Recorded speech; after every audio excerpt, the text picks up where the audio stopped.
into this second half, we could well be seeing this. However, we have said that the defensive side of Oregon, in ANZ anyway, is definitely looking like the more favored side. Interesting from Akami here with Haywood up in Big Tower on that ADS. Yeah, again, could be just like a read into what Akami like to do, because here we are. We're seeing two players repel up to tower. So Haywood's going to be ready to contest this straight away. Drone comes in. It's not shot, so they've got this info. They know very much that he's here, and he's pinched pretty hard. Peeked it straight away. Probably not a great play there from Haywood, and Okami shut that down really cleanly. So within 30 seconds, they've given themselves a great man advantage. Knights potentially playing into Akami's favor there. I guess that can also be a concern when you do your homework. Sometimes you may read and just unable to execute, and with that, Haywood was just completely left out to dry. And now Akami will put a little bit more pressure in the blue here. Spec has already got full control. Slowly but surely, Akami will advance. Yeah, and a bit of a potential oversight here is that there's no mute jammer on that blue wall over where Specker has that control. So that means that Okami, if they just rotate Jack Betty down there with the ace, those Selmas can open that up, and that is huge pressure. And it seems like it's exactly what's happening right now, Manic. That impact should give them a little bit of leeway there, but there's no more on the, well, rather just no more on Juicy. Potentially no more, period, depending on where Josh is. So at least they have a line of sight. They could potentially open that up. Hippie style just croning through, and this is very dangerous for Josh. Fortunately enough, the proximity. Oh, wowzers. How's the crew cut on that one? Yeah, not really sure why Josh didn't maybe even pre-fire that, given that he had the sound cue, but Hippie style with a nice shot. Dino gets the trade, at least. Doesn't even it back out. The Knights under a bit of pressure on site here, though. I feel like Akami are very well set up, especially given there are still 40 seconds left on the clock. Attackers have recovered their diffuser. Sage and Juicy now just waiting for that crossfire to be established, as Akami look like they will be playing into it. They will take down Dino. Now the question is, are they going to expect Juicy there as well? The smoke will come out. It completely disables the defense. Oh, threw it cheekily enough. And he backs away here, Raven. A 3 versus 2 with huge potential. Yeah, but not well covered. 10 seconds to go. Specker answers back. But, oh, huge, a big swing, and it does save the round from Akami. I was just about to say I felt like Juicy was going to be able to do this, but Matic, no, not the case. Akami do get their first attack round. Jeez. Specker, Neo from Matrix, just dodging all sorts of bullets there. And that was a very nice start for Akami. Have to wonder for Knights what they will do next. And they're not sticking around. They're going to live to tell the tale, and or rather not live to tell the tale and just back away. Resend their previous statement in basement. And now Akami, really the ball's in their court here. They've got all the momentum. 4 rounds. They've managed to take 3 of them in a row. So that was in the previous half, of course. As many bombs as they can. They'll see what the Knights can do on this top floor defense.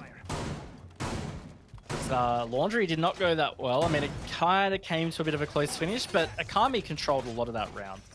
I think that was the big takeaway for me, is that the Knights, I think losing Haywood early and quite cheap was probably a big issue, because Haywood is quite an impact player for the Knights. He's generally been their kill leader for a lot of the season. And on top of that, just having that fragging presence, that aggressive presence, I think would have been very important in that mid-late round. So maybe next time they do attempt that basement, they might not try that tower strategy again, but just make some adjustments. To be honest, my eyes are going to be firmly placed across there. Waiting to see how they manage to adapt, if they manage to adapt, as Akami do look rather strong. And Very much a similar setup, rather, with those two players underneath. Control will be established, so Akami will have to choose to flush them out.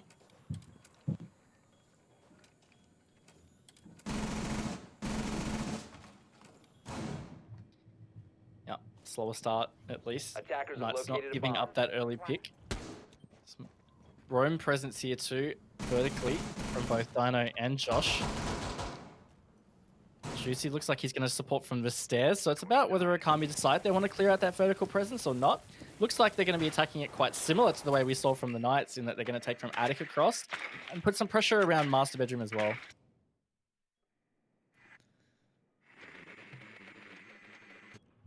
Jack Daddy, full well knowing that trophy is uncontested for now. This line from Specker, where is that going to be held from? As Jack Daddy now starts to open up with the Selmas. Do they have anything to stop that? Oh, I actually cannot see anything there. My eyes are deceiving me. Impact tree. I could not see for the life of me. I don't know whether it was the angle. I couldn't see anything. Blending in, mate. But yes, it was impact trick there by Sage, it looked like. So only a line of sight. Going to be used against them. Sage misses his shots though. Juicy's ended up tagged in a different gunfight. Oh, Specker just loses his face to Sage though. He gets aggressive. Maybe not the play. Jack Daddy does get the trade. Coming to the final minute, 4 versus 4. It feels like Akami have got pretty decent map control. So see whether the Knights can to hanker in or whether they might try and get some kind of flank. They still have that vertical presence. This could be extremely dangerous. Saw a very similar round in the third round of Akami's defense. However, this time the teams are flipped. It looks like Joker taking control of attic there. Cutie's putting pressure from the double window while Jack Daddy is now looking into games. There could be a fair bit of presence here. Josh, the question is, how much can he get done in this position? Can he hold? Can he help and support the rest of his team with Dino taking down Ippy style, the C4 not connecting either. Dino finds a second and Josh will catch Cutie coming in the window. Knights, they will bounce back after their first defensive side.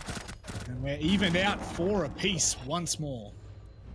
I thought Josh was done for just then, but the quick reaction time, maybe a bit of a whiff from Cutie, not 100% sure, but either way, this looks like it's going to be a close finish, this map right now, Manic. It just feels like it's really a tug of war to try and gain some kind of control, but both these teams are doing a great job.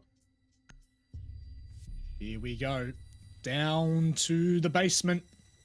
Knights will not opt to head to that kitchen defense, be it kitchen meeting or kitchen dining. They will instead reattempt it, and we'll wait to see how successful it is going to be.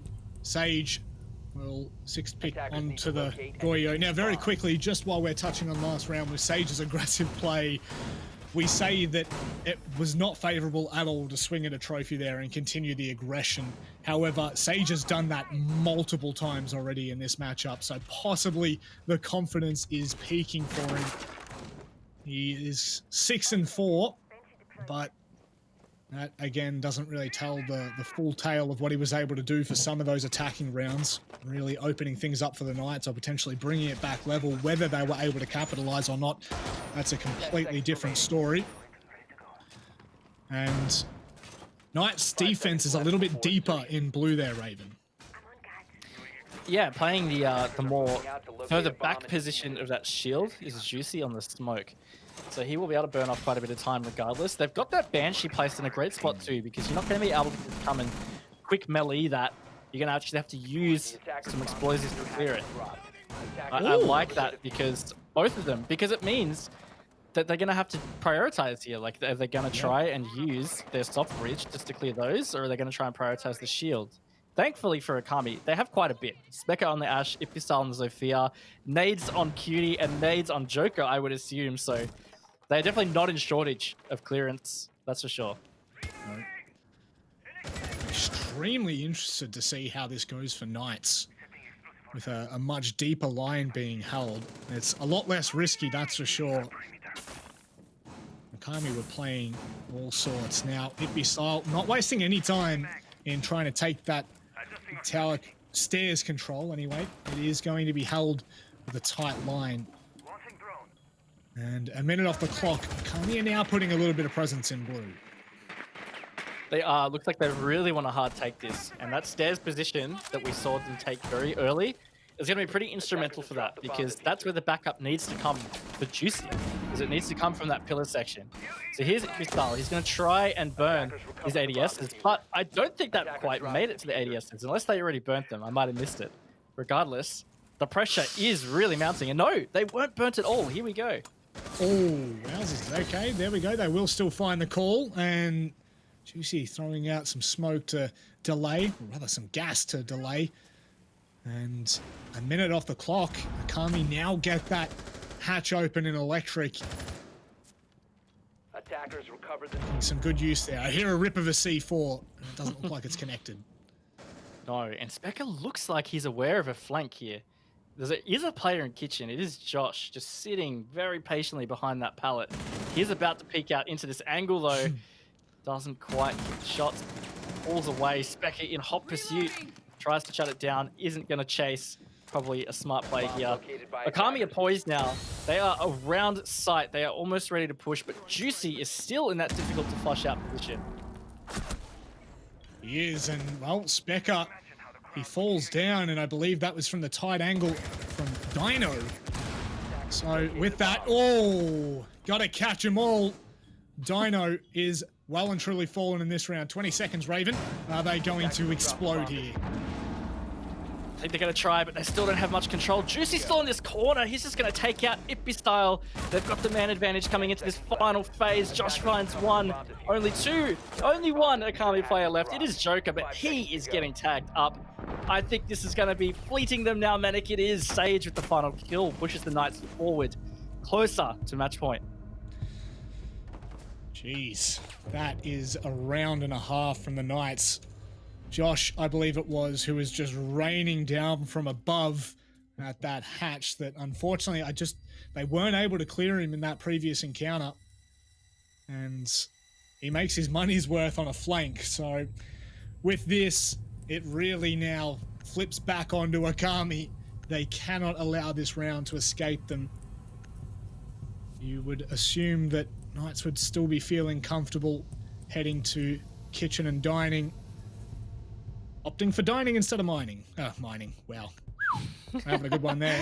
Wrong map, mate. That's cafe. wrong map. Attackers The old need to meeting. locate and defuse bombs. Yes. Yeah, we'll see how the Knights go with this one.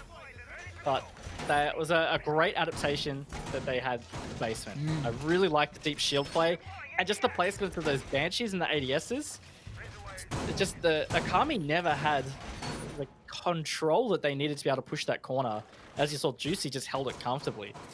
So I like the changes there. Let's see whether they can keep it coming, because if the Knights do get this round, they're going to be on match point, and more importantly, it's going to be the first time since 2-0 that either of these teams is going to be actually having a one-round buffer. Attackers have located a bomb. 5 seconds left before insertion. Very interesting point that you make there. Attackers are heading out to defuse a bomb. Knights are going to have a little bit of that vertical presence with Hayward there. A little cheeky bullet hole. And a couple of them, in fact. Now, this is where it did feel like it kind of went horribly wrong for Akami on their defense. However, they were able to bring it back from a 2 versus 1 on the back of a cutie special. And I do mean a cutie special. Cheeky little 1v2 there.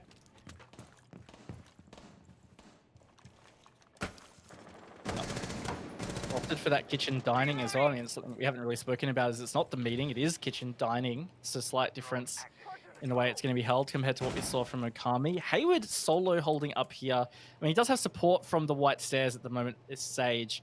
But it looked like Akami were keen to take that attic control, which is not going to be easy for Sage to back Hayward up on. Again, I think if Hayward stays alive for longer in this early round, it's going to be very important. And he is in quite an interesting little position up there. His position well and truly known. Sage still has the cross, so they are going to have to either flush him out or just go for it. And, well, Joker, rather cutie finding Sage. That might be the second one as well. Haywood's taking a little bit of damage. Are they going to expect him there? Well, you bet your bottom dollar they will. Oh, my word. Talk about a round crumbling, Raven. Jeez, that is not good at all for the Knights. No, that really just fell apart or got picked to pieces, however you want to look at it. It's only up to Dino and Josh, the two SAS guys, with shotties and SMG-11s, might I add. That's a sharp shot onto Jack Dad, though. Great way to start it. Gets a little too aggressive. Specker picks up his triple, and he picks up the fourth. So that's a Kami with a really dominant round. That was so close as well. Specker was quite low. Had he had found that kill, it was anyone's game at a 3 versus 2. So 5 apiece, Raven. They will not let each other escape their grasps. It is, I mean, I hate to say neck and neck. It's such a crutch for commentators, but it really is. Coming down to the final finish line here. Both teams have thrown pretty much everything but the kitchen sink at each other. So overtime looming, and Akami's still on the chase here as they look to take the lead. Yeah, we just cannot separate these guys. As I said, ever since the Knights are up 2-0, and Okami brought it back to be 2-2, it's just been a trade back and forth of rounds. It's been a really tight contest, and Specker is starting to really step up on these attacks. He's been really solid with these entries so far. That last round in particular was just, they really ripped apart that Knights defense. We might not see them go back to that site here because they're going to go top floor, and then of course Laundry will be available again. So, I mean, if I were Knights, maybe not, I wouldn't want to go back there because it really just was not close at all. Nope. No, it was not. 10 seconds to insertion. That's always concerning. 5 seconds left. Especially when we were telling a very lovely story of how the Knights Attackers must locate were and so defuse the good bomb. at being able to do their homework and dismiss anything coming in. So, kids and dorms, into round number 11 we go here. And if Akami are able to even remotely bring as much firepower as they did into that last round, Knights are going to be a little bit antsy on this site. Josh once again playing vertical in the kitchen. Yep, good early presence though. The drone deep in sight, seeing a lot of positions here. Impact trick coming out, so again, the Selma's not going to make a full rotate hole early at least. Ibisol looked like he was trying to hold a tight angle to prevent that impact trick, but it didn't work out. Sage was still able to get it off. Within this first minute, Okami have put some pretty decent pressure onto the Knights here. And again, it looks like they are just going to ignore that vertical presence in kitchen. Talking about ignoring, it looks like that's exactly what Knights are doing to Addict as well. They're allowing them to open that scot-free. Joker not wasting any time either. ADS and a Banshee invested into the bottom of Addict as now they know that there's nothing in Trophy. They know there's nothing in games. And Itby style hitting a really long line onto Sage there. Opens the round up finally at the minute 30 mark. Yeah, again, Okami just setting themselves up pretty well with these attacks, picking off these early kills. Dino's going to drop all the way to the basement here. Looks like he's going to go for a bit of a flank. Maybe keen to catch somebody rotating from tower or push it himself. So whether he decides to pursue, no, he's going to go towards the Laundry, which could be deadly because Specker was holed up in garage here. You see it. He's starting to push. And he looked like he was confident that Dino was there, but he actually hasn't pursued it. Dino might be able to catch Specker off guard. Dino will still have to deal with that Claymore that is just outside of Armory, but Specker not expecting anything here. This could be a massive refrag if Dino's able to find it. Specker just gets around the corner. What is going on here? A game of cat and mouse, Dino. You hate to see it. Completely open and unable to be traded out even. Specker now still alive, rotates back in. 30 seconds left here, Raven, and that could have been a huge start for the Knights. Would have been very important coming into the final 25 seconds. He gets flanked by Specker though, is Juicy. That gives Okami a solid man advantage. They're going to push through to side. Cutie gets a big pick as Jack Dad starts to get this plant down. It's all up to Josh and Dino. C4 comes out, doesn't connect though. Plant will be confirmed. Solid post plant, and it's all on Dino's back, but Joker closes the round for Okami. They move to match point now, Manic. Oh, wow. Okami making their statement, making their mark here in what is a near top of the table clash. Third of Okami versus second of Knights. And this will solidify at the end of this play day the second position for Okami if they are able to convert this round, if they are able to convert this map. It really felt like it was in all sorts there. Potentially there was a huge opportunity for that to have gone horribly wrong for Okami. Specker, had he had fallen, anything could have happened. And I believe it was Sage that was on, maybe it wasn't Sage, whoever was on the Maestro there, just completely unaware that Specker was behind them. And you touched on Specker at the start of that round, and you would say still a pretty good impact in that round again. Now we'll head to the basement for a third and final time, Raven. We will. I think that's just such a good point that you've brought up, Manic, about what could have been if Dino had hit just one more bullet on Specker. He was 1 HP. And yeah, he would have saved Juicy, who was playing the Maestro, who is such a great late round operator to have up on the defense. Because of that that bullet hose, when you've got attackers funneling through, it's so strong. So yeah, really could have changed the tide of the round, but it hasn't. Okami are up on match point right now. And honestly, I'm a little surprised it's gotten to this stage, at least based on my expectations from the start of the game, but they have proven round on round that they are looking really strong. Attackers have dropped the bomb diffuser. That they have, and no one could give them any grief for how far they've been able to move. Hang on, have they... Okay. The Banshee's not there anymore. It is still placed in blue, so they will get the information as they come around the corner, but that Banshee that was a little bit closer to Juicy in the previous defense is no longer there. Raven, do you think that could end up having an impact? Should they try to explode in that area? I mean, yeah, it's definitely more of a hole than it was before. So, see whether they get that read. Doesn't look like they've adjusted anything in terms of their approach. Being very cautious with how quickly they push blue. What's going to be important is just the control of the rear tower stairs and what they can do with Pillar. And right now they are swiftly pushing down to that. It's going to be a lot of pressure onto Hayward really early. Knowing his position now, it looks like Sage just backed away as well. The Glio shield being taken away. Hayward looking at the very corner of the head there. Nothing being confirmed just yet. And you can hear, again, Electric being open with good time as well, 1:30. And Okami have been able to push that player away from Pillar, or so it seems. Now Hayward's still stubbornly trying to hold on to it. Again, I really would say it's because he realizes it's important that he holds this for as long as possible. Because as soon as Okami get this Pillar control, then Jack Daddy can come in through blue a lot more comfortably, and they've got so much extra control on that north side. So Hayward really does have to fight for his life in that spot. Like we saw Ippy style going across the freezer stairs. Dino with a nice early kill there. It is quote-unquote traded with Juicy going low. However, they will be able to pick him back up should they wish to do so.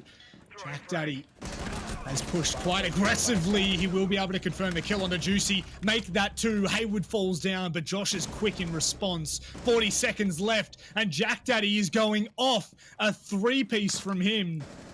And a 2 versus 3 is not bowing in favor of the Knights. No, it's really not. Jack Daddy has had a huge round. 30 seconds. They are in sight now, Manic. Looks like they're setting up for this plant. Knights to save the map. They need to deny. Sage goes for that early C4, trying to catch the outside of the default plan. Unfortunately, it actually blows the Vulcan. Sage with an unbelievable shot onto Cutie. It's all about it now. Jack Daddy, 1 versus 2, holds the tight line to Freezer. If he hits this, there's a chance. The chance is squandered. And we are headed to overtime on the back of a 2 versus 3. Defenders have Oh, disabled the really well bomb. played from Josh and Sage. I felt like Akami were going to have that one in the book once that plant went down. But no, dug deep. And yeah, we are seeing overtime. Again, we could just not separate these teams, just trading rounds back and forth, back and forth. Feels like it's going to end up being an 8-7 the way we've been going. Honestly, right now, Raven, I would be utterly disappointed if it wasn't. If we do not see 15 rounds, I will be very disappointed. Jack Daddy, though, you do have to give him credit in this position. Managing to find 3 to give them that opportunity, Raven. Yeah, look, it was a big round from Jack Dad. I mean, he's been a little bit quiet compared to some of the other players on his team. Of course, he's playing, especially on his attacks, he's playing that hard breach role with the ace. But that was a big round. Like, he really opened that up for Akami. He gave them such a good opportunity to close the map.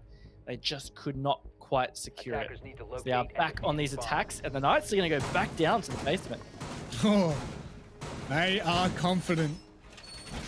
And this is a vital round. I mean, not that last round wasn't, but my oh my. We'll see how Akami decide to attack. As Knights did have, I will remind you, Knights did have the early advantage. It was Juicy that was downed, but not finished off. Unfortunately, he couldn't make it around the reinforced wall in time before Jack Daddy completely massacred 3 of his teammates. So potentially, if Juicy gets around that corner and manages to live, that second player from Freezer doesn't need to swing, and that round goes very differently. As it is, it looks as though Knights are going to be in favor of that Banshee being placed back down that blue little corridor. Good call, I'd say, because it looked like it just worked out so well for them in the first attempt at this defense. So see whether it has that effect again. Knights not on much of a hard roam at all here. In fact, they're all back down on site right now. Josh looked like he was going to go for a bit of run up Freezer, but just decided against that. A bomb has been located. Akami have not taken too long to be able to start game map control. It's Specker there in Garage already able to cut off any flank coming up from Laundry.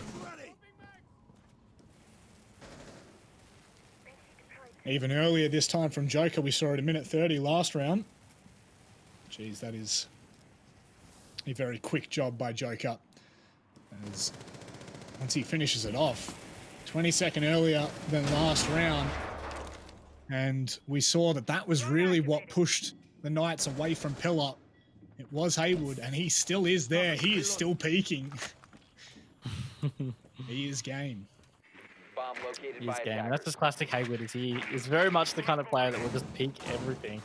And it can often work out really well for him, but sometimes it doesn't. I mean, we are seeing him 1-7 since the rehost. So he hasn't really had that much of a cracker of a game that we've come to expect. Right now, even though Kami have taken some pretty good map control, the time is starting to get to the essence of getting away from them, given that it's coming to that last minute. They're finally trying to clear this utility in blue. I believe there's another ADS there, so things are about to get a little bit uncomfortable for Juicy. However, not knowing potentially that there is a Banshee on the other side of it, they have misplaced at least one. So Joker, however, has made his way down into Electric here, and all the player of Knights are a little bit deeper on side here, Raven. They are. Juicy, oh my gosh, he's been under siege, but he's still in this corner, and he gets the first shot onto Specker. I cannot believe he's been able to get away with that. The Knights are now in such a good position. They're just sitting back. They know of this pillar position. Haywood wants to peek it, but he's got to save. 30 seconds to go. Plant is starting now, Manic. And it is. And Joker, will he be able to confirm it? Dino pushes around the corner. Style can't hit the shot in time. My God, it's a massacre. Cutie left in a 1 versus 3. Left wondering what on earth has happened to my teammates. And he'll be finished off by Juicy with an incredible blue hole. Knights will push on in their first attempt in overtime.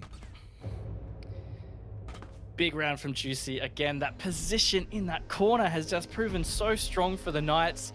I don't know whether the Banshee really did have the biggest factor right there, but regardless, if anything, it's a good omen, right? Because they just got that round. Now that they are rotating back to attack after we've seen 2-3-3 halves, still hard to say what's going to happen here. History tells me it's probably going to end up being a 7-7. But Okami are going for that Dorms defense, and they've looked pretty good on those Dorms defenses.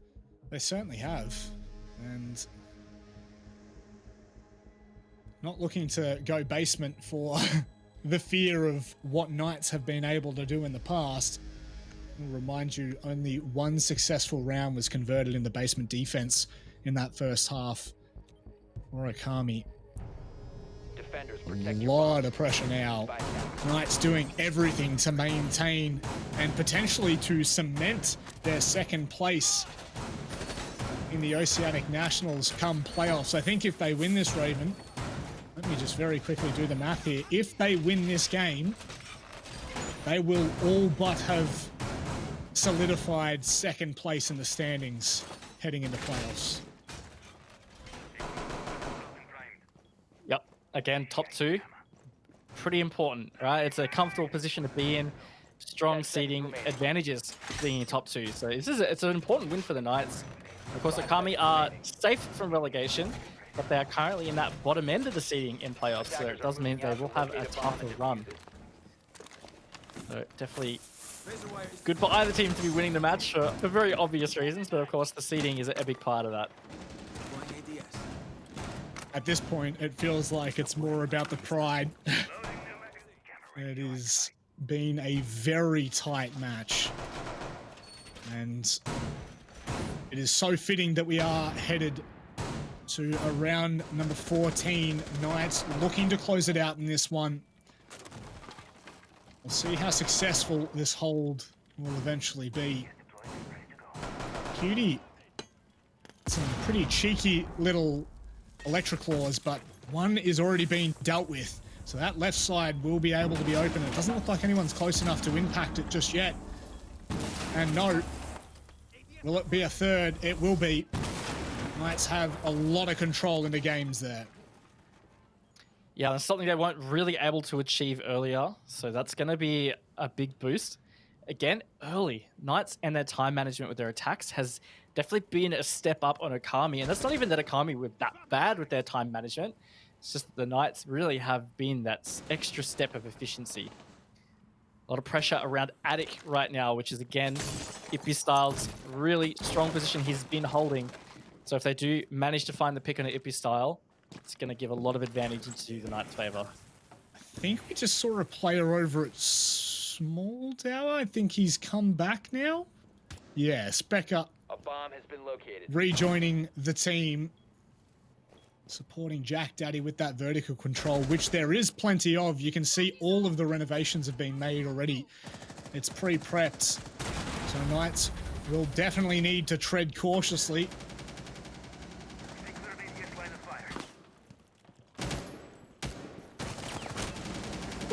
Attic control still not achieved here. Ibistar with a shield, so it's going to be tough to flush out. They're going to have the utility dump, which we saw them do before. They still cleared it out with nades last time. Just going to check if there's any ADSs. No ADSs in the way, in fact. So that's going to open that up for those frag grenades. Looks like Ibistar is going to start backing away, but Joker has taken his place. Sage might be looking for aggressive, but Ibistar opens the scorecard onto Dino. 30 seconds to go. Knights are going to send it. Not going to get that opening pick, though. This position, too hard to flush out, Manic. Looks like we might be going to a 7-7 situation. I think the problem was for Sage, he threw both smokes over to the left-hand side of Addict, and the ADSs were hugging the left wall of Joker there, and it's impossible for Juicy. There's absolutely nothing left for him in this round, and Ippy Style will close it out for our first flawless round in this matchup. Oh, it went horribly wrong once it went. It did. It really did. It's just a great example of how just one small error can derail that whole attack. Because honestly, the Knights had progressed very well. They got the game's wall open. They'd had Attic wall open. They were ready to start to take all that control and even get a plant down or frag it out for the win. But because of that mess, they couldn't clear that shield. It just was too strong for Okami to be able to hold that position. Here it is, Matic. speaking of one little mistake, it is now a really important time to not make one little mistake, because this is it. This is it. Trials and tribulations. We come to the closing of the match. Round number 15 here.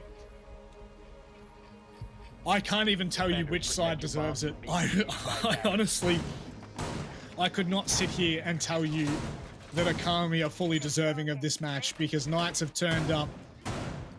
And we said that it was going to come down to form. Who was in form? Who was on when it came down to business? And you have to say, Raven, both of these teams have really shown up. Both of these teams have given us nothing short of, I'm going to say it, Raven, I'm going to say it, a barn burner.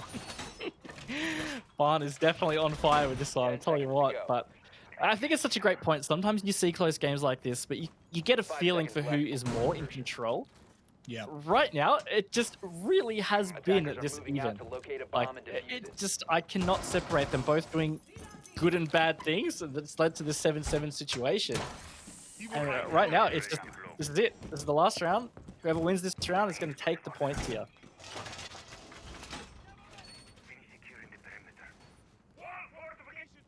Potentially second, maybe even first place if Knights are able to convert this and wildcard, drop a map here or there in the next 2 play days.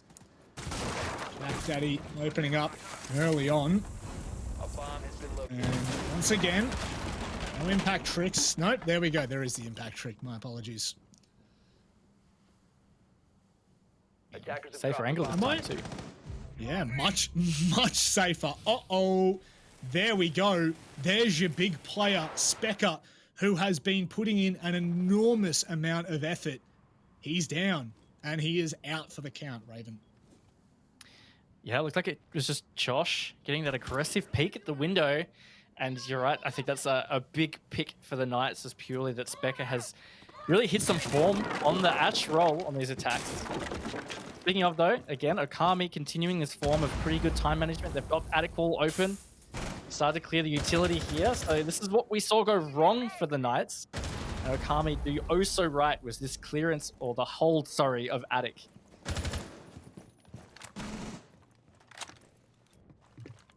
No sense of urgency just yet. Joker just trying to bait potentially someone checking from dorms. Also obviously opening up the window. Juicy with a couple of bullet holes here. As the drone comes in, information will be given. So now they'll start to put a little bit more pressure here. This realistically is on Okami here to step up, and step up they will. But Sage, he is nothing shy of incredible in this matchup, and Juicy just not being able to connect those shots.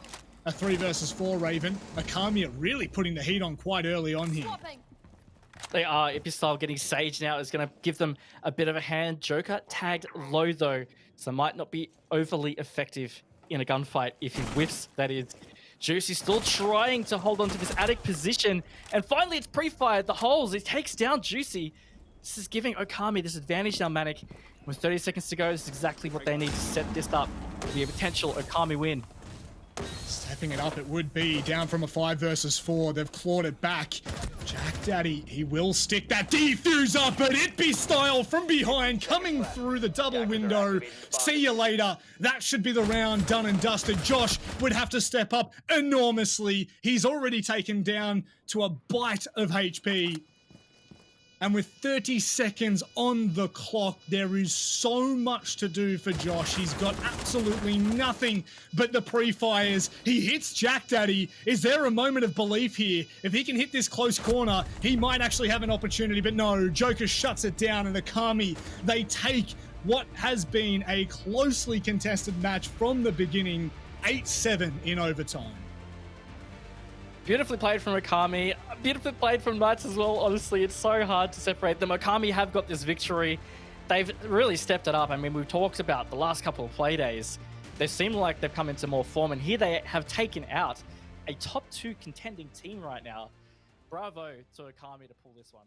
Living started in 2013 after we lost a very good man in the name of Dwayne Lally to a mental illness. They say death by suicide affects 115 people, but you can't even put a number on it. The ripple effect that the loss of one life had on thousands of people far outweighed what I've ever experienced in my entire life. I'd received a call saying he'd gone missing. I was driving around the whole of the Gold Coast looking for him. I had no idea where to find him. Dwayne was an avid boxing man, very talented. Life of the party, very charismatic, extremely passionate. Loving, loyal, he was very cheeky. Mental illness is costing many people their lives every single day. While I'm sitting here speaking, people are taking their life, and it's because there's people suffering in silence. 1 in 5 people suffer from some form of mental illness, and suicide's the leading cause of death between the ages of 15 and 44. You can look for things like not getting out of bed of a morning, being socially disconnected, loss of appetite, change in mood, change in behaviour, lack of self-esteem. Dwayne suffered from depression and bipolar for a number of years, and the stigma kept him quiet. So we wanted to turn that negative into a positive, and if the shoe was on the other foot, I'm sure Dwayne would have done the same. We're just doing what he would have done. Hi, my name's Dan Price. I don't know where I'd be if I didn't connect with Livin, but I certainly wouldn't be as well as I am today. I was suicidal and tried to take my life on the 4th of December 2014.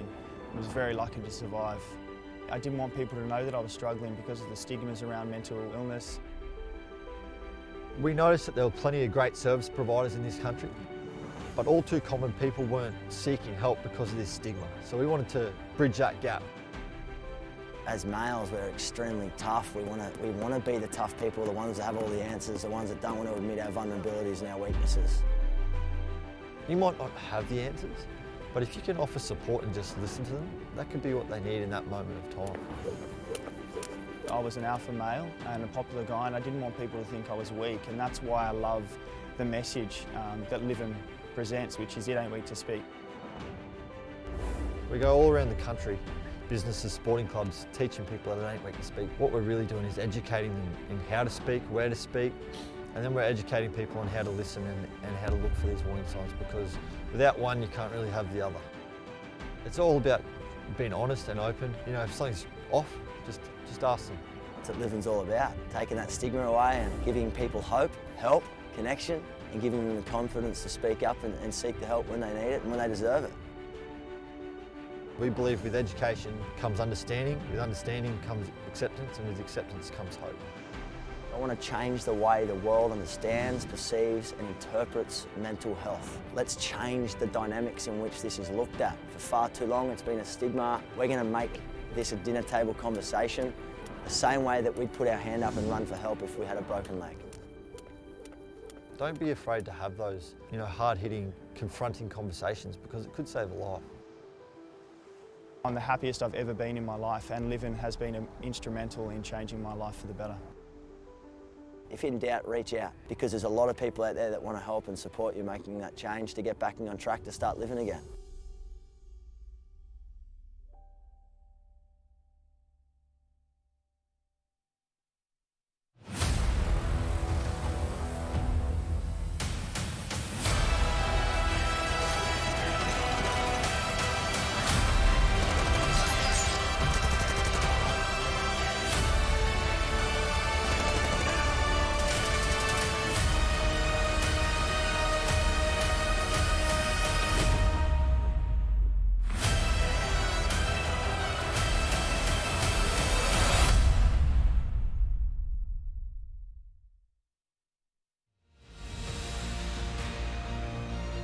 It's the final day for the Oceanic Nationals playoffs. Day number 3 is finally here upon us. We've got 3 teams remaining as well, guys. Welcome on in. It's down tonight to come in whether or not one of them is going to be able to beat Wildcard. We'll have to wait and see by the end of the day which one comes to fruition.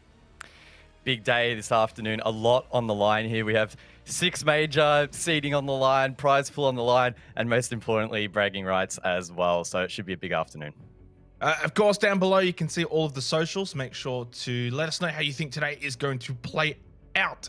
Hashtag OCN, and maybe you might even get featured on the broadcast at some point. We've been doing that all season. LFO, but that said, it did set up for a really exciting afternoon today and really showed just how close that mid-pack battle is. Of course, we did start out with the Knights and LFO. It was, look, in the end, probably the expected result. It went to the Knights 2-0. That said, though, it was pretty hard fought in the end.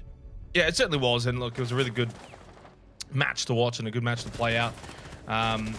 Knights LFO, of course, the matchup that we got. I mean, the first map was very much one-sided. Definitely LFO did bring a little bit more on that second map, which maybe they were able to then take that form of momentum and definitely give Akami a good run for their money over on that lower bracket gauntlet run, which is basically what Akami has been doing since the beginning of day number 2. That will have to now continue here into day 3. They've been running that gauntlet.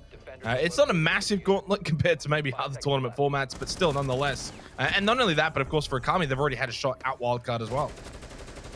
LFO so unlucky to fall just short of Okami. If we look back at the results, it was 7-5 on Theme Park. LFO so close to winning that map. Then Villa went 8-5, a little bit more comfortable there for LFO. Or 8-5 would have been 7-5, I guess. And then, of course, it was a very, very close finale there at Consulate going down to that final round. Then, of course, we then headed into the very final match of the afternoon. It was Wildcard Knights, and that was pretty much the Wildcard show through and through. Yeah, Wildcard definitely just stamping their authority as the best team in ANZ right now, and whether or not Knights or Akami are going to be able to take them down, it's certainly going to be a very difficult task as it stands right now. Of course, Wildcard already into the grand final, which is a best of 5. They are awaiting the result of the forthcoming match between Pittsburgh Knights and Akami. There's the bracket, though, of course, as to how everything has played out over the last 2 days, going into now day number 3 today. Of course, it all started with Noble and Elevate getting kicked out in the quarterfinals, which was disastrous for Noble because, guys, that meant that was yet another playoff performance. They went out early.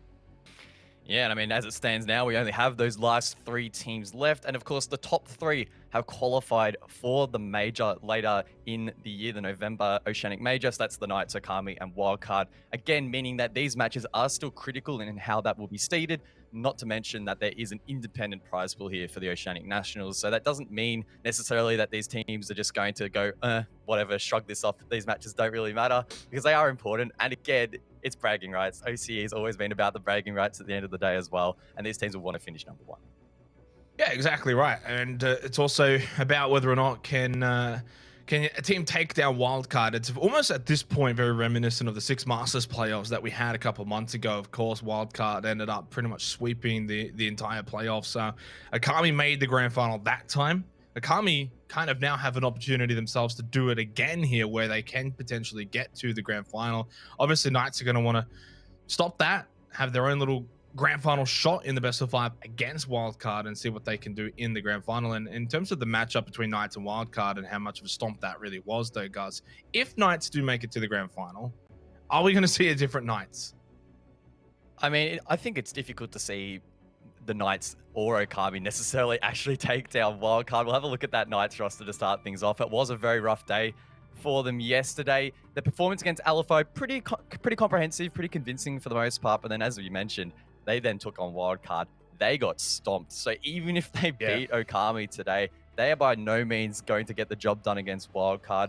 We'll look at some of the replays. A couple of their players did step up and have stepped up throughout that regular season. Hayward, of course, being one of those key players. He'll need to step up again here against Okami. They'll need those frags on the board to have a chance. Hayward definitely sort of the MVP of the season for the Pittsburgh Knights, and definitely, though, has had some help along the way. I thought Sejon had a great season for the Knights, stepping in for Strider. But against Wildcard, it certainly just was... well, a very unfortunate experience for them. And look, maybe they've learned a lot from that matchup, that if they do get a second shot in the grand final, whether or not they play better themselves, they should at the very least have a clearer understanding as to what they need to do and what they need to bring to beat this wildcard roster. And understanding that sort of, I guess, the difference between the best in the region versus second and third in the region, which is at the moment where Knights and Akami are at. Yeah, I also want to give a bit of love to the support players for the Knights as well. I mean, Juicy, for example, he's had a fantastic season. He's never going to be the player that's top fragging or getting the most stats on the board, but he's been a consistent performer across the board, and that's really what you want from your support players. And if they can facilitate the other players, like Hayward, for example, to frag out, that'll be probably a big advantage against Okami, who arguably sometimes don't have those support players stepping up as often. We're going to have a look at their opponents for today. Akami, LFO, of course, are still looking for an organization. Ippy Style, Specker, Cutie Joker, Jack Dad. It's a formidable lineup. They made the grand finals for Six Masters, which wasn't very long ago. And yes, they had a rough start to the regular season, guys, but they've been a really, really solid team and quite arguably probably had a better shot at Wildcard than Knights even did. Again, if we want to look at this roster in terms of their actual chances of taking this entire tournament, at the end of the day, they'll have to beat Wildcard. They've already played them here in the playoffs. They lost to them in a 2-0 fashion. So again, similar story to the Knights. Maybe they aren't quite good enough to take that first spot, but to even make it to that grand final, they will, of course, need to take the Knights down. And when we look at this roster, in the past, it traditionally has been the Ippy style show, right? But they included Specker into this roster this season. A little bit of a slow start, but he has really kicked into gear in these playoffs, has been a nuisance to deal with that many of the opponents of Okami have struggled to try and shut him down. And if he can show up again here and give his team that confidence, they could be a really good chance at being able to shut down the Knights. Of course, both of these two teams had their shot at wildcards, but what about each other? Taking on each other now, Akami versus Knights, it's a tough one to sort of call, isn't it? Because you're looking at it from the regular season point of view, along with also the playoff form coming into it. I think coming into this matchup, both teams got to be close to even. That's exactly right. I'm finding it really hard to split these teams. When they versed each other in the regular season, it was an 8-7 in favor of Okami. So you could argue that, again, that could have gone either way. That was a really close matchup. The last time they played before that, it was actually the Knights that took down Okami in the OCE August Major in a 2-0 fashion. And leading into this season, I'd probably put the Knights above their opponents of Okami. That said, though, it's been a little bit of an iffy season for both these teams in some respects. So actually splitting them in this particular best of 3 is really, really tough. And I think it'll probably be heavily leaning into how the map veto plays out. We'll get into that in a little bit, but keen to talk about that because there is a lot to talk about. These teams have pretty contrasting map pools when you look at the results. Yeah, and we kind of labeled it. This should very well be even. I kind of have this myself going to all 3 maps for this matchup, although I could be completely wrong in that matter.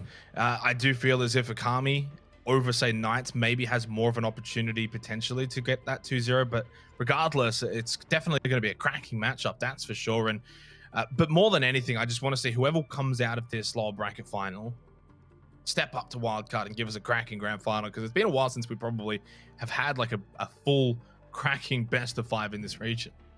Yeah, well, I mean, wildcard did a flawless run through the bracket in Six Masters, and they are positioned to potentially do it here again. They'll have a one-map advantage heading into that best of 5, so the winner of this match also has that going against them. So it is a rough journey for both of these teams, not to mention the fact that this matchup alone, again, is going to be super, super close. But if they can build some confidence heading into that grand final, they might be a chance to get a map or 2 off their opponents. Well, speaking of maps, we're going to just get straight into the ban phase, guys, and as it sort of plays out, give us your thoughts. Well, when I look at these maps, you can see that it's a contrast in terms of some of these teams have stronger maps than others. For example, Consulate is a really, really strong map for Okami, and I was expecting maybe for the Knights to ban that out first, but instead they're going to ban out Theme Park, a map that neither of these teams have played a whole lot, but Okami did close out yesterday. We now go into the picks, and there we go. Consulate does show up for Okami, so the Knights, despite being very weak on this map, have let it slip through, so expect that to be an Okami win. Coastline will be the second map, and if we look at that, stronger results there for the Knights. It's a little bit mixed for Okami, but they might have hidden it. Okami haven't played it in a very long time. You'd have to go back as far as Six Masters when they took on Elevate, and actually, I believe, won that matchup. I hope they won that matchup, but that's what I remember anyway. Clubhouse and Villa taken off the board, not too surprised there. We head to Oregon. That was the map that I was basically locking in as a pick that we would have seen in this matchup. Both teams pretty comfortable to leave that as the decider, and it's a strong map for both of these teams. I have it listed as the best map for Okami, and it's a very good map for the Knights as well. So if this does go the full distance, it should be very close. Yeah, so Oregon, the deciding map, it feels like it's just the view of that map right now is very much that 50-50 sort of deciding map. And if we get there, if we do get to Oregon, it's certainly going to be a very tough map to call one way or the other. I'm very excited to see Consulate, though. I know yourself and me haven't really seen too much Consulate for a while, at least in Six Masters. What's intriguing, though, is as this season of Oceanic Nationals has gone on, we're seeing Cafe less and less, just keeps getting banned out. And was the first one off the board for what used to be kind of the home of ANZ Siege along with Clubhouse. So that's just getting less and less playtime. After seeing those map vetoes, though, Gaz, has it swayed your opinion on this series at all? Before this matchup started, I was thinking that there was a real potential that the series could almost be won just from the veto alone. Now that we do have the maps picked, I'm finding it pretty hard to actually make that call. I would say it potentially leans a little bit more into Okami just because of the fact that Oregon is the last map, the decider, and Okami did beat the Knights in the regular season. It wasn't 8-7, and outside of that, the results have been a little bit mixed for them on that map. I mean, for example, Okami actually lost to Wildcard 5-7, but maybe that's actually a gauge of how good they are on this map if they can take a team of that caliber so far. So I think if you want to try and make a call as to who's going to win this just from the vetoes alone, Okami it's still very close. Let's go to have a look and see what the Snowball panel predictors have laid out for this series. For the most part, it is Knights that are favored. Dev and Ducky, though, going for Okami. And that would mean essentially Okami versus Wildcard. But for the most part, a lot of us do believe Knights and Wildcard will be our grand final. I think this also means, guys, I don't know if you can lose from here. I can't. So I'm number one. But I mean, if I can at least get outright second. So how's that for the caster pair 1 and 2? Well, that's not bad, mate. We are the better casters. But if I actually had to, because we did these predictions before the actual playoffs begun, right? If I did this prediction this morning or just before we went on air, I honestly probably would have lent into Okami just, and then if I got to predict after the veto, probably Okami still. You're playing both sides here. I don't know. I mean, again, if I had to predict today, Okami, but leading into the playoffs, it was probably Knights. And that shows, again, just how close it really is in this mid-table. I do definitely understand sort of what you're getting at there. This is going to be a very, very close affair. And fortunately, guys, it's a best of 3. So we're going to get the full amount of chances here. Okami will be taking on the Pittsburgh Knights. We head to Consulate first up in this best of 3 lower bracket final. The winner will move on to the grand final, and they will take on Wildcard. The loser is out of Oceanic Nationals. Been a while since we've casted some Consulate, so not entirely sure what to expect. We did see, I guess, played out yesterday, Okami and LFO. It was a very, very close matchup, went all the way in the end. It's an 8-7 in their favor. In that occasion, we saw Okami ban out the Nomad and the Kaid, so we could see something similar, or maybe they'll try and mix it up. They're probably fully aware that the Knights were watching that match, and now they have 15 rounds of VOD material on them to scour through, and I'm sure they probably would have found some weaknesses in that footage. Let's see what Okami do decide to take off the board. It will be the Nomad, and actually it was, did I say Nomad and Kaid before? Because that's what it was yesterday. I can't remember if that's what I actually said or not. My brain's still kicking into gear, but either way, the bans are still following that pattern so far, so expect to probably see the Kaid taken off. In fact, it's actually going to be the Valkyries, so trying to maybe deny a little bit of that intel on the side of the Knights, who will be starting on that defense first. It's a little bit difficult to predict exactly what the Knights will take off the board, maybe the Pulse for more intel gathering, and it will be the case in the end. That is what they banned against Consulate. I am back. Xenox, my apologies. I didn't hear a single word of what you just said because just sit there and nod. Just sit there and nod. Yeah. Well, no one can see me, so what's that gonna do? Look, whatever. I didn't hear it. I'm sure it was rubbish anyway. I apologize to everyone for having to listen to Gus. Let's get into it though. Knights are going to be defending first up on Consulate. What did you say? I'm not going to ask you to repeat it so I can hear what you said. My memory isn't even that good, so I don't think I'd be able to repeat it. For a second, I'm not going to lie, I was just sitting there like, I can't hear you. And then I realized you had muted yourself to me. But anyway, let's move on. Consulate office meeting room. First up, first sight for this best of 3. The one thing that I will say, though, more than anything, is that the first couple of rounds aren't going to be very indicative of the series as a whole. Maybe even the first map might not be very indicative of the series as a whole. And we've seen that throughout the playoffs now. Yeah, quick look at the community vote, and wow, that is very, very close. The Knights just edging out as they did in the Snowball predictions, and I would have to, again, agree with the community consensus here. Extremely close. extremely difficult to pick a winner. I do truly believe this will go to the third map. Keep in mind, the first map pick, Consulate, that's Okami's map pick. So probably expecting Okami to win this. Second map, of course, then being Coastline. The Knights probably should take that, right? And then Oregon, that one's anyone's game. These teams are super close on that third map. So look, make sure you grab a coffee, get comfortable, because we're probably going to be here for a while. Yeah, we certainly could be. Although we could also just see a 2-0, which could be like an 8-7, 8-7 sort of situation. It can happen 8-6 as well, I guess, even. See what we can, I guess, gather from these first few rounds, though. More so not necessarily the results, but maybe just the play styles and who's looking like they're in a bit of form. Wow, that's a nice early frag, though, for Okami. Specker will find Hayward, and that's a pretty good target to find early on. Hayward has been a menace for the Knights, and it's going to be the Malusi off the board. Yeah, not entirely sure if Hayward was intentionally spawn peeking that location. Didn't quite get a look, but either way, it's a nice opening pick.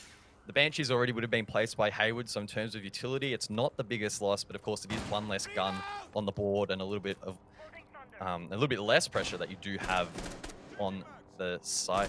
So far, it's looking like Okami might be shaping up for a main window push in, try and swing through, maybe even use the smokes from the gridlock, for example, to try and cover a plant. Juicy, though, he's in yellow. He's in a great position to try and deny that cross. He can spray through the soft wall in front of him. He can also lob some gas grenades into that objective. So I think if Okami want to go for this push, they need to try and clear this position out. And it looks like that's what they're trying to do.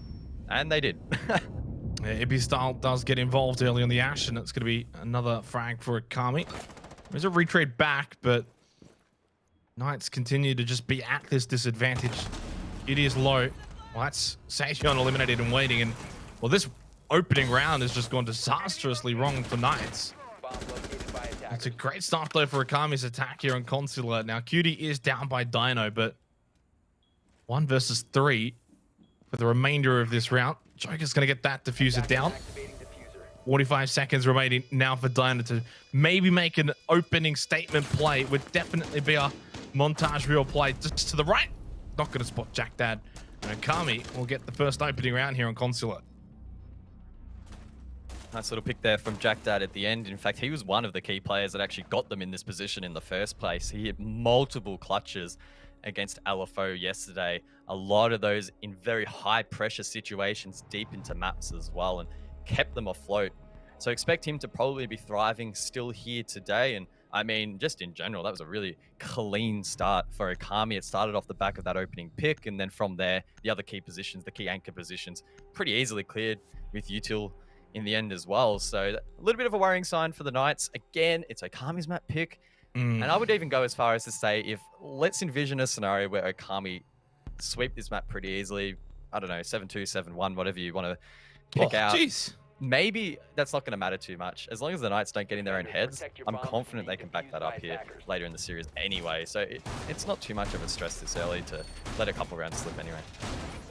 I'm gonna disagree with you. I think if they were to get destroyed like 7-1, 7-2 here on Consulate, that is a bad look at this point in the season where, you know, you're going to be down a map in this lower back final best of 3.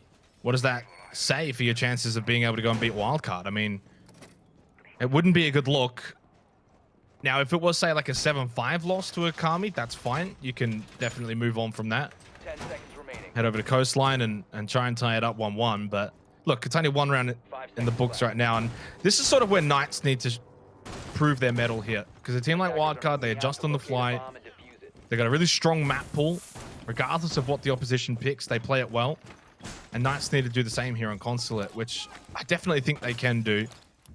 1 round's not going to change everything. Get 1 back here and find a bit of a footing on the map, and they'll be fine. Knights selecting to reattempt above here. Similar positions being held, expecting Hayward probably not to be as aggressive. Of course, he was the opening death for the Knights in the last round and really steamrolled from there. So we can see everyone playing pretty passive positions right now. We do sometimes see teams extending all the way deep into admin to waste a little bit of time, but especially in the more recent manner, that really has fallen out of fashion. And it really does revolve around this sort of yellow stairs front desk area. We saw Juicy get cleared really efficiently last time, and He's holding strong again here. 1 ADS already burnt. Magnet's flying out as well to try and support this position. Question is, how quickly can Okami try and clear it? So far, it's been a pretty good clear so far. I think that ADS has been burnt as well. And there we go. The nade is perfect. Spot on from Okami. Only took them a minute as well. That's really well played.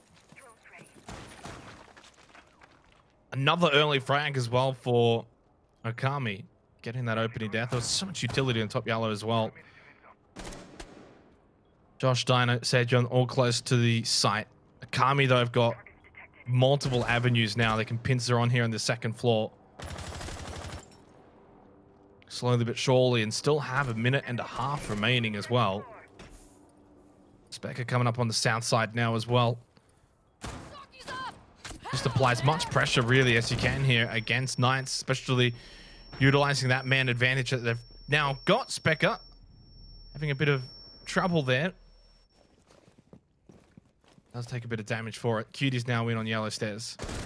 Risky roam here. Does pay off though for Hayward. He found the pick rather. Cutie just getting timed a little bit there, and that's a good way to get the Knights back in this matchup. There's only 50 seconds now left on the board. The man count is the same, and it feels like Okami have been stalled out just a little bit here. Specker might be able to try and find a pick from below, maybe do some disruption as well. Not sure how much utility he did have in the bank. It does look limited. In fact, it is limited, so his impact might be a little bit limited here, and I'm not sure Okami really set themselves up nicely here. Cutie just runs straight in towards the site, so that was quite unfortunate for him, and Specker's left the game, so it's now a 2-on-4.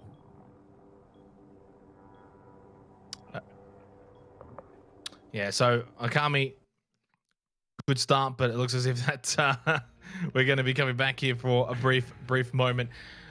Look, what I will say is they keep finding these opening frags. They keep being able to put a lot of pressure as well onto Knights. It's a good start here on Consulate. You mentioned it though, it is their map pick. How much of that really plays into it? Hard to say right now, but I think Knights on defense definitely need to step it up over this first half. By the end of it, definitely have to find a different tune and play the right chord, because I gotta say, Akami looking good right now. And the thing is, if they do win this first map, Akami get a free shot on Coastline, essentially, because it is, of course, Knights' map pick. So realistically, for Knights, it's about putting in a good performance here. Don't just rest on your laurels and hope you can get it done on Coastline, because Coastline is the kind of map that, even if it is Knights' map pick, it can be a bit chaotic. And there could be some strategies that Akami have cooked up on it. And it's just such an open, free roam sort of map, less structure as well at times, that you don't want to be going down 1-0 going into Coastline, that's for sure. So Consulate right now, Knights definitely need to step it up.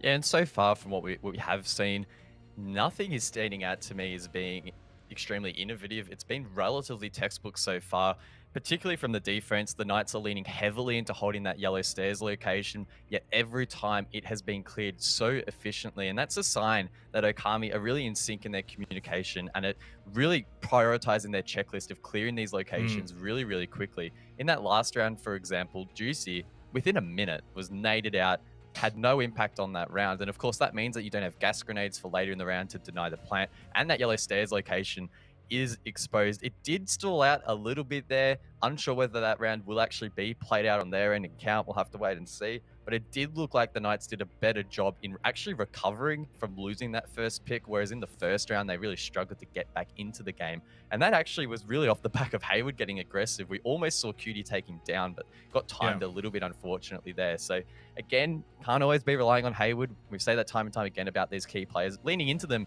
is okay, particularly when it's not your map pick. But again, you can't be expecting every single round for these players to have an impact, because that just doesn't happen. No, it certainly doesn't.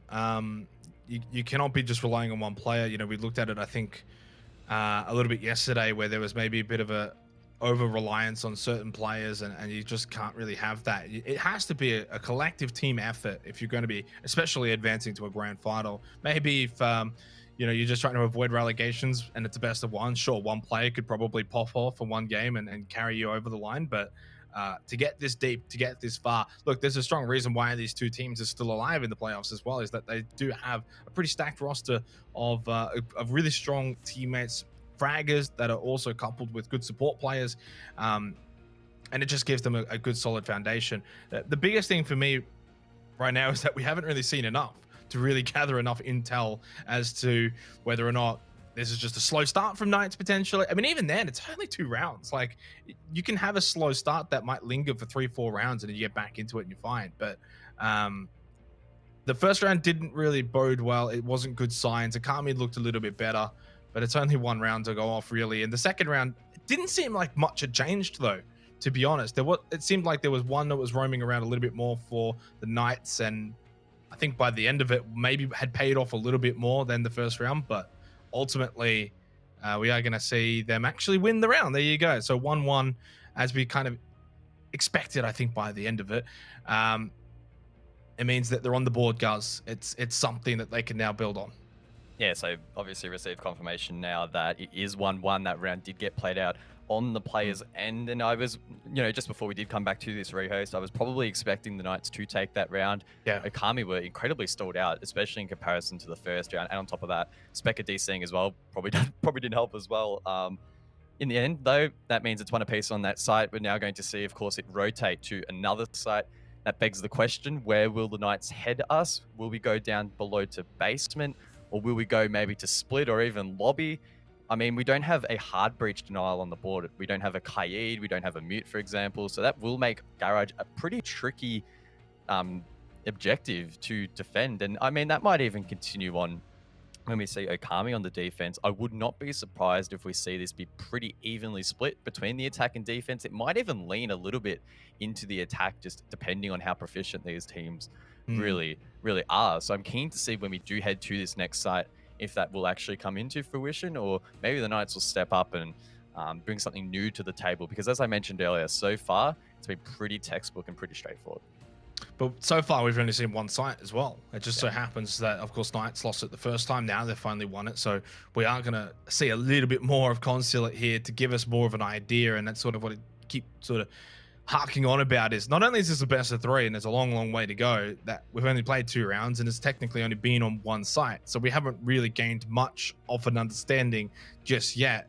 But in terms of not really necessarily a question I posed, but the thought process of how they're looking in-game, in these rounds, the play styles, the positioning, this is what we need to see more of. Obviously, we've only seen 1.5 rounds technically of that sort of style. But I think right now, Kami's attack, in terms of their in-game positioning and the way they're pushing these sides, I do like what I see. And I think they've got a very good understanding here on Consulate. And it's a stark contrast to what we saw at the earlier parts of the regular season. I was often confused and a little bit upset to see some of the ways that Okami were actually pushing these sites. It felt like they were heavily relying on individuals and the timing was a little bit lacking, and maybe too many solo plays were trying to be executed. But I mean, these first 2 rounds are giving us indication, at least here on Consulate, that their communication has been really strong. They're timing these clears of utility really well. They're combining that with nades as well, for example, to clear key locations. And that's going to be critical as well. We're going to head down towards basement. Getting that wall open will, of course, be of high importance. It shouldn't necessarily be impossible, but again, with those hard breach operators not being banned out, the Knights could elect to bring them to the table, but they're actually not going to. Only the mute. Dino's probably going to use those more so to actually deny drones and intel, which might give an indication that the Knights will go for a heavier roam, try and hold from above. We'll have to wait and see, but I wouldn't be surprised if they do try something a little bit more aggressive. I mean, we have seen in the playoffs so far that a lot of teams have been, especially sort of basement sites, more than happy to just turtle up and allow the attacking team to try, I guess, make a mistake. We'll see what Knights are gonna play here. I mean, at best, I think on Consulate basement, you might just have 1 or 2 on this first floor, especially in the bathroom. Whether it's the mirror, we'll just put the actual mirror up, as you can see already. Doesn't necessarily, though, have to be the mirror who does sit in the bathroom, though. This is a strat that we've actually seen. It's an adaptation, a permutation of a mirror bathroom strat that rose in popularity a long time ago now and hasn't been played a whole lot since. Most teams felt a little bit uncomfortable in this position, but the Knights are experimenting with this position. Josh is going to hold that, of course. He has the T5 SMG, very strong primary, ADSs as well to support that position, and Dino as well, with a gun roaming alongside, Haywood actually roaming above as well. So the Knights are investing heavily above here, probably aware that the wall is going to be opened eventually anyway, and then they can pipe off these vert holes, for example, that Dino is creating when they want to try and deny that entry and deny the plan. Well, I was going to say though that we Bomb diffuser has been have dropped. actually seen it. Attackers recovered the bomb. Well, we saw it in Six Masters a bit, but we haven't ourselves seen really much of Consulate. There hasn't really been much of Consulate played in the regular season of Oceanic Nationals anyway, so see how it plays out though. Dino might just find one here though if he gets a bit fortunate and has a bit more patience, although now realizing he has been droned out. That's going to be a quick fallback. Minute and a half though, a lot of time for Akami to have to make up here, and they make up they will. Joker will take out Dino just near yellow stairs, and that's going to be another opening frag for Akami. Weren't able to capitalize though, of course, in the previous round. Well, they were able to in the first round. We'll see if they can do so here. The longer this round goes on though, you just wonder if that bathroom influence will actually have any influence. I don't think it will at this point. Well, there's a minute to go now, and Okami are stacking heavily outside the breach. That means that if they do try and enter, the vert holes from above will play a critical role. And the likes of Hayward and Josh aren't really pressured in this position at all, so they should be able to find these picks. Hayward as well, with an aggressive run out, will find one, and they're actually going to enter, but no one is holding this from above just yet. And if they push deep into the site, which they will, those holes basically mean nothing. They'll be able to frag out the site, should be able to try and get this plant down, and it will be a tough retake for the Knights. 3 versus 3. Josh was able to get 2 there on TP style and Jack Dad. Juicy's down here, so it's only Hayward. Joker's very, very low though. So a lot of the work's going to have to be through Specker. Juicy's going to get picked back up though. Hayward expecting maybe the push from Akami. Juicy's point of view really not the greatest there. Hayward just playing so patient right now, knowing that if he does pick up Juicy, he's going to give away his position behind that shield. Finally now Specker's going to go for the plant. Joker 5 seconds left. just watching and trying to provide that overwatch. 2 versus 1 now because Juicy does eliminate Joker, who was so low. Spec has been clutch though all season, especially in these playoffs. Juicy at the bottom of yellow stairs, just seeing if he can get that height advantage. It doesn't matter. Specker is on another level here in the playoffs so far.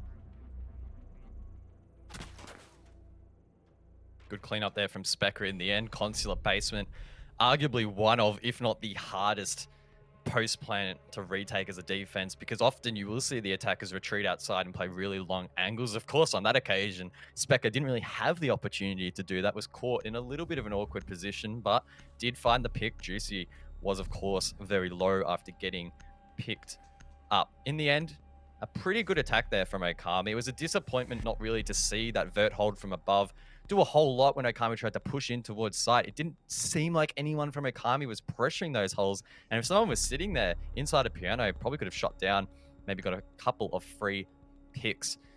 Either way, though, wasn't meant to be. We are going to see the Knights actually reattempt this site. So that's the second time already that they're reattempting a site that they've lost. It did work out for them upstairs, and they'll be looking to try and do the same here down below. The operator picks are suggesting to me that we could again see that vertical hold from above. The mirrors on the board, but they've also brought the Kaid as well, and Juicy might use that to deny the main breach from being opened a little bit longer, or maybe even use it above to fortify this position. Well, the mirror hold bathroom, how much of an impact did it really have in that last round? Hard to say. It does, I guess, negate an area of an attack for Akami, or make it a little bit more difficult to try and push through. It can be relatively safe depending on how you play it, because you can just drop down. So really, it's all dependent on how the Knights want to play it. But it does feel like that garage wall does need to be held up maybe a little bit longer this time around, and it became a very big avenue for Akami in the previous round here on Garage and Cafeteria. So I'm not sure where Juicy has played the electro cord. Looks like it's on the main wall. He's actually tricked one of the summer charges. No, I don't think he's actually tricked any of them. So they're actually going to open that breach anyway. Wow. Which basically means those electro claws are redundant unless they are being used above. Doesn't look like they are. In fact, actually, it is being used on one of the walls. So the second one's already gone to waste. That one will be taken down for good now. And look, it's only 45 seconds into the round. Okami have this pressure. It's perceived pressure on this breach. Even if no one from Okami is sitting out there, a defender needs to be mindful of this position, because it could essentially be a free plant if they do make it inside. No one's watching the vert as well. So these positions being held by the Knights at the moment are a little bit scary if you're a Knights fan. Yeah, Sejuan though sitting just behind the white van. Does have to be careful from this sort of position, especially if he peeks out there. Could easily just take his head off. Those ADSs are getting eliminated. Josh does find a frag though onto Cutie. It's a big one. Joker already in on yellow stairs. Oh, Dino. Have a look at Dino's angle. So he's on the hatch all the way in CEO. He can look down the vert holes in towards the site. If he hits his shots, Okami will have no idea where that's coming from. No kill cams, of course, in comp. But Jack Daddy's actually made it in already. The plant's going down. I don't think the Knights are aware. This is going to be a tough retake. C4 heads out. I think it was shot. And this is going to be very, very hard, if not impossible. They can just sit back now, Okami, and they can just wait for the Knights to funnel through. Yeah, Josh pushed up, but it was a little bit too late. Specker was able to find a frag as well. Watching as Jack Dad was running out. Specker's taking a lot of damage here and will now actually be finished off by Josh, who pushed into that aggressive position. Juicy's actually gone for the defuse here. 18 seconds left. If Star pushes in from behind, takes out Dino, and the Knights have just been collapsed upon. Okami just pincered them by the end of it. Again, classic consulate basement. Once that plant goes down, it's almost always going to go the way of the attack. Very, very rarely do we see those retakes actually work. It really came down to that point where the Salmas from Ace opened the wall so quickly. And I don't know if Jack Daddy entered through the breach. Maybe he even went yellow stairs. A little bit hard to tell. Didn't quite get to see it. But the plant did go down. Wasn't contested. There was a very late C4, I believe, from Sage. But I believe it was also shot in the air. I think he just ran in. They smoked the black car and then just literally just walked in and then planted. Yeah, which was unfortunate because Dino had such a great position above, but of course you can't cover the entire garage. So he was probably banking on the fact that they'd go in through the more common entrance in towards front white, which they didn't. And by that point, it was basically already over. And then the sweep in wide late from Ippy style was pretty huge as well and put that nail in the coffin. Well, we head back up to the second floor. CO in meeting, which... I mean, mixed success here for Knights. It's not exactly a safe haven. But obviously just given up on basement already. 3-1. Great start for Okami. They certainly look the better of the two teams at the moment. Early signs, early days though, of course. We're only heading into our 5th round of this entire best of 3. And it is, of course, Okami's map pick. So you do, I guess, have expectations for them to perform here on Concealer, and right now though they are meeting those expectations. Back upstairs now. Key position here in yellow. Juicy time and time again has been holding it with the smoke. Nothing wrong there. Commonly done, commonplace for that operator to play. But Okami on the attack have been very, very clean in clearing that out. They've been dumping utility quickly. We can see them already 20 seconds into the action phase, setting up to burn these ADS devices. Once they're gone, there's only so much Josh can do by trying to replace them with magnets, and it makes it nearly impossible to sit here. And I think Juicy's actually read into this. He's playing now back into a bathroom. Yes, he is. In fact, he's actually now going to reposition, so still playing at quite high risk. Okami, I'm sure, will be looking to try and clear this out and get another free pick.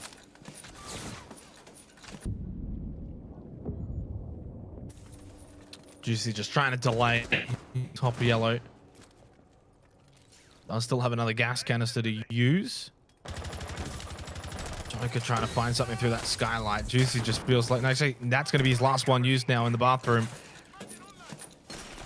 Running out of utility here. Still 2 minutes to go as well. It's been quick from Okami in clearing out a lot of this utility from Knights. And Juicy's just under so much pressure. I thought he was maybe going to get that onto the repelling Cutie, but no. Cutie wins that exchange.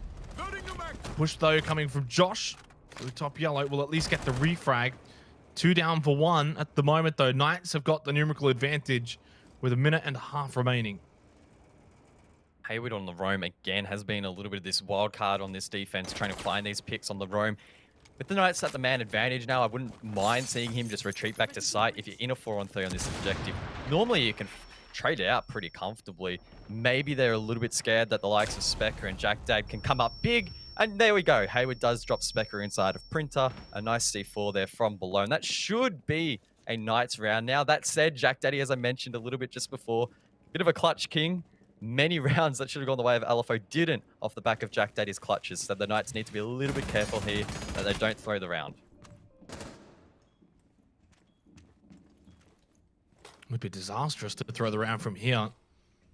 You're up 4-2 in this particular round. You lose it, you probably go 4-1. And yeah, that's Hayward getting jacked out. That should be all but secured now. Attackers recovered the diffuser. So it's a good round for Knights to win, though. At least that's two wins in a row here on CO and Meeting. It just keeps them alive. One round to go in the half, and well, you just have to pose the question: do they give Basement another go?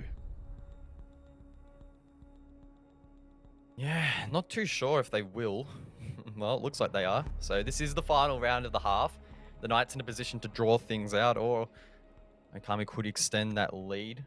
We haven't seen the Knights successfully defend this site yet. They've done a very similar strat on the first two occasions with the mirror above. Unless they six-pick it here, probably not going to see any hold above, or at least not to the same extent. And that's probably the right call. We didn't really see it pay off the way they would have liked. You gotta stop muting yourself to me, guys. It's getting ridiculous.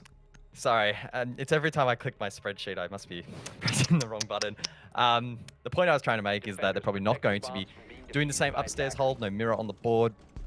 We don't expect to see that again. Maybe just hunker down on site a little bit more and play off the plant denial, because we're seeing this breach get open really early, and now the defense needs to focus on how they're actually going to stop that plant from going down quickly as well. Yeah, obviously it wasn't working out with the mirror up in the bathroom first floor.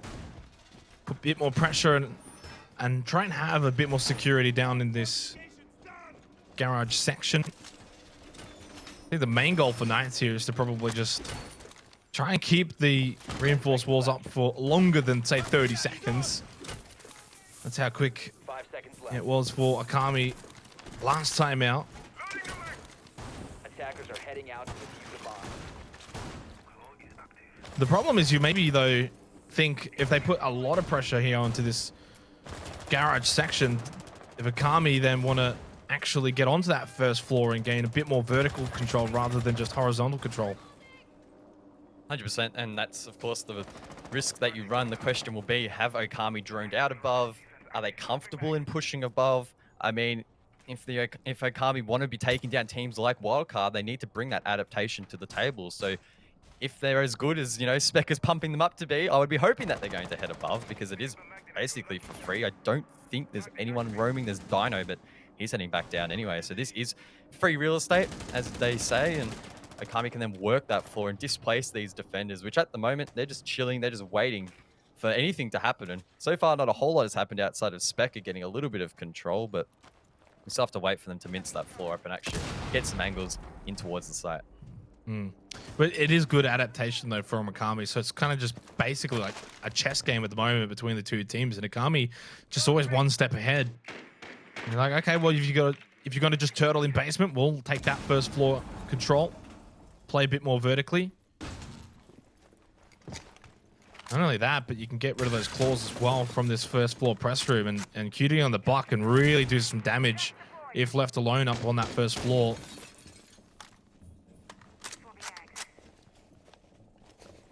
Ping 2.0 as well, they're on display. That can give away the position of the Electro Claw. Cutie, easy as that, will take it down. And now this opens up the opportunity for Okami to open up the breach. Jack Daddy, as quickly as that, will throw 2 Selmas onto that breach. That will open up some nice holes in towards that white default. And now with a minute to go, this is the sort of stage of the round that we were expecting, right? The Knights now, with this plant denial, they have Josh on the Maestro, they have Juicy on the Smoke. They need to be the ones that come up big here to stop that plant going down, or at least delay it for as long as possible to allow for some late round aggression. If they let it just go down for free, we'll see what we saw in the other 2 rounds where Okami can just sit back and win the round pretty comfortably. I mean, you can already see the difference, though, between, I guess, the positioning this time around for Knights versus last time. At the very least, they've been able to get that clock way down compared to last time out in terms of that garage wall being open. QD there with the opening frag on Sejon gives Okami the numbers advantage. It's not looking good for Knights here. They haven't really been able to do anything other than just sit back.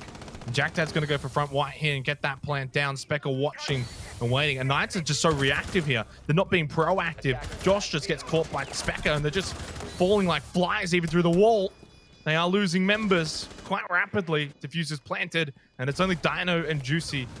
They're going to be able to do anything here for Knights to try and salvage this situation. Juicy, I don't think from here is going to be able to win the 1 versus 4, and he is not. And Akami, once again, will take this basement site 3 out of 3 times.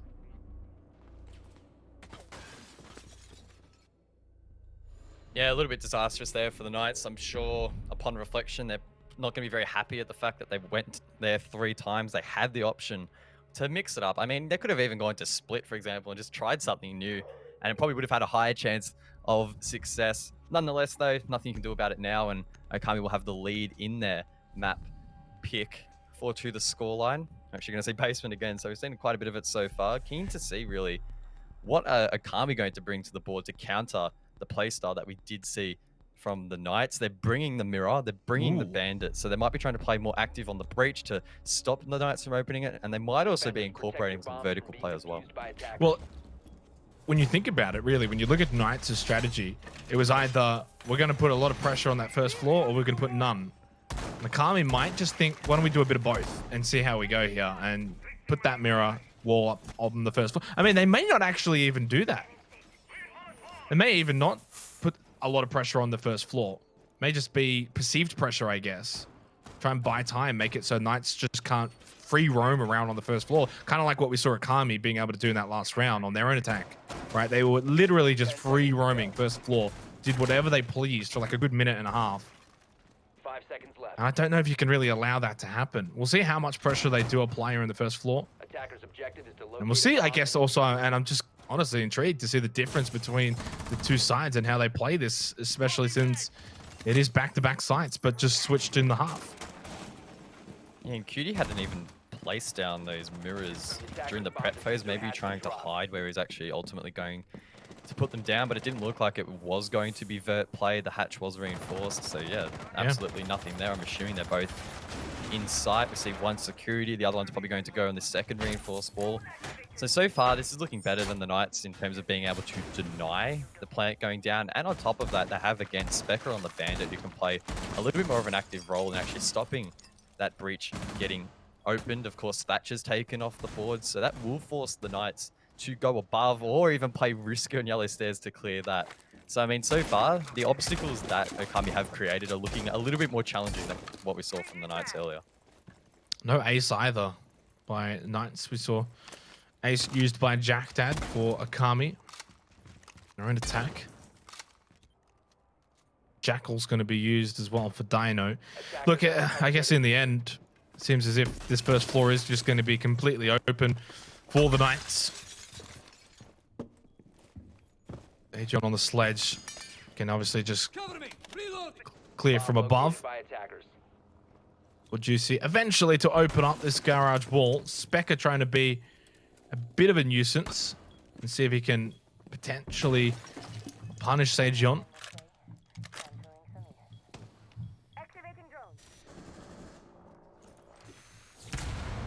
Minute 15 left now, and it sounds like the main breach is getting opened.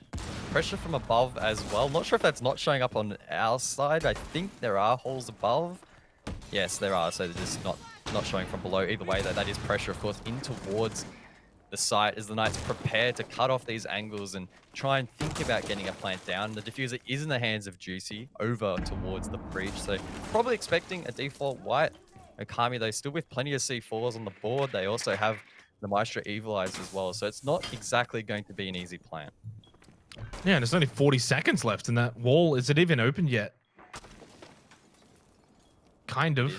Yeah, that's good enough. That'll do. Yeah. Not as nice as the ace, but it does the job. It'll work, but 25 seconds left.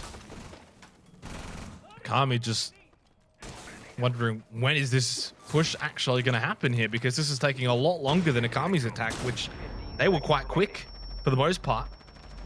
Just will fit through that tiny little hole and get this diffuser down, but Epistar, they are aware that they're going to put the pressure right onto Knights, knowing that they're going for it. Shot the C4 in the air. Epistar with a triple kill. Akami with a massive play onto Knights. They lulled them into a false sense of esteem, and to be completely honest, Knights just took forever. That defense to me was infinitely better than what we saw from the Knights. It drained so much more time, as you mentioned. It was, what, about 15 seconds when the Knights decided to try and enter the breach. And by that stage, Okami knew full well exactly where that plant was going down. Almost before it was even being planted, we could see the members of Okami on the defense moving quite swiftly to take that out. And in the end, they were able to overwhelm the attack, who unfortunately just couldn't even get that bomb down. In the end, the C4s were flying out. They had guns to deal with as well. And that was very rough to watch for the Knights. Unfortunately for them, not quite working out. Okami now, they're actually not even going to go above. They're going to head towards lobby, try and secure this match point. If they do it on this objective, then they, of course, they have the freedom to either go split or above. That's a lot of freedom to have on the defense. And this is rough for the Knights. Again, we pose the question, will a bad result on this map dictate how the series will play? Will that maybe lean it more heavily into a 2-0?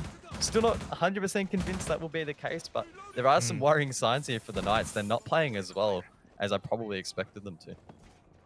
Well, you brought up an interesting point. You said that it was a better defense from Okami than the defense we saw from Knights. And I think, well, the fact is Akami's attacking was better as well. So Akami's better on the attack, better on the defense. And while the scoreline certainly suggests that, since it's 5-2, it's not a good look right now for the Knights. Of course, it's only one map in this best of 3. Coastline after this. And then Oregon, the potential decider, if it is 1-1 after Coastline. We're not even done yet here, though. But in terms of the play style, and it's going back to when we had that rehost and it was 1-1, and I was saying the main thing to look at is the in-game play. I think Okami have smashed that compared to Knights. Knights just look a little bit lost, where Okami are just solid. This objective will really put the Knights to the test. They have a lot to clear above. We can see Ippy Style, Specker, I believe Joker as well even. So 3 really key fraggers for Okami trying to hold these positions. I like those X-Kairos on the con wall. That will reduce the ability of Okami to move around freely, which is nice to see. That said, they need to continue to apply this pressure. And Ippy Style isn't backing down without a fight. Does eventually fall out, but Joker, he also falls out the window, finds the first pick in this round. But it is a decent trade there from Josh. Little run out. Okami just the ones, though, that are dictating everything right now. Specker goes down, but Dino and Juicy out means that's advantage Okami at the moment. Sejon, Hayward, and Josh need to come up big. Otherwise, it's going to be a 6-2 match point to Okami already. They've got the numbers. They're on defense. Now, wow, that's it. This is a slaughter, guys. This is a slaughter on Consulate. Well, that is a very rough sign to see. Again, if you're a Knights fan or if you're a Knights player in the lobby, it's been rough. I don't really see them from this point onwards being able to bring this back. Okami have match point. They can now head above, which traditionally has normally been the more primary side of choice for the defense. Ooh. That said, they're even going to go split. So this will be fun to see. We don't see this objective played too much in comparison to some of the other sites. Again, sort of depends on which team is actually playing. And yeah, this will rub salt in the wounds a little bit. If Okami close it out on this objective, it's been a grim one. Knights will have to put this in the back of their minds, just remove it from their minds completely, because when we do head into Coastline, you do not want to have any confidence issues, because they will really shine through there. Yeah, and I'm going to say, I definitely apologize, guys. You said at the start of this, could be 7-1, could be 7-2. You weren't far off. Well, yeah, not yet, but it's played like that. You know, it certainly has played like that. You could be forgiven for thinking this, the way that if you just watched the game without actually looking at the scoreline, I would have said it's about 7-1, 7-2 finish. The fact that it's 6-2 right now suggests it as well. And yeah, look, if Knights lose this here on split as well, a 7-2 loss to the start of this lower bracket final, it's not a good feeling. And as you said, you've really just got to put it out of your mind and head over to Coastline and say, right, okay, it's 0-0. Let's just act like it's 0-0 and go to a map we're a bit more comfortable on, potentially. Attackers must locate and defuse a bomb. And again, if you look at the last 3 times the Knights have actually played this map, on every occasion, it was a loss, but it was to wildcard. So I don't necessarily think the Knights are going to be too upset that they've lost this map. Maybe not in terms of the margin. They would have liked it, obviously, for it to be a little bit closer, or obviously to take the map. That would be the ultimate goal. But in a best of 3, again, it links back to how deep is your map pool, how good is your mental fortitude. If they, again, don't worry too much about this result, head into Coastline and play it as confidently as I'm expecting. I don't see any reason why this won't head to the 3rd map of Oregon, which in my opinion should be the closest of the 3 if we do go that far.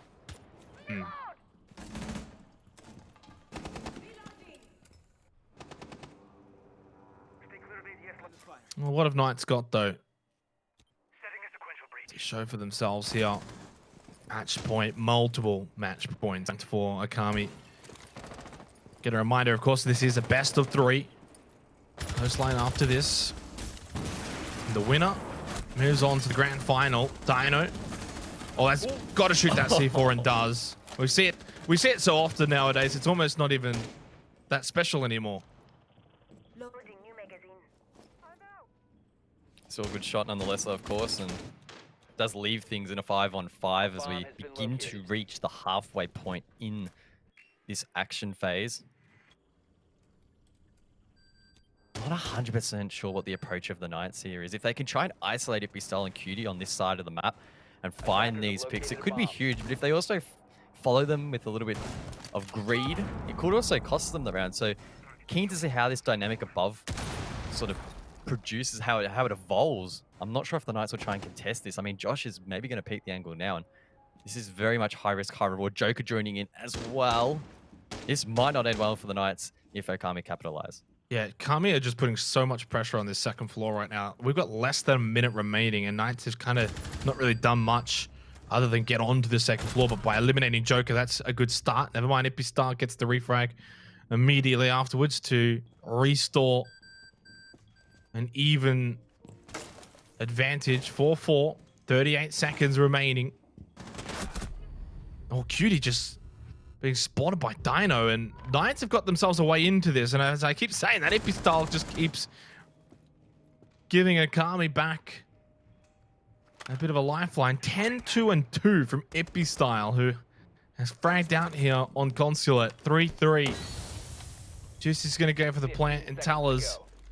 C4 from Specker will be able to stop Juicy. 10 seconds left. Sajon and Dino need to get control of the diffuser and start planting it. One has to watch. Unfortunately, a second C4 will do the job from Jack Dad. It's all over. Consulate was all over from the beginning. Akami, 7-2. It's a slaughterfest. Great way for Akami to kick off this series. We were expecting them to take the map, but they took it in a very dominant fashion. 7-2 in the end, humiliating the Knights there in a couple of those rounds, and it's time for the Knights to pick themselves up because we are heading to Consulate, of course, Coastline rather, very soon. And the Knights don't have another chance in this best of 3. Ipistyle, 11-2. That was also after the rehost, so it was probably even more than that. Insane performance from him. Has been a little bit of a quieter season from him, in fact, but so far in the playoffs, so far in this best of 3, he's shining bright for Akami. Well, Akami as a team certainly shining bright after that performance on Consulate. 7-2. Are we in the lower bracket final, or are we in just some random best of 1 that doesn't matter? Because that was not a good performance from Knights. And I mean, we can sit here, we can praise Akami. It was great, and I think we did enough praising of Akami. I think it's fair now that we sort of maybe bash Knights, because that was a really poor performance. Yeah, and look, when I said in the earlier stages, I believe it was during the rehost or whenever it was, that this might well be a 7-1, 7-2, part of me was, you know, just having a bit of a joke, but part of me probably wasn't necessarily expecting it to be too much more favored towards the Knights, right? Again, if you look at their map history on Consulate, it hasn't been great. I was thinking that maybe in the back of my mind, they were hiding some things on that map. And maybe they were. I know the basement strats were a little bit experimental in the way that they were using that mirror to hold above, for example, but it just did not have the desired effect they would have liked. Okami, on the other hand, they were just doing textbook holds, textbook takes, and they were just working because they weren't making as many mistakes. And that's the thing the Knights made so many mistakes that they just continued to sort of pile up. And if they do the same here on Coastline, oh, it could well be a 2-0, which I was not expecting. So they need to pick themselves up really quick. Well, they certainly do need to turn it around. They have to put Consulate out of their head and forget all about that 7-2. We head to Coastline, and Knights really need to step up. Kami, though, well, one more map win, and they move on to the grand final.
no signals, no signs.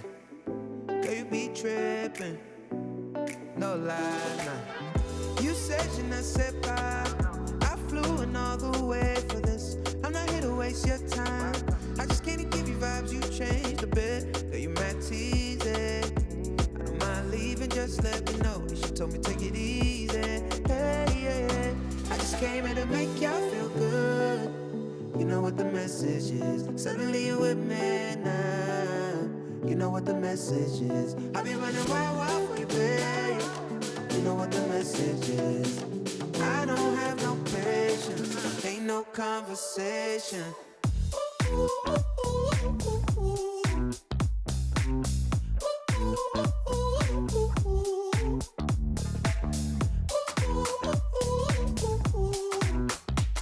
good. Sometimes make you feel good.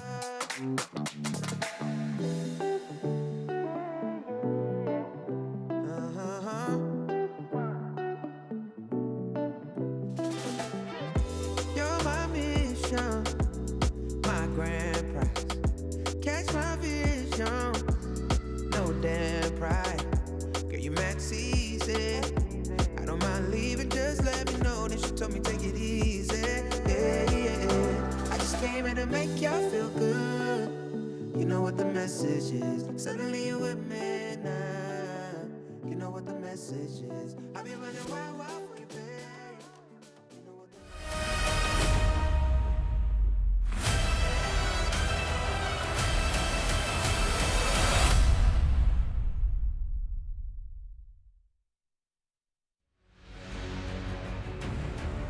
Well, not a great start to the playoff final day for the Pittsburgh Knights. Fortunately, they've got at least another shot here on Coastline coming up. They're down 1-0 to Akami, who definitely showed up on their map pick. 7-2 victory, guys. It really was very one-sided. 100%. Incredibly dominant there towards Okami. No look in at all, really, for the Knights throughout that. We saw Knights try some experimental strategies at times, but look, they just didn't work, and Okami read into them like a book, really. So that does set the stage maybe for a 2-0 in favor of Okami, but I'm not so convinced. I still think the Knights are a good shot here on Coastline, and we should still head to that third map of Oregon.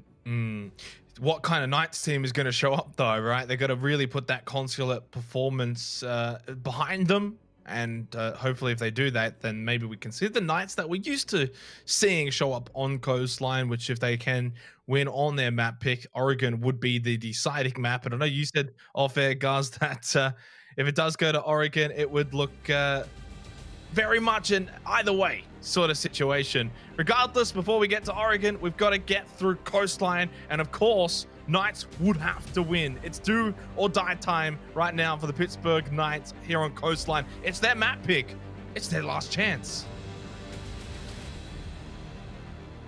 Coastline is a map that we haven't seen Okami play a whole lot of in recent time. In fact, we have to go all the way back to day 12 of Six Masters 20 regular season, where we saw them take down Elevate 7-5. Before that, they actually took on Ferox and lost it 6-8. So Okami do have scarce results heading into this one. Maybe they've been working on this map in scrims and outside of officials. Time will tell. The Knights, though, they're a little bit better on this map on paper, so should have the edge. Two very interesting bands coming through. The Thatcher, we don't see a whole lot here on Coastline, but it is a little bit of a comfort pick for some of these teams. But that Yana, that really stands out to me as an unusual one from Okami. The Knights, I guess, maybe leaning into it a little bit in their play style to help with that map control, those map takes. So I really like that. First time we're seeing it banned ever in Six Masters or Oceanic Nationals, I believe. And to round things up, it'll be the Valk and the Malusi. So nothing standing out there as being too unusual. Nothing too crazy. Yep, 100% agree with you. Do you still think this is going to go to OT, though, on Coastline? That was your little guess, I guess, before this all started? Throwing me under the bus here a little bit. That was meant to be top secret information, but top secret information. I do believe this will go OT in favor of the Knights. I'm basing that off the fact that the Knights had a pretty rough first map, and it might take them a little bit to find themselves here on Coastline. Add on to the fact that they're also starting on the defense, so the unfavored side. So Okami might be able to mount some rounds on the board here and really apply the blowtorch to the Knights a little bit. But I do still think in the end that the experience that the Knights have on this map should pull through. It's interesting you say unfavored side, though, because Coastline, is there really an unfavored side? Like, is it that much of a hindrance being on defense? Realistically, I think you could. It's a lot closer to 50-50 than, say, certain other maps, that's for sure. True. I mean, I can have a quick gander at the stats.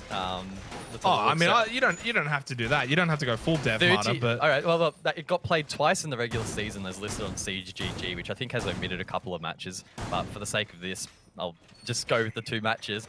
38% win rate on the defense. So, ooh. Okay. I mean, statistics, you cannot argue with those. Numbers never lie. So for the Knights, though, they will be on the statistical unfavored side. See how they play it here. And obviously, it's not even just sort of winning and losing at this point. They're just going to play better in these rounds too. Start fragging out a little bit more. Try and find these opening kills a bit more often as well. Feels like it's just Specker and Epistar that just keep finding opening frags. Cutie as well was finding a lot too. Epistar just pushing straight on into Cool Vibes. Was able to get one. Fortunately, Dino pushing up the stairs as well. Gets those refrags. And well, that's it. The round's over. Yeah, an aggressive take there from Okami, or at least attempt to take the site. It was not even a minute in towards the round. In fact, it was about 30 seconds into the round where they just decided to yeet straight in towards the site. But the Knights, they hold on. They get the first round. It's a nice confidence booster for them. And I have to question a little bit the thought process of Okami there. On Consulate, for example, they played measured. They played quite at not a slow pace by their standards necessarily, but at quite a consistent pace, and the fact that they didn't really go for any rushes at all throughout. So not sure exactly why they would do that here in the first round of Coastline. Maybe they thought that if they got that round on the board, the Knights would really then be under the pump. But I feel like that's probably just given Knights the confidence boost that they need on this defense. Oh, well, it's only one round, and I think maybe the mindset there for Okami was to just sort of go in, guns blazing, blitz them, catch them off guard potentially, find a few opening frags. I mean, they obviously got one. Epistar getting that opening frag, but and who was that on? Sejon was the only one to die, so there you go. But ultimately, it was, yeah, as you said, a bit of a strange one from Okami. And look, maybe that was a one-off. Maybe it's just like, all right, that didn't work. We tried something a little bit crazy, something a little bit different. Thought we'd catch them, didn't quite. Let's go back to being a bit more measured, methodical. And look, obviously a map like Coastline, you can do those sort of fast pushes, guys. It's a possibility compared to a lot of other maps, but it doesn't necessarily mean it works. 10 seconds left. 100%. I'm not expecting it to be brought out again. I mean, unless Okami want to do something crazy and attempt another rush, because now the Knights are probably thinking what we're thinking, that they won't, but that is very unlikely. Okami, I believe they should be playing that sort of measured play style that we did see on Consulate. Clear out these players from these key positions, try and go for maybe a more default plant. But, I mean, they're already trying to clear this really quickly. They're all snaking together. I don't think they're going to rush in off the back of that, but Specker again gets the opening pick. So that's 2 opening picks now in favor of Okami. We saw a very similar story on Consulate. But the thing was that these opening kills weren't always actually capitalized upon. So Okami need to make sure they do that. And that's not a great result in return. Dino does get the trade. Knights only got 1 opening kill on Consulate, and yeah, that trend is continuing here, at least onto Coastline for the time being over the first 2 rounds. As you said, at least there was a retrade, so it's 4 on 4, but Okami just continue to play with this sort of fast-paced style on Coastline. May or may not work by the time it's all said and done, and maybe just for the time being, they do slow it down a little bit. You would hope they slow it down a little bit. Specker just pushing into Hookah now onto the 2nd floor and look to get a bit more of that vertical control. Definitely don't just go guns blazing in onto the site. This is the more measured sort of take that I'm talking about. Specker from above using the breaches to try and clear these safer positions, if you would, inside of the red bar. And that will really try and enable the plant to go down next to where Epistar is. Of course, he is the one that does have the diffuser in hand, and he'll be looking to rush in, try and get that plant on towards the couch. So this really is a key round for both Specker and Epistar to pull off their roles, with the assistance, of course, of Cutie and Joker, who are roaming around a little bit on the attack as well. I do like the fact that the Knights are just holding their positions at the moment, but the second it comes to that execute, they need to be really mindful that they're aware of the control that Okami do have around the map and above. Well, Epistar's actually made his way into Sunrise, and he's going to get this plant down. So there was a minute left on the clock. That's now going to become 45 seconds. Trades are out. 2 versus 3, though, now in favor of Okami. Specker being involved. Cutie from above can't find the frag. It's Hayward and Sejon versus Epistar and Cutie. With the diffuser down, Epistar can watch it. And Sejon and Hayward pushing up through Cool Vibes. They go back down over towards the site. Epistar's not very far away from this position, guys. Should be able to just pre-fire the angle. He hears the sit-down Q of Sage on the diffuser. Swings wide, hits 1, and hits 2. That was a very clean round from Okami. They did their jobs very well. They got those positions set up. Free plant, free post plant as well for them, really. And that's a good response after what was a pretty iffy first couple of rounds for them. Or first round.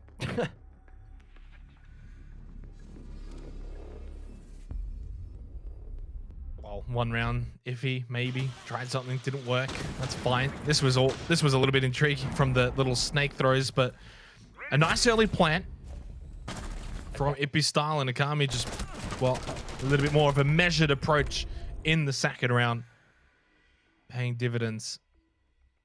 And it's tied up 1-1 on Coastline. We do go back though to Blue Bar and Sunrise. Knights will be looking to rectify the issues, but I thought it was just well played from Akami in the end. Knights didn't necessarily do anything too bad, and so far, at least on Coastline, it looks as if they're playing quite a bit better than Consulate, so it does at least bode well for their chances of evening up the series.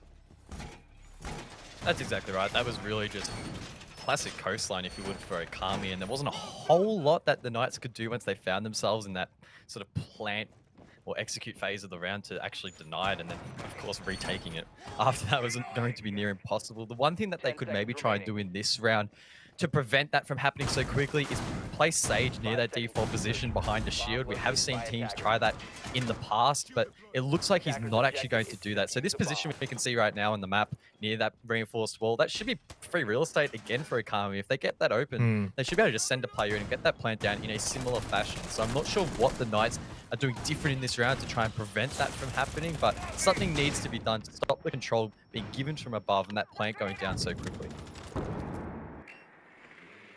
Yeah, I mean, it was what, a minute left on the clock when that plant went down, which is a lot of time for Akami. Ippy Style clearly feeling like he just had free reign in Sunrise.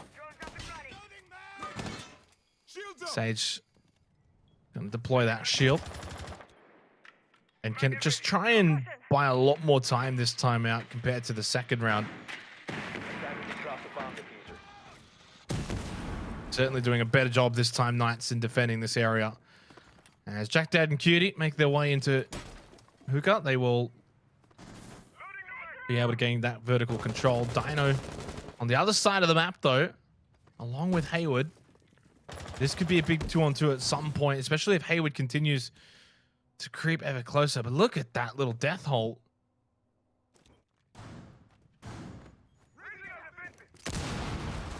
I do like this from Hayward. He's trying to be in a position to maybe catch these players on the vert off guard.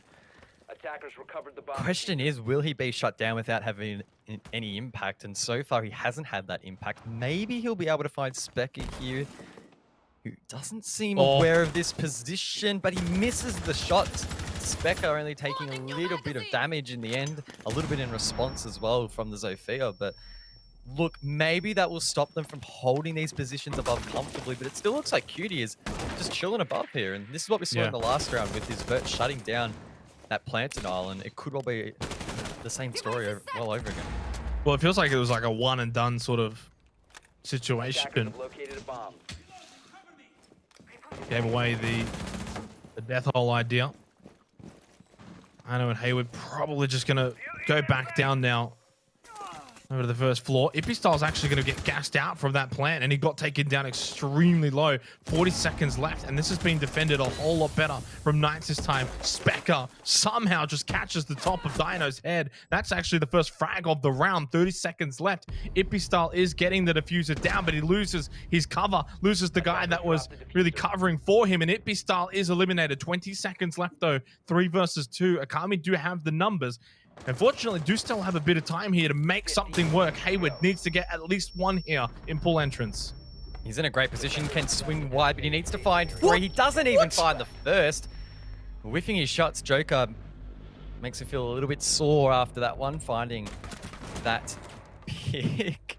Yeah, not quite sure how those shots didn't quite land, but either way, it was very similar to the last round. The only real difference was the fact that Juicy on the smoke was able to delay for a significantly longer period of time, but it only delayed it to the point where the Knights could then try and rush in towards site, and that's when we saw the vert basically shut that down altogether. Yes, Hayward did deny the plant, I believe, and Ippy was dropped, but the damage was already done by that point, and we saw it was left in, what, the 2-on-3, then the 1-on-3, and unfortunately the Knights just not in a great position to close that one out, and they will head to kitchen.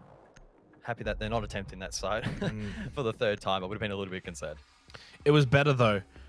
I mean, Coastline has been better than Consulate so far, at least for Knights. But that last round in particular was better defended, and you could see it. They just didn't get any reward for it. I think they would have been deserved winners in that particular round, especially the defense from Sage in Sunrise. Don't come away with the chocolates though, and now they find themselves 2-1 down to Akami. Kitchen service. You talk about the 38% win rate for defenders on Coastline. Knights won't like that statistic unless they can get a win here. I mean, if you look at those stats, then essentially 2-4 is not even that bad at the half as a defender. And if you can get 3-3, you're pretty happy. Attacker's objective is to defuse Yeah, the bomb. that's exactly right. That's why I want to see the Knights continually just change up the objective that they're playing unless they are 100% convinced that they can right their wrongs. I mean, look, in that last round, to their credit, they did a much better job in delaying that plant, but they still didn't quite deal with the vert.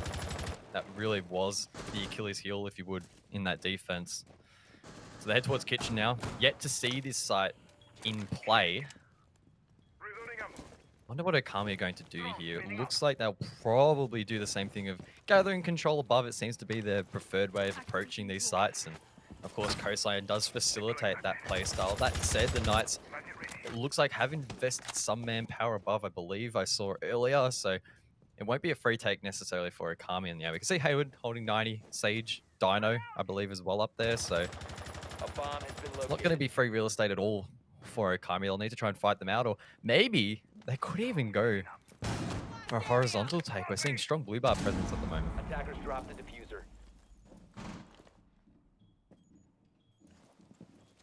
2 minutes. Thunder's next. Again, a trend that has continued well and truly over to Consulate has been these opening deaths for Knights. Constantly down 4-5.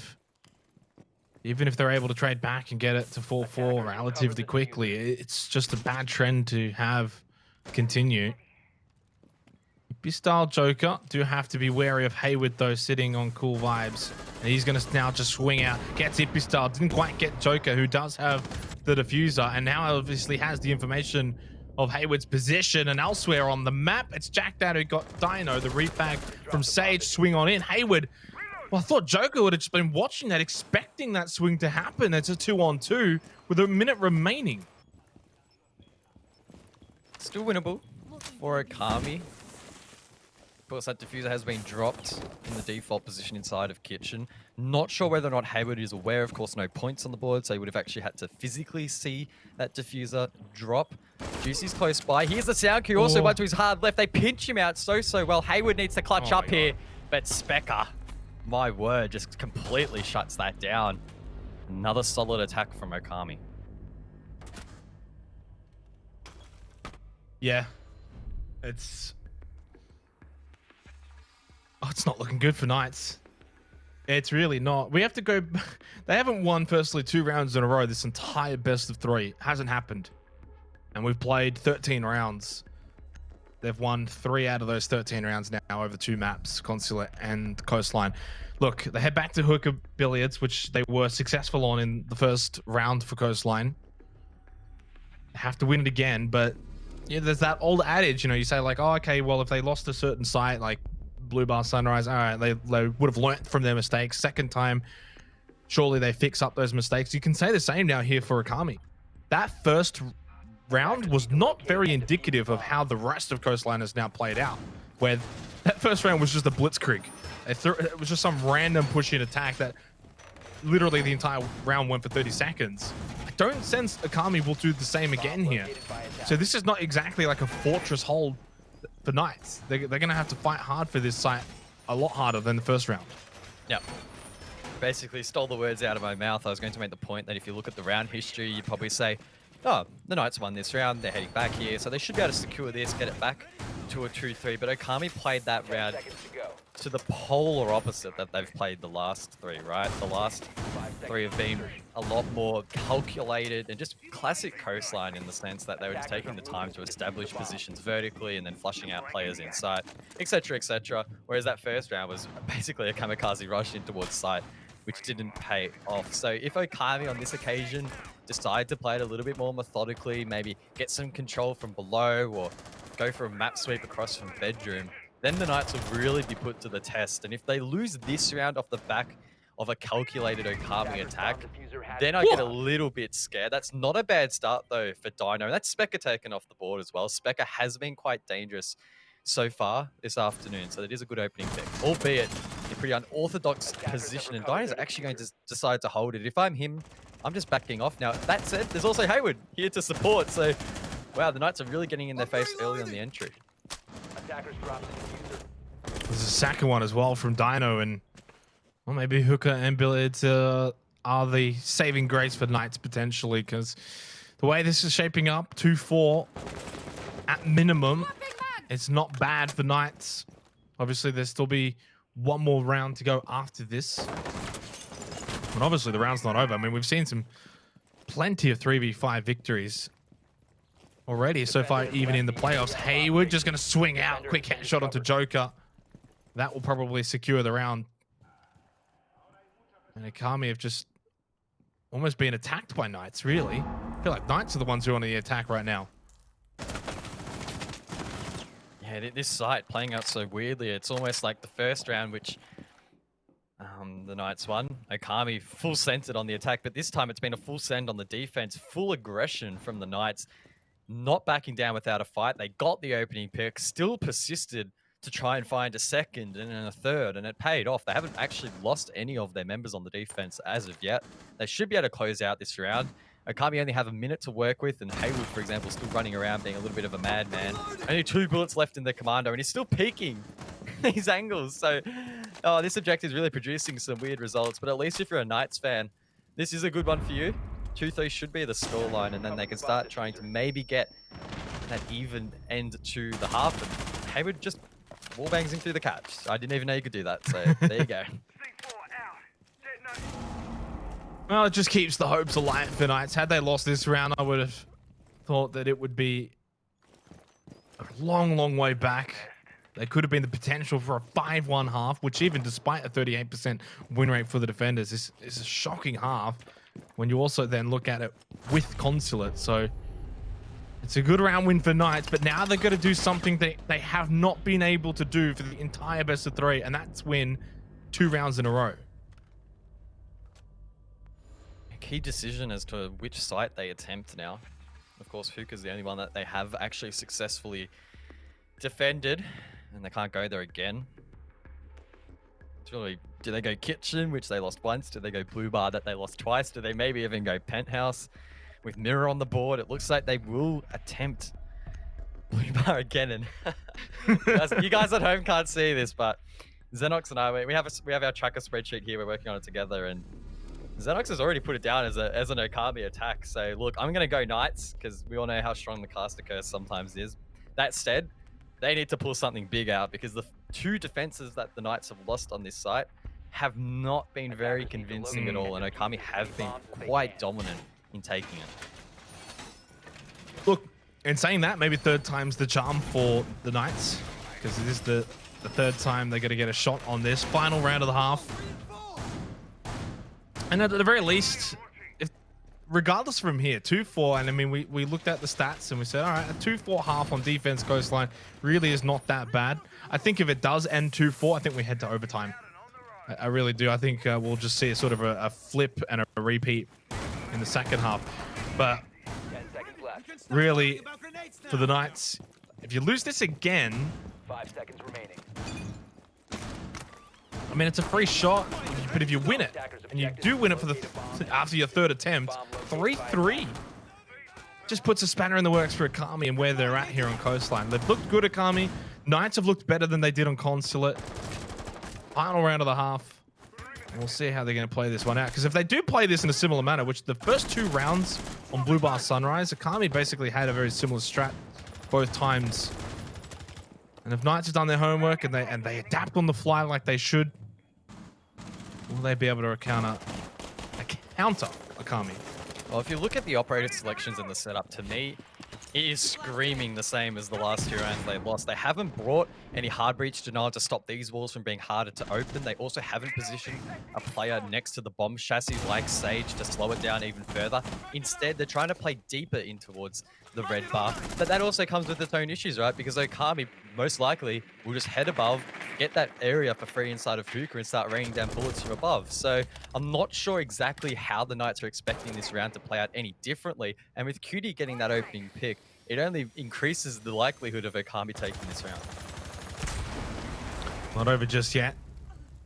There's one back at least from Hayward onto Ippy Style, who has been a very big fragger so far in this series for Okami. Still Cutie and Jack Dad are going to push into Hookah. Sage putting pressure from Cool Vibes, although Cutie's going to just send him down the stairs with a bit of damage as well to boot.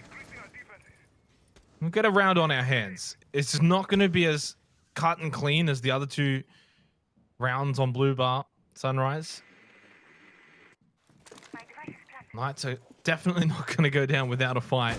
They're going to make Okami earn it even more so than the previous 2 rounds on this site. Minute 12 seconds remaining. But now in Hookah, they can really open up the floor with Cutie and get a bit more of that vert control while Specker will eventually push in. 4 and 4 minutes to go. Again, looking like Okami trying to get in a position to get that default plant down. Good clear of the Evil Eye will aid in that. Again, limiting the Knight's ability to deny the plant, limiting that information they even have on the plant. And sometimes it has felt like these plants have been going down for free and the Knights haven't been 100% aware that they actually are being stuck. So look, I'm very skeptical that the Knights can take this round. Cutie is still probing above, and Joker could hold the Cool Vibes cross as well. This will be a tough plant to deny, and if it does go down, it's going to be even tougher to retake that side. If Specker finds this pick, it will probably close out the round, but he does narrowly miss. Specker pushing in, that could allow Jack Dad to push in slowly behind him, who is just getting eaten up by that gas canister. And Knights were expecting a similar push from Okami, and Okami went for a similar push. Knights win the round, and it gives them a massive amount of hope for the remainder of this map. I'll just change just edit, the spreadsheet. Yeah, power of the caster curse, and I mean, even I cursed it, right? I was setting that up to be an Okami win. It felt like they were in strong positions, but the Knights from that sort of kitchen-esque area were able to hold on for dear life. Hayward's going to need a back massage after this map, I tell you. He's been absolutely carrying this team on a couple of occasions. He's getting so many key picks, it's ridiculous. He's getting opening picks as well on top of that, which is always a sight to see. Oh, all right. 3-3. For me, that probably is indicative that the Knights are slightly on top here if we want to, again, just base that off the win percentage. I would argue that 2 of the defenses they won were probably more so mistakes from Okami than necessarily extremely well played rounds by the Knights. But with the dynamic changing, with those sides changing, all of that's really irrelevant. And now we get to see what the Knights can bring to the table on their attack. And for the first time in this series, they were able to win 2 in a row. So things are looking up for the Knights. They go to the better side. They've won 2 in a row. It's, of course, their map pick.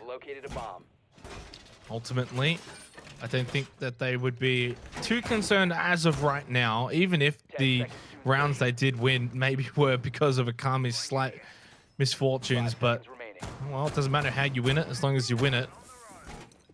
And we do go to Hookah Billiards, which was actually successfully defended twice by the Pittsburgh Knights. 100% win rate. And we'll see if... well, now that they switched to the attack, if they're just as proficient on attacking the sign as they were on defending it. A roam below here for Okami, maybe trying to just slow down the ability of the Knights to pressure from below. I'm tipping the Knights are probably going to try and execute a map sweep. Lean into sort of their player side. Yeah, as we can see, they're taking control now of VIP. Specker, I think, might have actually been spotted there by Sage, so he's a little bit lucky to get away with his life, but no one there really to cut him off in the end, so just a little bit of a time waster for the Knights, who might be a little bit worried about Specker late round, but so far their progression has been all right. They've now got control, of course, of the VIP. They can cut off the cross between the site, and this will sort of act as a little bit of a base for them for the rest of the round, a little bit of a beachfront, if you would. Very difficult to be flanked unless something crazy happens. You might need to be a little bit worried about C4s from below, but unless Okami are confident in their intelligence in that room, they're probably not going to risk eating C4s just yet. Minute and a half remaining. UC in VIP. They spy to hookah. Knight setting up well here. Coming in from essentially the south and the north, so to have two different avenues at least for now is a good sign. Cutie down below on the Mozzie. Dino's positioning though suggests this is going to be a billiards plant. And Cutie from down below might be the one to disrupt it the most, especially if he can land a significant C4 at some point. It's the C4 I was talking about, and maybe they have some more intel in this side, or just Cutie with his intuition will be able to go for these picks. Oh, they're stacking together as well. Oh, Cutie does find one. Could have been a whole lot worse as the Knights now push deep. Sage goes very deep, not retraded just yet, but Joker eventually is taken down. Ippy style as well. God. Now Cutie is left in a 1-on-4, has to retake up White Stairs, progress through luggage. It is effectively a 1-on-3 with Sage down. Will probably be picked up though, and this is going to be a challenge, of course. Cutie did use that C4, only now has the Roni in hand. Downs one though. Keep in mind Sage is low, so there is a small chance of this being winnable. Main window is being held though, so the post-plant positions from the Knights, at least from my point of view, are very strong, and they should be able to hold on. Cutie flashed as well, so look, a good round from the Knights in the end, and Cutie's just going to be able to pad the stats a little bit here potentially. Not even going to be able to do that. Knights securing their first attacking round. They do take hookah billiards, and that means they've won 3 rounds in a row. Just after Okami had won 3 rounds in a row themselves as well, and they do take the lead for the first, or for the second time actually on Coastline, since they were up 1-0. So 4-3. Not a surprise, I guess, to see them winning attacking rounds, but they do win a site that was not won by Okami on their attack. So good news for Knights even more so. And well, the way this is now shaping up, it kind of feels like Knights are in the box seat to win this map. Yep, I would have to agree. Blue Bar Sunrise, be a telling round. We saw Knights have some severe issues, I would probably say, on their defense. Trying to hold this, yes, they won it once, but that was out of 3 attempts. I'm really interested to see how aggressive Okami will set up here. Will they actually try and do the same approach as the Knights, play a little bit more offsite, play longer angles, or will they try and get in the face of the Knights and try and force them to waste a lot of utility early round? It looks like so far they might be playing close to the chassis. I think Ippy Style is placing ADS devices on the wall, and then we might even see Jack Daddy play in that position, for example, on the Wamai. So this is probably going to play out very differently. Another key difference, of course, as well, is the mute is on the board. Joker bringing that hard breach denial makes it more difficult to flush out this position as well. So the question will be, how good will the Knights be at clearing this location if Okami decide to play it? Yeah, it certainly seems to be the be-all in terms of whether or not this site is going to be won. Okay, there goes Ippy Style. That's a very early frag, especially for Blue Bar Sunrise. Sage and Dino just basically walking into kitchen. And Ippy Style just gets caught off guard, and what an amazing start to the round for Knights.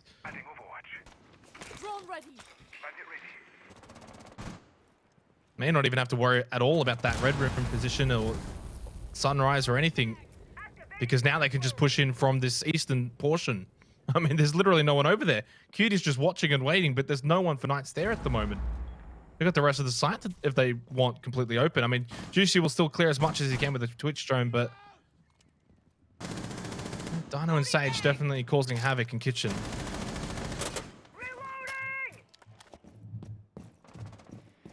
key difference from this attack to what we saw from Okami is the fact that the Knights, as of yet, I don't believe have vert control. If we could have a look at Hookah, that of course will give us a better indication as to whether or not they are actually attacking above. And there we go, nothing done to the floor, but maybe that doesn't really matter. These picks are coming through from the Knights on the horizontal anyway. Oh my word, it's Jack Dad left inside of blue.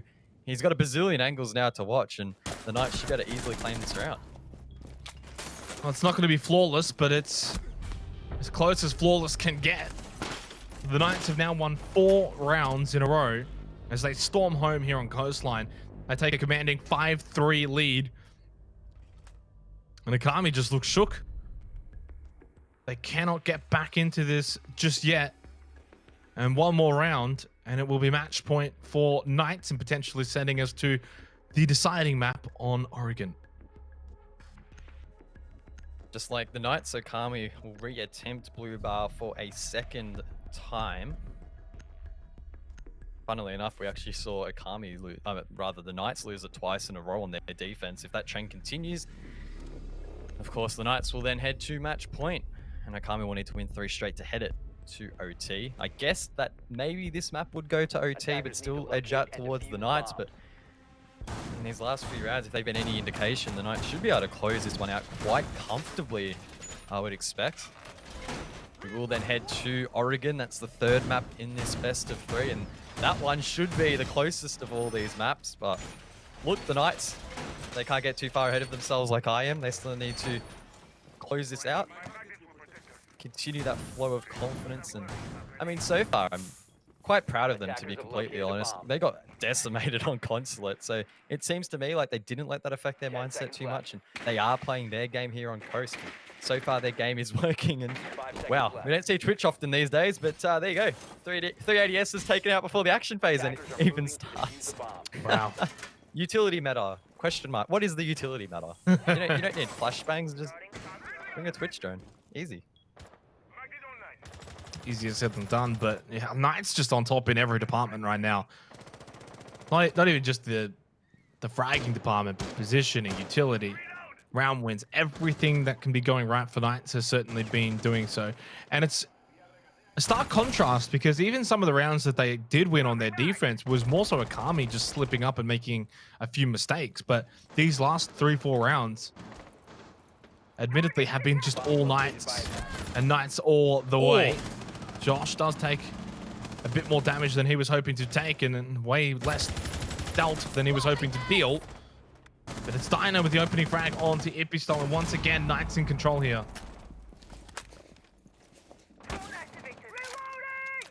Again, the Knights getting the opening pick. They've gotten the opening pick in every single one of their attacks so far, and on a map like Coastline, it's very difficult to recover on the defense. It's very easy to be overwhelmed just if there's even one more player on the opposing team. Of course, add on top of that, it's Impy Style on the Jaeger. That's so much fragging force, and Juicy gets the second pick here. So I don't think Okami will be able to hold out for too long here, unless the Knights throw away picks. The likes of Juicy here just need to be patient, just bleed out that utility slowly. They still have plenty of time to work with here. In fact, they still have half the round to go. The Knights don't need to rush anything here at all.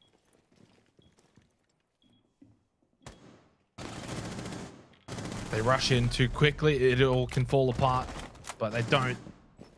Juicy comes back and is able to eliminate Cutie, can now also start planning that diffuser, and well, again, it might be that near flawless round, and it is.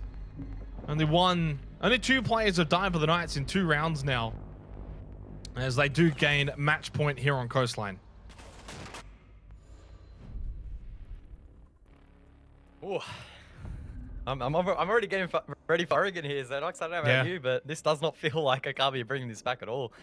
The Knights have really shown up here. Last 3 rounds, they've gotten the opening pick, and they've won the round pretty comfortably. The last round was flawless. The round before that, near flawless, or as close to as you can get. So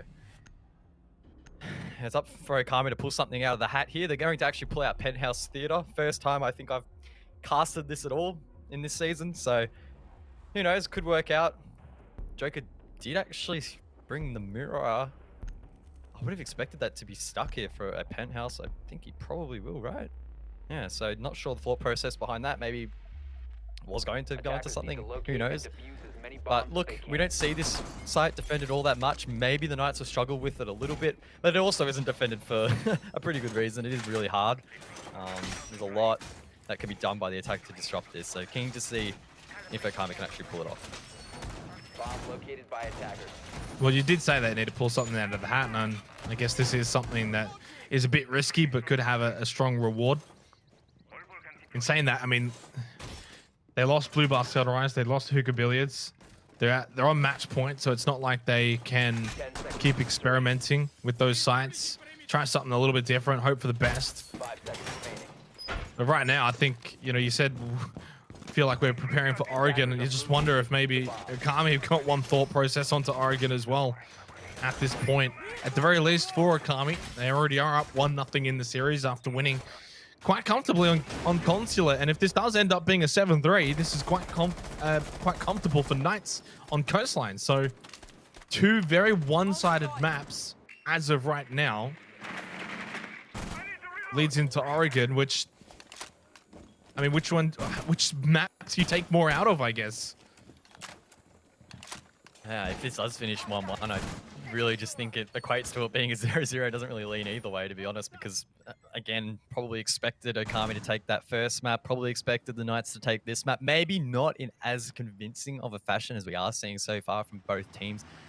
But that said, though, again, it is a reset, really, for Oregon, which should be a really close map. Either way, though, let's direct our attention to this round. The Knights are attacking Penthouse. They probably haven't attacked it a whole lot outside of maybe some scrims, and it looks like it is a little bit of a pocket strat from Okami. They're leaning heavily into those Goyo shields, the ADS devices, to try and soak up some of that utility, but oh, that works out. Joker playing behind one does get the first pick onto Hayward, and that's the first time on the defense Okami have gotten that opening pick. It is traded out though. Dino and Josh both find a pick back, so that's a great response from the Knights. Cutie eliminated 2. Ipistar and Spacker as the duo versus the 4 of the Knights. Ipistar still just holds this position in theater, waiting for the push from 90. Tage from below. Josh does take some damage, but Ipistar loses out to Juicy, and well, this one's in the books. You can write it down. It's going to be 1-1. We're heading to Oregon for the deciding map of this best-of-3 long bracket final. Knights convincing, and they respond after their humiliation on Consulate with a commanding victory on Coastline. 7-3. 1 map to go. 6 rounds straight there for the Knights to close that one up. It was a very good performance in the end. Those attacks, just classic Coastline. They were finding the opening picks in a lot of those rounds and able to capitalize. Look at that. Dino and Hayward, the only 2 players in the double digits, both just running around the map, finding picks left, right, and center. And look, I mean, if you want to look just at statistics, Okami have got the 1 round diff heading into this final map, but that doesn't mean anything. Yeah. I think this is going to be an incredibly close last map. It's going to be a banger on Oregon, and I am so keen to jump into this because, like I said, Okami were likely going to take the first map. They did. Knights were likely to take the second map. They did. But I have no idea who's going to take this third map. So I don't know. I'm sure Wildcard are probably sitting in the wings waiting patiently because I don't think even they'll know who they'll be taking on because it's very tough to call. Yeah, it certainly is going to be tough to call. I mean, you laid it out perfectly there. There was obviously an inkling on Consulate and Coastline as to the expected winners. On Oregon, we certainly do feel like it's going to be that 50-50 sort of nature, the either way. And how ironic after, you know, a regular season of best of ones, it kind of feels like it does come down to this best of one. It feels like we just got those 2 other maps out of the way. All right, expected results, here you go, whatever. Let's get to the map where it can just come down to just about every single round matters. That's the equation of this now. There's no second chances. There's no 4th map after this. We're not in the best of 5 just yet, so it's shaping up to be a classic here, I think, guys. 100%. And these teams, again, they're battling it out for the grand final for their spot to take on Wildcard. If they lose, they're out. They'll also get lesser seeding when the major comes up as well. So this is a huge map for both these teams. It certainly is going to be a huge map in what has already been a huge best-of-3 long bracket final. We are going to go to a break. When we come back, we're heading over to Oregon to decide who moves on to the grand final and plays up against Wildcard.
you know I'm a bad little mama. I got moves like Madonna. Don't tell me cause I'm wrong when I'm gonna. I'm not afraid to lose, I am a prima donna. Don't you see I'm a winner, I'm a queen. I cause no scene if you work with me. Don't stop me cause I fight when I wanna. I'm not afraid to lose, I am a prima donna. Step out as a motivator. Let them know that the weight's up. That's how we know when we level up. Hey, that's how we know when we level up. Level up. All we know about is level up. Are we ready not to level up? You know we fall and we get up. Level up. All we know about is level up. Are we ready not to level up? It's time, get up. Back against the wall, still I'm standing tall. Know about the ball, I got my fan with me. All we know is ball to empty out the mouth. The chosen one they call, I take my fan with me. Know about it if you tell, know you're breaking codes. What your credibility and all fall like dominoes. Can you really take the stands? All I wanna know. Need me real ones when it's time to go. Stepping in, elevator. This is to all the haters. That's all we know when we level up. Yeah, that's all we know when we level up. Level up. All we know about is level up. Are we ready not to level up? You know we fall and we get up. Level up. All we know about is level up. Are we ready not to level up?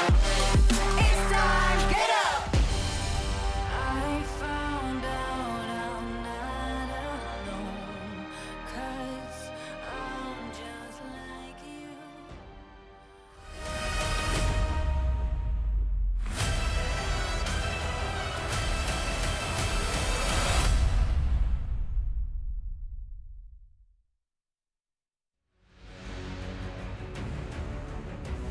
It's 1-1 in this lower bracket final, best of 3. Both sides have thrown their best punch on their best maps. We now head to Oregon to decide where we're at. Yeah, it's been a close one between these two. They took the maps that they picked, so it basically just resets the series. It now goes down to effectively a best of 1 on Oregon, which these teams in the regular season did face off on. It was very, very close. In fact, I believe it went to the very last round there, so probably expecting something similar here. Not sure whether or not I can call who's going to win just because it's going to be so close. Yeah, I'm going to make a prediction, Knights 7-5. That's my prediction. Did you steal that off someone by any chance? No, I didn't steal it. I didn't steal it from anyone. okay. I don't know what you're on about. But look, both teams definitely have shown, I guess, their strengths and some of their weaknesses over the first 2 maps, of course, winning each other. Well, not winning each other. They won their own map picks, of course, as we kind of expected. But now as we head to Oregon, the decided map, the map that's, of course, the newest to the map pool, which has seen, though, a lot of play over the last few weeks. It's down to this: Pittsburgh Knights, Akami. Whoever wants it more, whoever wants to head to the grand final, you got to win. That's it. That's all that remains. It's as simple as that, really, when you say it out loud, but I don't think the task will be anywhere near that easy. It's going to be a fierce battle, and of course, we kick things off with the ban phase. We have seen some pretty spicy bans already in this matchup. Yana, for example, was taken off the board on the last one, but expect the bans to be really revolving around defender utility here at Oregon. It plays a key part in these defenses, and Okami starting off on that side will want to capitalize. So Thatcher's taken off the board. Again, that's not shocking by any stretch. Even after the rework or the adjustment made to Thatcher, rather, hasn't really changed the ban rate too much here in OCE. Ying actually followed up there by the Knights. This is a big, big ban. We've seen time and time again in the playoffs, Okami bring the Ying to the table, and that's often off the back of a Jaeger or a Wamai ban. So we might even see the Knights actually combo this with the Jaeger or the Wamai, and that's going to be really spicy. They won't. They'll play it a little bit safer, take the Kaid off the board, but I do think that just taking that Ying off alone will have a significant impact on how Okami approach not only their attacks, but maybe even the ban phase. Maybe they were considering a Jaeger ban or a Wamai ban, but they might not commit to that now. They do actually still commit, so Wamai taken off the board.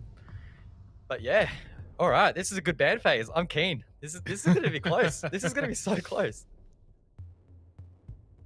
It better be, otherwise I'm holding you accountable, guys, because you keep going on about overtimes and closeness. I mean, so far I was right on the first 2 maps, albeit I did pick okay. OT on the second. But in terms of results, you know, Yeah, it's a funny looking OT when it goes 7-3, but whatever. I'll give you a break. I'll give you a break.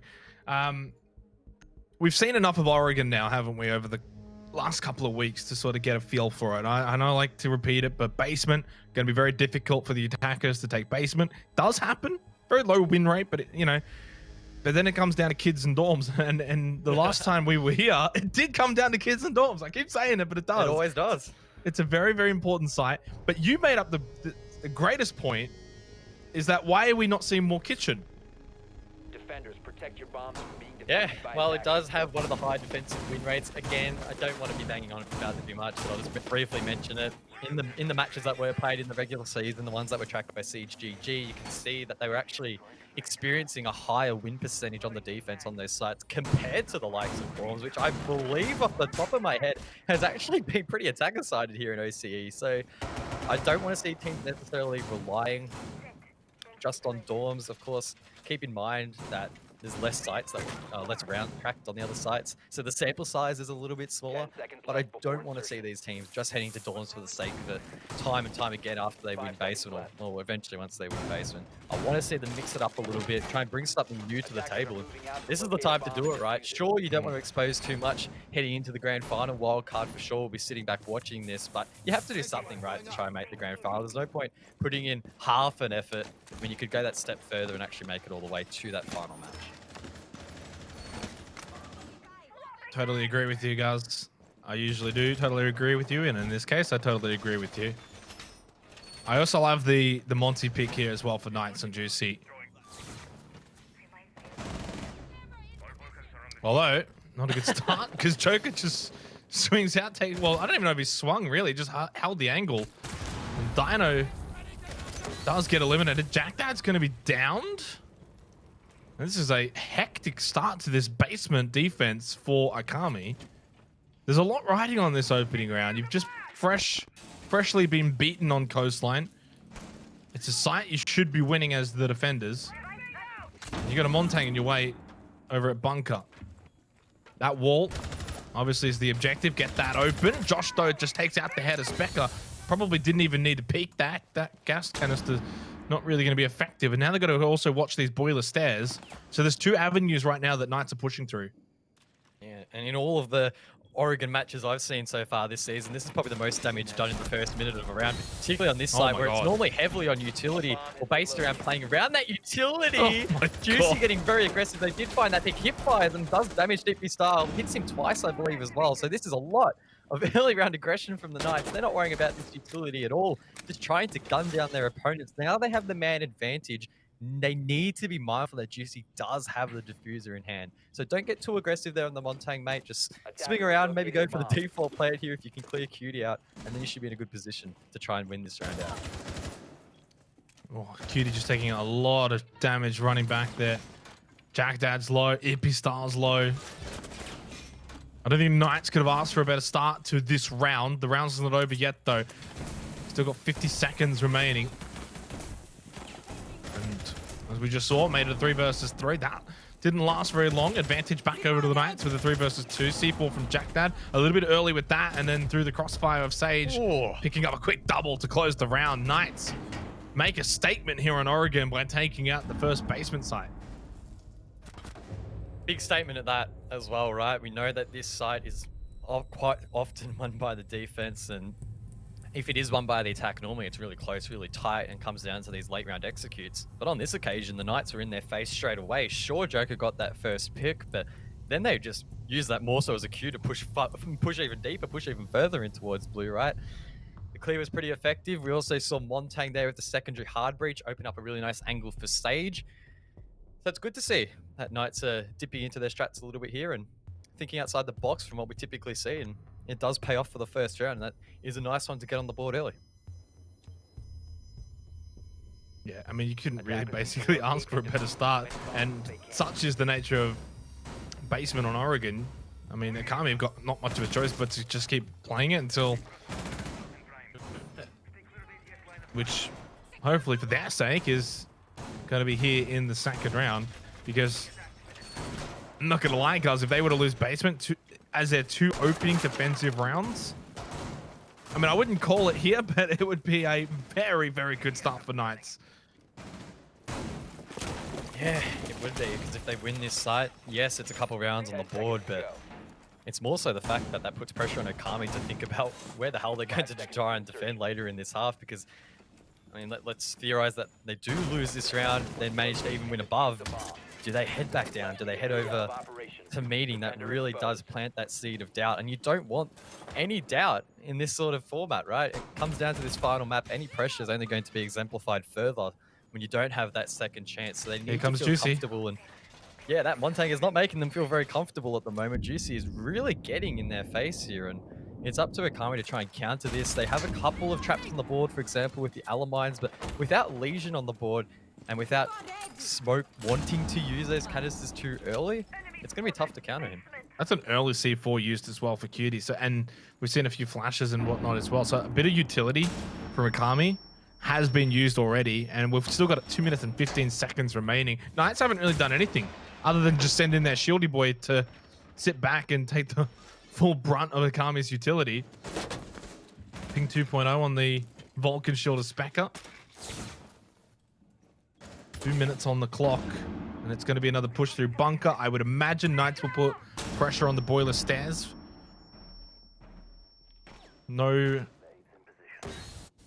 Seemingly no pressure through freezer, which typically doesn't have a high win rate for attackers, and it's probably why we're seeing these pushes through bunker and boiler stairs. And so far it has worked out over the first round for the Knights, and well, this is still a good start as well in the second round. There's nothing wrong with this. They finally get rid of that Vulcan shield. They're pushing Okami back closer to the site. Minute and a half, but a lot of utility has been used for Okami. 100%. I really like Juicy's play here. He doesn't even need to do a whole lot. Just him standing there is enough perceived pressure for not only Okami to take their eyes off other places, but to dump this utility, which they already have. Multiple gas grenades and C4s have already been used up, which does make it more difficult at the end of the round. QD, this is so high risk. If he loses this gunfight and forfeits control of Pillar, the Knights will have a massive advantage in this round. They're trying to suppress fire this location, maybe try to catch Hayward off guard, who picks it really smartly, but Cutie even smarter does find that pick. Make it 2. That's a big play from Cutie and should win Okami this round unless they can bring it back. Juicy. Oh no, Cutie. Oh, what? Saved by the bell. That's Specker, who was able to eliminate Juicy. Cutie ended up dying anyway, but regardless, as you said, Okami should win the round, and they are going to win this round. Unless Josh can just literally walk in and find a quick double. Picks up the diffuser, 18 seconds. Time is running out. 15 seconds Teammates have already ran out. It's only Dino that might be able to help. Joker's going to get this one easily done. And well, Okami do bite back. They win the round, though. They should be winning. So it's hard to get too excited for them. But nonetheless, it does mean, of course, they tie it up 1-1. Confident players as well there from Cutie. We would be keen to see if Cutie didn't go for that play, what would have happened there. It felt like for the most part, it played out quite similarly to the last round. Juicy maybe not quite having as much of an impact on that Monty, at least in the mid-round, in displacing members on site. He did do a good job in soaking utility, but when you have the likes of Cutie just going for straight up gunfights, it does make it really challenging. Then we saw some great synergy there between Cutie and Specker to take out that Montang. Some good communication there on display from Okami. They close out the round, they even out the man count, but now we head to the big site, Xenox and Storms. This is likely going to be the point of interest for this entire map, no matter who is attacking. It's my favorite site on Oregon. It really is. Yeah, I would probably agree. I feel like basement for the most part can get a little bit tedious, but upstairs often opens up some opportunities for some pretty exciting plays. It's intriguing though, because really it's kind of played usually the same by the defenders, one in attic. Yeah, maybe one might roam around. That's rare depending on the team. One in kids. And then 2 usually up on the second floor. I mean, we've seen, I think, small tower. Sometimes one will sort of sit around small tower. what they do from there is obviously dependent on the player and the teams, but well, Dino almost losing that drone for free, basically, to Cutie. See how Akami are going to want to set up defensively for this, and also see where Knights are going to want to focus a lot of their attack.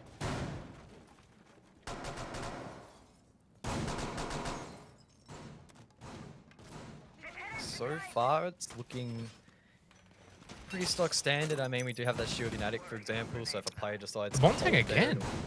it'll stall out. Yeah, Montang as well. I'm not sure how Juice is actually going to add this to the attack. There's a couple Attic? of thought processes here. Could push straight up white stairs. I mean, that's where they're pushing early in this jam. Could actually be used to try and squeeze out these roamers as well. Specker's down below, paired up with another defender. If they get squeezed out here, these could be some pretty key picks for the defense. Both him and Jack Daddy on that roam need to be really careful that they don't get caught off guard here. It's not impossible to cut these defenders off quite easily from getting back towards the side, and it could even force another defender to come down to assist. If they drop, then the rest of the defenders on side are in a lot of trouble. Attackers recovered the bomb diffuser. Hello, says Juicy. Oh, never mind. Oh, did he get down? Well, Did Joker down him? I don't know what happened there, but Specker's down. yeah, I'm imagining that must have been a bit of friendly fire. Specker does get picked back up. Joker's going to need a bit of help too. 4 versus 4 with Sage finding one. He'll get a quick second onto Specker in security. Did get refranked though by Jack Dad, who was close by to that exchange. Knights though do have the slight advantage. Very, very slight. Dino's got like barely any health. Bomb located by attackers. Hayward and Josh versus Jack Dad and Epi style. It feels like, of course, Dino though, even with low health, can still shoot and can still have an impact here. Jack Dad pushing through kitchen, just had to look to the right, look to the wrong side. Does get the down though onto Dino because he was so low. I think even he was surprised he got that down. And Josh all of a sudden to solo up against Jack Dad and Hippie style. And Akami might just take the lead here for the first time on Oregon. Both Jack Dad and Hippie style are both low. They're also a fair distance apart here, so a trade will be very, very difficult. Jack Dad as well does not have a C4, so playing below here doesn't really have its benefits unless he is peeking with some of these angles created in the early round. And there we go. He gets the pick. It's not traded. Now, Josh can try and go for the plant. Both players super, super low. It was a pre-placed C4, in fact, but it doesn't hit the mark, and Josh falls off the plant, just trying to bait this out. Of course, it takes 7 seconds to stick it. The question is, how aggressive will Jack Dad get? He gets baited out for a second time. Josh seemingly aware as to where Jack is playing. He's giving away sound on the sprint. This is a little bit of a game of cat and mouse, but Josh only has 15 seconds now to work with. This is well played from both of them, I think, right now. And maybe Jack Dad just maybe playing it a little bit better. Those the shots are a bit early. Too early from Jack Dad, and Josh is able to land his coming down those stairs. And from what looked like an Akami win, Josh has salvaged the round for the Knights, and they will retake the lead. This is going to sound super biased, but I still genuinely believe that the Knights deserve that round. Sure, it came down to the 1v2, maybe a little bit of luck involved in how that sort of played out, but I love the fact that they brought that shield early round. We'll get to see it on screen now. Juicy, still not sure if he meleeed him and downed him. No, I don't even know, but either way, that was enough to disrupt this whole hold below, right? It was an easy pick there onto the second defender. Sure, Jack Daddy put up a really good fight down here below, but they did enough damage to him in the end for it to prove deadly. So, well played by the Knights. Very good composure from Josh. That was a huge pick there onto Itby, and a second massive one there onto Jack Dad as well. That's a great morale booster to the team as well. Again, mounting some pressure on Okami, who now head back up to dorms. They lose this one twice in a row. Wow, that really opens up the map. But this was going back to that ever constant conversation. There are other sides that, you know, you couldn't go to kitchen. You don't have to constantly play dorms. But because dorms is so common and commonly played, you got to win it. At some point, you got to win this site. 5 seconds remaining. We'll see what Akami brings to the table. But Juicy is just sticking on this Montang basically, I think, the whole way through. I don't see where else. If he's going to play it on dorms and he's going to play it on basement, and if we're not going to see much kitchen, Akami are going to have to find a way to deal with it. And maybe they did deal with it quite well in the last round of security, but there were still casualties because of it. And Juicy was still being very much a nuisance. And honestly, may not make the same mistake again. maybe just got a little bit too overzealous pushing into security by himself. Similar approach from both teams again, right? We have multiple roamers below Juicy, trying to get in position over towards Small Tower to sweep across and flush them out. They'll be greeted by Jack Dad and Specker quite quickly. Josh, in fact, is actually heading the attack. Already taken down one of those Vulcan shields used down below, and you can see the pressure is starting to be applied just slightly here, just enough to put the defenders on high alert. The way everyone's positioned, it looks like it's a kitchen site. Everyone's literally on the first floor.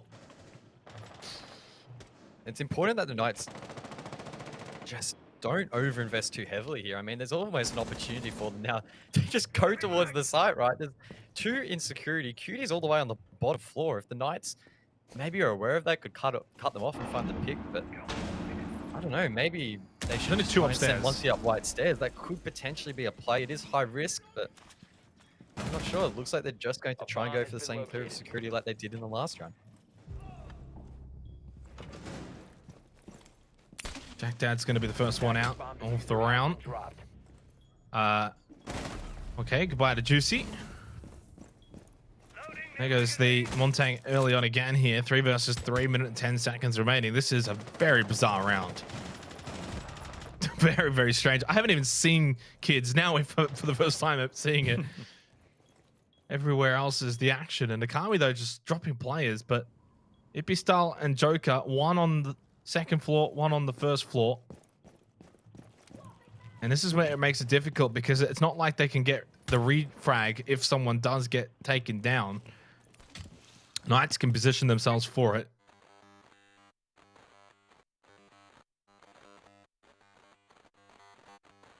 Knights now just need to play patiently. Ippy Style, that's a very ill-advised movement there. He gets taken down, so it's a 3-on-1. Joker inside of Kids' dorms getting bombarded by utilities. This is going to be a hard one to clutch up. I don't think he has what it takes. The Knights just need to play it smart, play off each other, and they should be able to claim the round.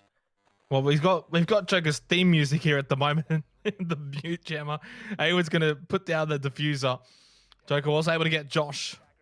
1 versus 2, 45 seconds, and a bit of damage on the Hayward too as he does escape after getting that diffuser down. What can Joker do to salvage this? 1 outside, 1 down below. Just about half health. He is checking down below, and he does find him. Sage, oh my goodness, Sage somehow wins that fight. Big round for the Knights. And unfortunately for Akami, is it just starting to fall away for them? Ooh, I mean, that was big round there. It's 2 attacks straight now on dorms that they have been successful on. Pressure now starting to mount again for Akami. They do have the comfort, of course, that they can head back downstairs in this round, if I'm not mistaken. I think I'm getting the round rotation right, 3rd round. Nonetheless, though, the last couple of rounds a little bit disappointing for them, and I like the fact that Okami doing something a little bit more different with the aggressive downstairs hold. We do see a couple of other teams that have attempted at Noble, for example, but maybe not really quite to the extent that the Okami defenders have been trying to pull off. But full credit to the Knights. They are bringing the right operators to the table to shut this down. They keep bringing that Montang, which is just throwing Okami off time after time after time. They're not bringing a direct counter to it necessarily, maybe outside of the smoke, or I guess even they did bring the Legion, but we could see that even that was having a limited impact as well, right? So during this rehost, Okami need to pull their heads together and work out how do we shut Juicy down, because it feels like he's really spearheading a lot of these attacks, which for the most part have been successful. Look at the scoreboard, right? It's 3-1.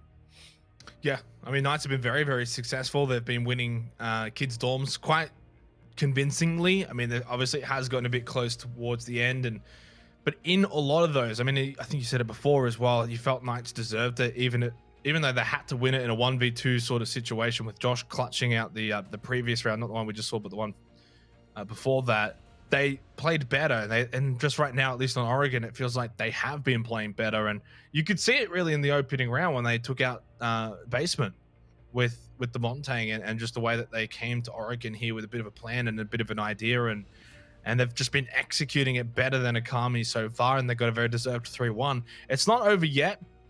but it's not looking good for Akami. And I tell you what, yeah, I'm pretty certain we're also going to be heading back down to basement. And if Knights can find another win down in basement, I'm ready to call it. Even at 4-1 scoreline, I'm ready to call it.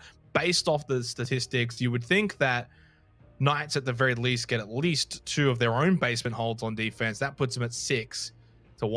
So it's a lot of rounds that Akami will need to find elsewhere in the map. They're going to have to start winning kids and dorms, and they haven't been able to do that. 2 rounds that they've lost, they haven't won the site because for whatever reason, players just don't want to go to kitchen. So until teams and players start heading to kitchen a bit more often, the significance is on dorms to win because of how difficult it is actually to win basement. But when you do win basement, guys, it has a big effect, and that's why it's 3-1 right now, not 2-2. Yeah, and I don't think it's necessarily going to get much easier, right, for Akami. And again, it's not just because statistically this is defender-sided, right? But Okami have really the Knights really revolved their bans around disrupting Okami. They took that Ying off the board, and we saw on the first day of the playoffs, Okami continuously bringing Ying to the table, and Noble struggled so much to deal with that. I think Okami have brought it out on the second day as well, if my memory serves me right, and they're playing into that. It favors their aggressive play style, their aggressive executes. I think it was Ippy style that was jumping on that, even Specker as well. So you're putting your key fraggers on this key role, but now you can't, right? Sure, the Mamai's taken off the board, which can maybe aid in playing heavy into nades and flashbangs, for example, to try and facilitate something similar, but it's just not the same as Ying, because of course Ying can just yeet in those Candelas, not blinded herself, and can find these picks essentially for free. But yeah, we're not even at that stage yet, right? So this could get a little bit disastrous for Okami, and it does come down to this next round. I'd be pretty comfortable as well to call it at a 4-1 if they don't win basement. It's gonna take one hell of an effort to bring it back. Yeah, it certainly is. And yeah, as I said, I'm happy to call it 4-1 if they don't win basement. It means it puts a lot of pressure onto Akami. They're already feeling this pressure, and it's only 3-1 on Oregon. They were amazing on Consulate, but how much of it was maybe just Knights having a really, really bad map versus Akami's performance themselves? Because since Consulate, Akami haven't really done a whole lot right. They've been okay. They've certainly been performing better in these round losses than Knights in their round losses on Consulate, but they're not getting the round wins anymore. It's just dried up. It's just all Knights. I mean, if we look at the streak, they ended winning the 6 last rounds on Coastline. They've now won 3 out of 4 here on Oregon. So it's 9 out of the last 10 rounds that we've seen in this best of 3 have gone in favor of Pittsburgh Knights. So at this point, it's why we kind of expect Knights to kind of take Oregon at this point if they can at least get basement. That's 10 out of 11 rounds. That's losing basement twice on Oregon. You can't be doing that. So in saying that is still a hypothetical. It hasn't happened yet, but it just puts the spotlight here on Akami. They've got to win it. It's as simple as that. Yeah, and it raises the question, what do Akami need to do, or what may Akami do to try and buck this trend? They've got to deal with Juicy in basement.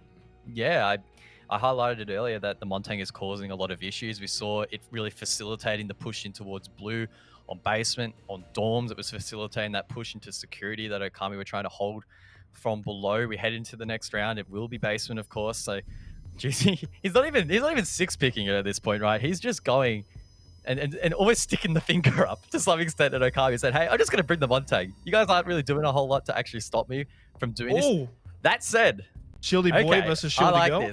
I like this. Sure, Ala would be great with those Alamines to disrupt the push a little bit, but bringing a clash changes up the dynamic completely, because now the Montang is going to find it really difficult to make that ground up. Sure, Jack Daddy might be a little bit exposed if Knights can get that first pick, but I like this from Okami. This is a good adaptation, and it's going to make yellow even messier.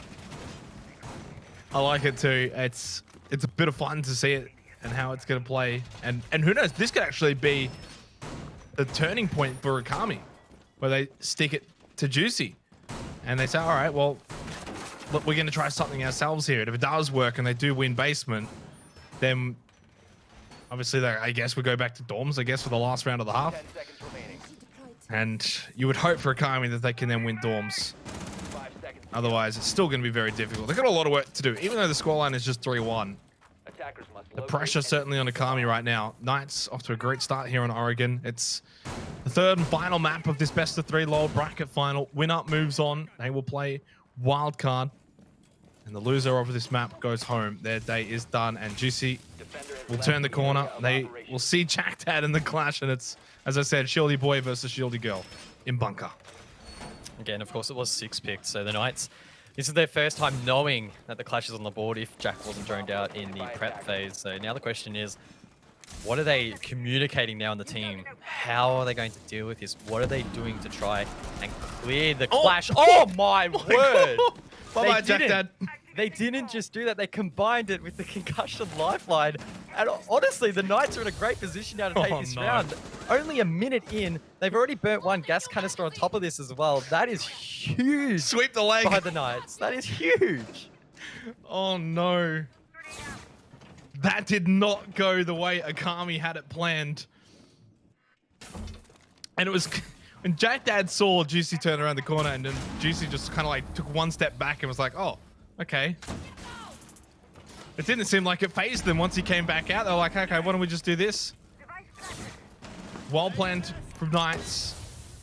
And that's probably been the difference. They've adapted better than Akami. Akami has been really lacking in the adapting department, but Joker wins that 1 versus 1 against Juicy. You can wall up supply wall now. A minute and a half remaining, and maybe the round's not over just yet. Joker does retreat, reinforce the wall, and if the Knights want to enter, Hayward will need to go there and open it up with the X-Cairo. Sage getting lit up from the top floor of tower. What the hell is Akami doing in this round? But Cutie does find the pick. Question is, will the Knights actually try and hunt him down? The answer so far, no, but Dino does find a trade back onto Ippy style, and they actually have pretty good control around the site now. If Hayward can just hold this position and cut off Cutie, they might be able to trade out on site, but Cutie has actually already made his way back down. That's a double for him in this round. Hayward does eventually collect him, so with 45 seconds left, Knights are left in the 2-on-2. Knights are going to win this. Look at the health. I mean, look how low Joker is. I don't even think he's got any gas canisters left either. Hayward's going to be able to open up this wall.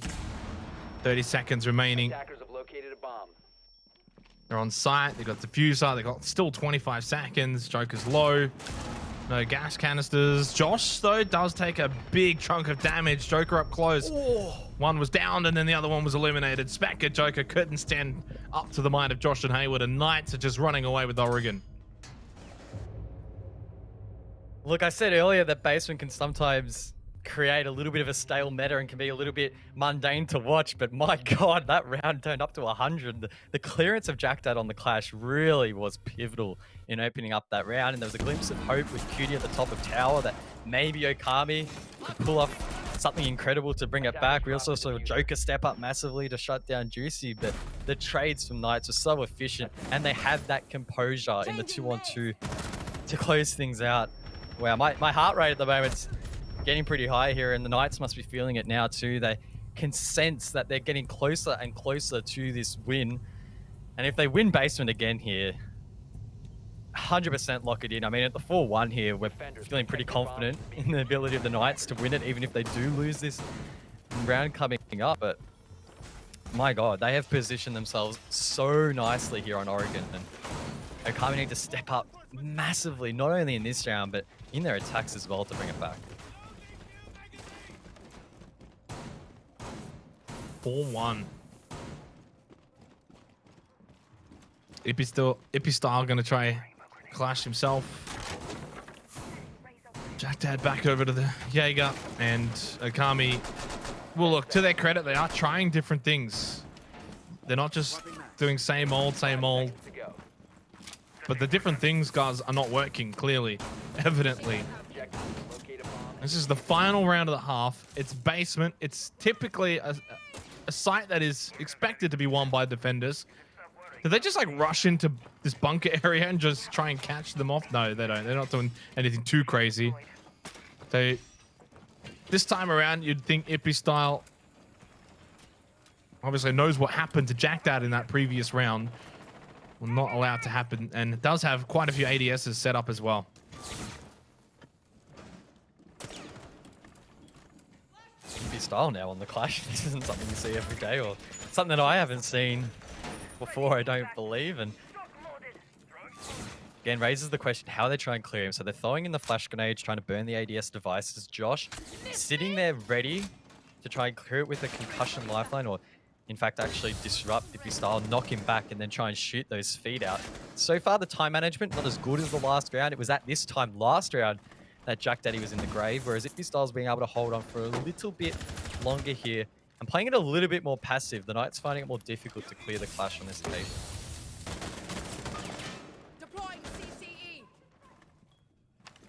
Well, this just feels like a last-ditch effort once again for Akami. Oregon has not gone the way they would have liked. They're going to really find it difficult as well, I think, to break down Knights on their defense. Cutie does find an open frag, though, at least on the Sage. It's something. A small glimmer of hope, potentially, for Akami. They're a long way back, though, in this map as a whole. Ippy style is just like literally forcing them out. Josh, though! Oh no, Ippy style, why did you not check behind the barrels? He just got baited. Hook, line, and sinker. Josh. Oh no. I wonder if, was Josh on a drone then and didn't even see? I don't even know what happened there, but... Righto, 4-on-4, now Clash dealt with, and now Juicy, who's still alive, can try and push this bunker position. Joker on this occasion, a little bit more passive, and of course Time on his side can fall back. Juicy a little bit slow, can't collect him to frag him out. And now with 45 seconds to go, the Knights need to position themselves for the plan. I'm assuming Juicy has a secondary hard breach he can use once again in this round to try and open things up. And that's what they need to do. Create as many angles as possible and avenues of entry to shut down the defense, because they are sitting pretty comfortably at the moment in these plant denial positions. 30 seconds remaining. It's do or die for Akami. I mean, we said we'd be happy to call it had they made it 4-1. They did. If they make it 5-1, it's all but over. Dino gives the advantage over to the Knights now with 10 seconds remaining. Juicy does have the diffuser, does get taken down with that C4 from Specker. Finds that double kill. Coming up clutch, 5 seconds. Dino picks it up, going for the plant now, but Specker's got a lot to deal with. Hayward did have to do a little bit better there and was not being... What? Knights still won it? Dino, you are insane. Did he get off the diffuser to shoot? Yep. No, yeah, he got off. Yep. No, he stuck it. He stuck the diffuser. Okay. Yeah, jeez. Yep. The timing, though. Oh. That's the question. Do we call it now? It's 5-1. Well, yeah. I mean, at this point, it's going to take some sort of astronomical throw for the Knights to lose this. I don't see how Akami are going to disrupt this. Surely the Knights can head downstairs, win the first defense, then they're on 5 match points. Yeah. Akami can't make any mistakes really for 5 rounds straight, and that doesn't really matter. Sure, you can lose upstairs twice still if you're the Knights. Head back downstairs and win it again, and you still win the map. You win the series, you head to the grand final. This is a disastrous position for Akami, and at least so far, this map is nowhere near as close as I was expecting. The Knights have just found this 6th gear, if you would, and they're playing so well at the moment. So, I'm just going to bring up the... So, Akami have won 1 round in this map, okay? We understand that.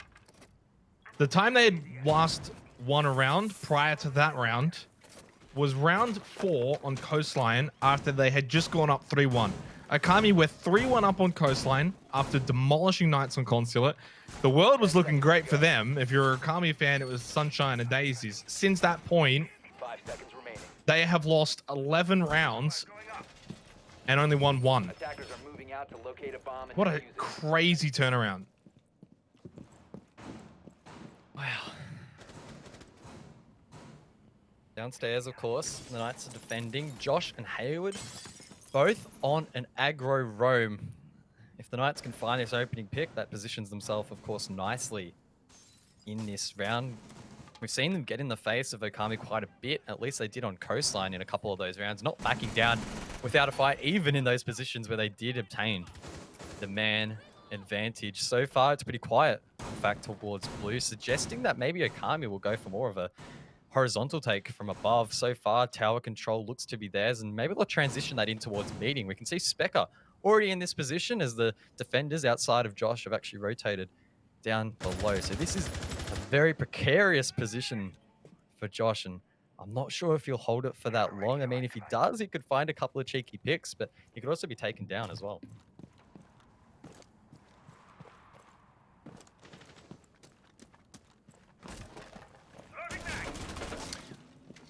Yeah, it's hard to see a way back for Akami.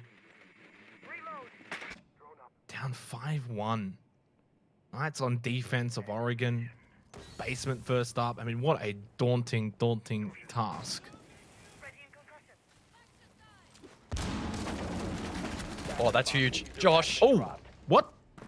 I said if he stays around, he might be able to find a pick. It was high risk, high reward, but it did pay off in the end. So that is the opening pick going in favor of Josh. That's huge in this round. And Joker's taken off the board, which means that, of course, they don't have Maverick anymore. No blowtorch. The hatch is not open. If Jack Daddy wants to come across and throw a Selma on it, it will probably do enough damage to open it with one charge. That it might even need two. And of course, that limits your options on site. So not only is it a big kill in terms of getting that man advantage, but there's a lot of utility lost for Okami. And they might be forced to filter into site pretty hard here, which of course has its own challenges as well. And I don't think even Ippy Style here knows that blue is clear. Finally will confirm it, but you can see Okami really getting stalled out here. 45 seconds left. The Knights can play perfect plant denial now. If they don't make any mistakes, they should be able to close it out. Specker does get one pick back though. That's C4 as well, probably taken off the board.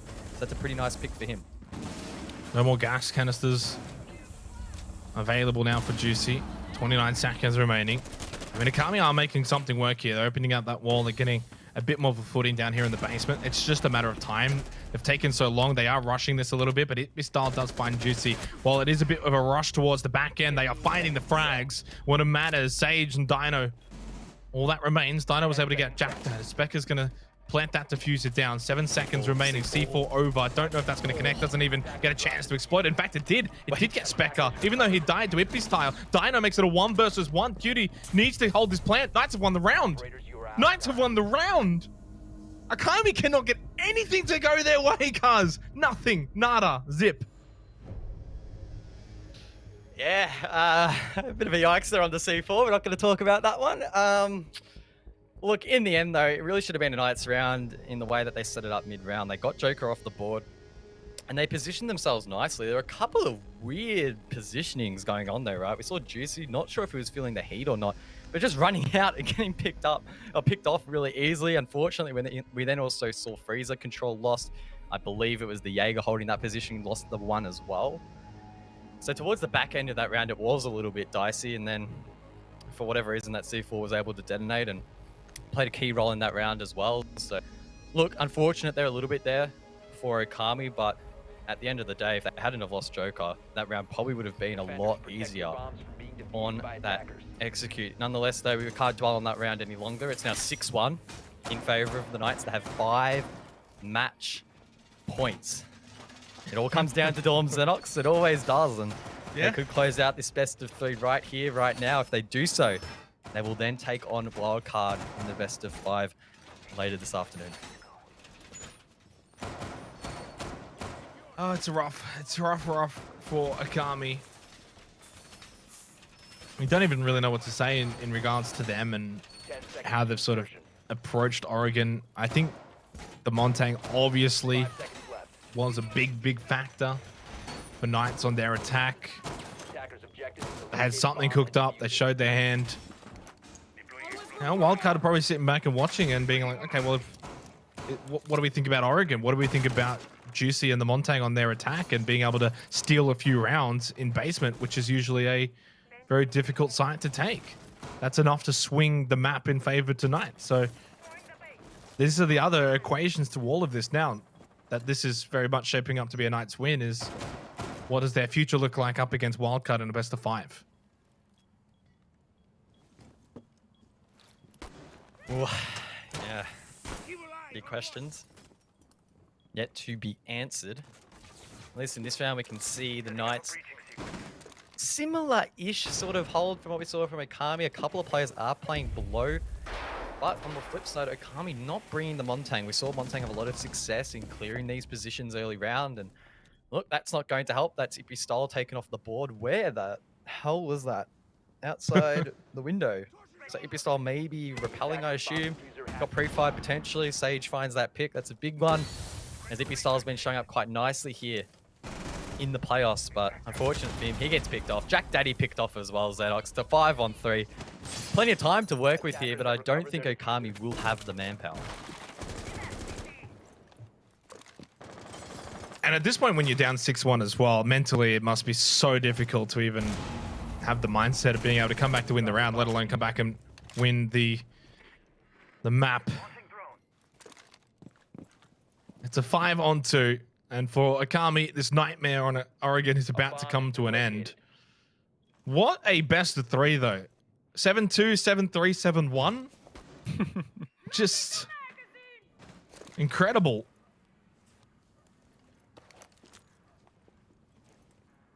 One minute remaining, and it's all up to Cutie and Joker to keep this alive for Okami. But it's certainly hard to see how they're going to make anything happen. And, well, it's definitely not their day. It's not their map. It's Knights who I think were always destined to eventually have a tussle with Wildcard in the grand final. Head gets sent out from Joker, but it's not going to do a whole lot. He does find a pick. 30 seconds left on the board, but the Knights, they can just sit and wait patiently. Maybe try and hit a style shot to finish things off. It's only going to take a single bullet to finish off the Maverick, and the job is well and truly surely done here by the Knights. 15 seconds left. Joker, no health, 1v4. Oh, look, it's been a good season for Okami, top 3. I know they didn't quite have as a finish as they would have liked. They would have liked repeat grand final performances, but it was not to be. 7-1 Oregon, 2-1 in the best of 3 lower bracket final tonight. Congratulations, they move on and they will play Wildcard in the grand final later this afternoon in a best of 5. Wow, what a performance from the Knights. That last map, we thought it was going to come down to this one, but not as dominant as this. A 7-1. I still can't believe it was that one-sided. What the hell just happened? Okami just never got themselves into this matchup. The Knights outplayed them. They brought adaptations to the board that Okami struggled to deal with. And in the end, they win the match. They win the series. And now they have the big test of taking down Wildcard, which, look, Okami was a challenging opponent. Let's not get that wrong. But Wildcard is probably going to be on yet another level. Well, Wildcard is certainly going to be very difficult for Knights. I mean, we already saw it in the earlier matchup, didn't we? So they're going to have to hope that they have got something still left up their sleeve, something that they can maybe surprise Wildcard with and give them a really good go at it in the grand final. And, you know, there's always that topic of hiding strats. Well, if Knights have been hiding anything, now's the time to show them in the grand final against Wildcard.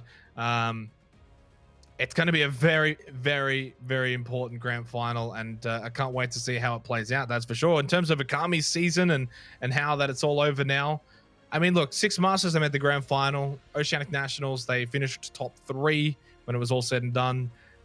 How these guys don't have an org kind of boggles my mind. As at this point, I think you can easily claim them as a top 3 team in the region based off 6 Masters, based off Oceanic Nationals. They're constantly up the top, and maybe on another day and maybe on another map, they do find a way to the grand final. It just wasn't today, and it just wasn't on Oregon. Yeah, and it's important to remember that Okami at the start of the season, they got rid of Mangoes, they brought in Specker, and it felt like for a small period there that it was not going to work out. But then it's almost like they flicked a switch midway through the regular season, and they were on point. They felt like a top 3 team heading into the playoffs. That's roundabout where they do end up as well. And I'm thinking that they're going to build upon this. They've got a lot of time now, of course, until the major and then onwards into the 2021 program. Expect them to only grow, I believe, over this offseason. I don't really foresee them making any roster changes, as I felt like it was working pretty well for them towards the end of the season. Sure, they'll have to lick their wounds a little bit here against the Knights, but you can't win every match. It's important they just learn from this and can move into the future and try and maybe get their revenge in the major. Yeah, certainly. And looking forward now, I guess, to the grand final matchup, Wildcard versus Knights. Off the back of what we saw from Knights, the fact that it was a very convincing victory against Okami, that must at least show some good signs moving forward for Knights. Yeah, of course, it's a best of 5 format, and the Knights will have a 1-map advantage against them. Because of wildcards run through the upper bracket, so that does provide its own challenges. Not sure exactly how the veto will play out, but I'm assuming that Oregon might not get played. It's basically been an insta-ban for wildcard all this time, and we literally just saw the Knights demolish Akali on that map. So that's probably something we can take out from this matchup heading into the other one as well is, do we see Consulate? Because that was very, very bad from Knights. It was a very different Knights.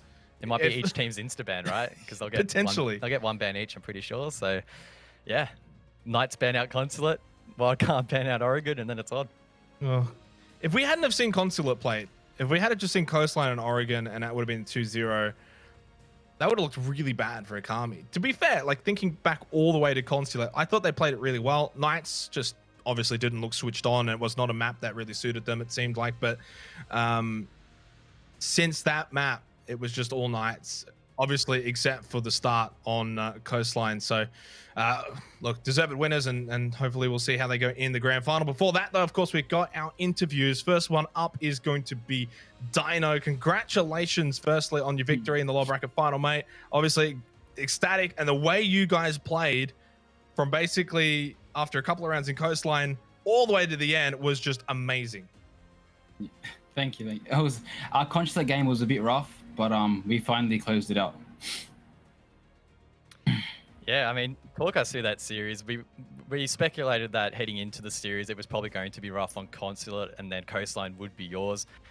What were you actually thinking heading into Oregon, right? Because it was a 7-1 in the end. You pretty much smashed Okami. Were you expecting that to be close? I was expecting probably OT, but in the end, you guys just demolished them. So for people that don't know, we versed them to get to this spot. They actually beat us overtime. So after that game, we practiced Oregon a lot. So coming into this game, we knew that Oregon isn't going to go to overtime, and 100% we're going to win because we practiced so much on that map, and we knew we could demolish them because we pretty much counter showed everything they did. Yep, was Consulate a little bit concerning though with the way that played out? I mean, it was a little bit one-sided, obviously, and it just seemed like whatever you guys tried to do didn't work. Honestly, on Consulate, we actually that against them we didn't actually do any strats. We said let's just give them Consulate map because we know that we're not going to win it. It's just there's no point showing stuff. We'll give them Consulate. Don't lie, Dino. Don't lie. Don't lie. I'm not taking that. We'll take Coastline and Oregon. I trust you. So, well, are we going to see Consulate in the grand final? Or we'll have to wait and see. You got anything else, guys? No, just good luck. You're probably going to need it. Wildcard's going to be a tough opponent, so I wish you all the best. Wildcard's going to be hard. Thank you very much. Yeah, they're going to be very tough. Best luck in the grand final, mate. Thank you. Hiding strats, saving strats. That's a lie. A lie. Got to give Akami some completely, credit. They did play very, very well on Consulate. It was Akami's map pick, of course, as well. So all things considered, when you look at the big picture, though, best of 3, it's not just a 1-map series. It definitely was. Knights deserved winners, and Coastline and Oregon was rightfully their 2 maps. And I mean, at the end, he's right. Just give them Consulate, whatever. It doesn't matter. We'll just win the other 2. And that's exactly what happened. Yeah, they backed themselves heading into their map pick. And Oregon, I like the fact that they took that time to put a lot of practice into Oregon, right? They knew that that was a weakness for them. They spent time, I mean, if you want to trust Dino's word, to strat the map and most importantly, counter strat Okami. And that really showed, I think, in that matchup. Okami thrown off a little bit there from what the Knights brought to the board. And it felt like at every turn, the Knights just were one up, at least in some regard. And the scoreline did reflect that. He certainly did. And look, will we see Consulate? I would be very surprised if we see Consulate make its way into the map pool, especially against a team like Wildcard. I'm pretty sure they play Consulate pretty well, don't they? Wildcard? Yeah. Yeah, they're not bad. I mean, they... Not that we see much Consulate lately these days anyway, but... Yeah, exactly. But yeah, regardless, let's move on. Yeah, Let's move on to our second interviewee, who probably isn't feeling the best right now. Specker, unfortunately, you guys have crashed out of the playoffs. Firstly, I just want to say congratulations on the season as a whole. You still finished top 3. And obviously, you know, for yourself coming into the lineup, do you still look at it as a season, as a success to get to this point? Sure. I mean, you have a player that hasn't touched the game for 8 months coming off, doing nothing, being overseas, not even, touching computer for about 4 months, into a lineup that's just had a fresh change. Don't really have a coach, don't really have a full-time analyst doing constant work. So, I mean, we're playing it pretty casually and we're still, top 3. So that's pretty cool. But not feeling too distraught about it though. We're doing about 4 nights roughly of practice a week. Whilst Pro League was on, we're doing, I think, 3. I think we're doing maybe, so about, 5 or so nights we'll actually be playing the game during the actual season. But towards the playoffs, we're looking about 4 matches.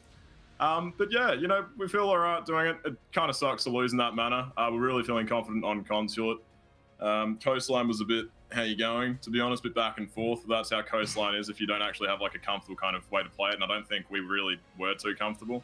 Wanted to play a more aggressive play style, and we didn't really get into that on the attack side, that is, because Knights were pretty stagnant on their own. I think they kind of sit to the other side of the map, and you're kind of free to take the side if you actually take your guns in and rush in, but unfortunately couldn't really capitalize on that. And then Oregon was a bit of a train wreck, wasn't she? Yeah, I mean, I think you've done a pretty good job summing up that series, to be honest. Let's maybe look into the future a little bit. Of course, you guys qualified for the Oceanic Major. What are your thoughts heading into that one? Do you reckon you can spoil the party for wildcard and steal the points? Sure. I mean, we've got, I think, what is it, maybe 2 weeks? There hasn't actually been announced yet, I don't think, the date. But, whenever it comes around, hopefully we'll be more prepared for it. It kind of sucks there is no LAN for it. That would make it a very different experience, I think, as opposed to having it online. So we'll see how we go, but we're going to be going into that pretty confident. I'm genuinely still not scared of a single team. Today, I believe we lost to ourselves. Yeah, Knights did good, but the energy on the first map and how we played that, I would say that's us, where we're feeling really good, feeling confident. Coastline kind of took it out of us a bit. Don't know if I put doubt in our mind, hesitation. I don't really think we're too emotional as a team, but obviously it kind of slowed us down to a halt when we get 7-1 in Oregon, right? So something definitely affected us there on the Coastline. But yeah, hopefully we bring good energy into the next series and ticket, hopefully. You guys got a good solid roster, good solid future. The only thing that's really missing right now, I guess, is a solid organization to give you guys a bit more of a backing as well. So, honestly, any final words you want, maybe, to see if you can woo over any potential orgs? I mean, we're some good-looking gamers. We usually game pretty well when we feel ourselves. Of course, we've been out every so often, but we're looking, of course, for an organization to represent us and help us support and become a bit more consistent at playing and doing what we love. So. Yeah, we'll see how we go. Hopefully, next time you see us, we may be under a different banner. Maybe not. We'll see how we go. But yeah, much appreciated for that, Xenox. No worries, mate. Best of luck in the future. Cheers, boys. Have a good one. Well, second in Six Masters, third in Oceanic Nationals for a team that doesn't even have an organization, going up against some pretty mighty organizations, the likes of Wildcard, Pittsburgh Knights, for instance, as well. They've really been doing an amazing job, and I think they've got a good future ahead of them, really. So, I mean, if I had the money, I'd sponsor them probably. They're a really good bunch of lads. Let's have a look at the bracket, though, guys. Sum it all up for us. Well, we're almost done and dusted, right? We've made our way all through the entire bracket up until the best of 5 grand final. The Knights, they survived against Okami in the 2-1 that we just saw, and they are on a massive high. They won the last map 7-1, but now they have probably the biggest challenge they've had since the major, right? They're taking on Wildcard, who have that 1 map advantage. So this is going to be one hell of a challenge for them. But I mean, I'd be all for an upset. I'd love to see the Knights take this series. It would be really good for the region to see another team take on Wildcard, because they have been so dominant for so long. Certainly agree with you there as well. Look, the 1 map advantage is also very paramount for Wildcard. Makes it a bit difficult for the Pittsburgh Knights, but I think even regardless of the map advantage, it was still always going to be very difficult for the Pittsburgh Knights. We saw that in the earlier exchange where it was a pretty swift 2-0 in favor of Wildcard. So I don't think Knights are going to go into this and get a shock. They definitely know what they're going to be going up against. They definitely know how difficult it's going to be to beat this Wildcard team. Can they do it? I don't personally think so, guys. I wouldn't be too surprised to see everyone on the Snowball predictions have a wild card logo next to their name compared to Pittsburgh. But I did say this would be the top 2, so I'm very happy I at least got that right. And you never know what can happen, right? You can only win so many finals in a row. Eventually, you will fall, you will falter. Will it be this matchup? yeah. Again, not entirely convinced. Like I said to Dino, good luck. Probably going to need a fair dosage of that to get themselves over the line. But that said, if they can play as well as they did against Okami, they should be at least a chance to maybe take 1 map, even 2. And that'd be great for them heading into the major, where they'll be looking for some points as well. It certainly would be. Well, that's the lower bracket final done. We're going to head to a break. It's going to be a slightly extended break because coming up after this, it will be the best of 5 grand final for the Oceanic Nationals. Stay tuned. Don't go too far. Maybe make a sandwich or something. Grab something to drink. Come back in a bit. And then we are going to have a cracker of a grand final to close out what's been an amazing season.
Just the sand, just the motion of your hand, just the dust, just the same, yeah.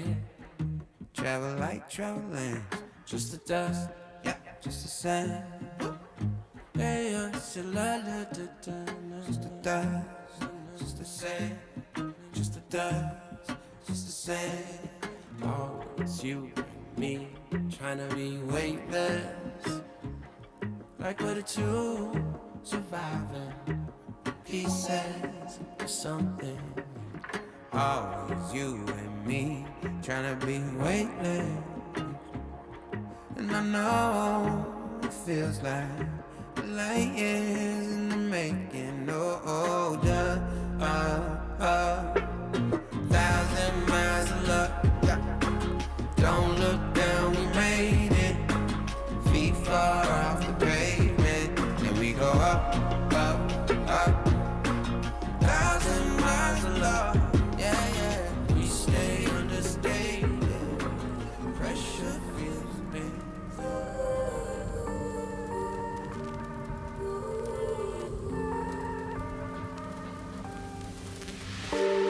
I've been running over all the corners of my mind, trying to find a story to believe. And I've been getting sick of how I'm spending all my time, searching for a way to find relief. And I can stay inside, go to sleep, but I feel like I need to let go. And I can spin a web of any story that I like, but tonight I wanna make a masterpiece.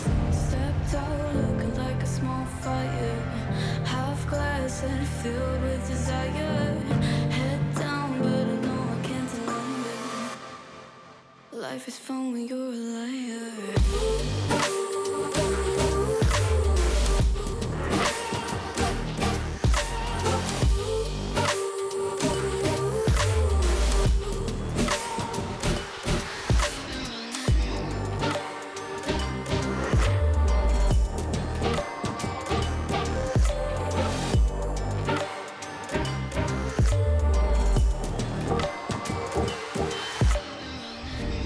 I'm just trying to learn from all the things that I've been told. I'm gonna paint a new reality. It doesn't take a lot to turn a person into gold. Yeah, I've been getting good at alchemy. And you can stay inside in the dark, but without it you never let go. And when you're done with hiding and you wanna have control, you and I can find a perfect fantasy. Stepped out looking like a small fire, half glass and filled with desire. Head down, but I know I can't deny it. Life is fun when you're a liar.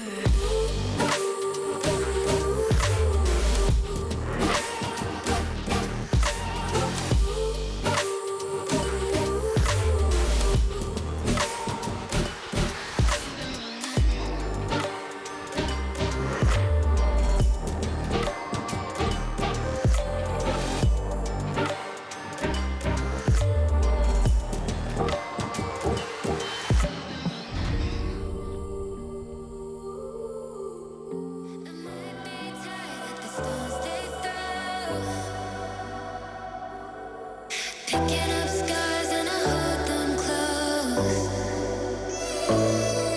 They shut me down, but I got this fire. Shine a light on me when my heart goes dark. Cause I'll never lose faith now. I'm in the flames of an angel. Fire, fire, burn. Fire, fire.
follow me under when I'm crumbling? Every night I wonder, will it ever end? Sometimes I can barely breathe, dear. Sometimes I don't wanna be here. Sometimes I don't wanna be here.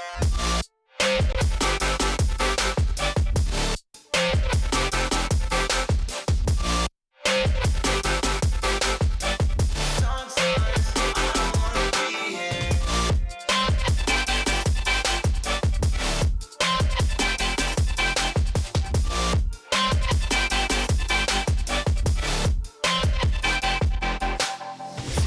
Demons always bother me. I'm leaving, but they follow me.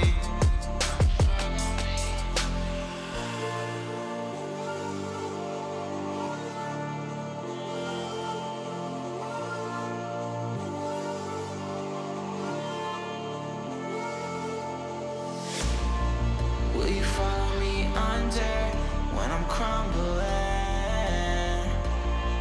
Every night I wonder, will it ever end?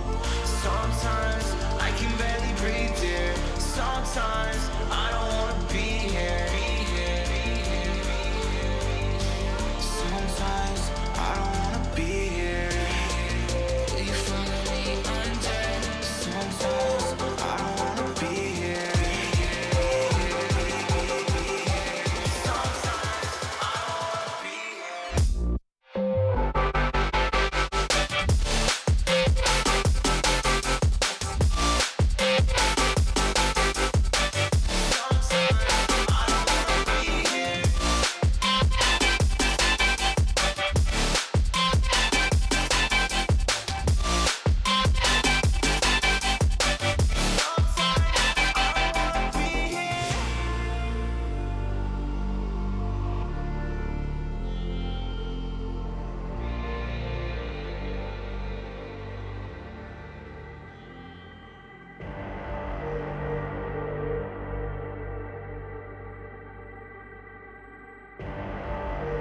Rising out the ashes, coming from the ether.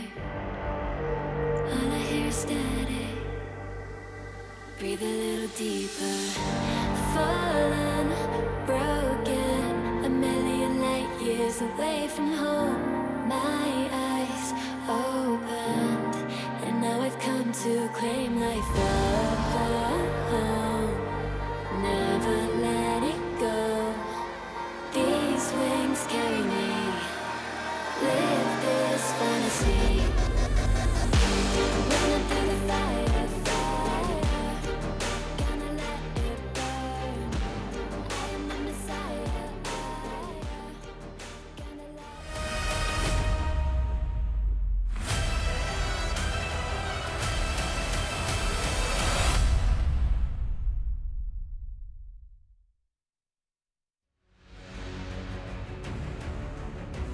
Well, it's the moment we've all been waiting for, not just from today, but over the last few weeks. It is grand final time.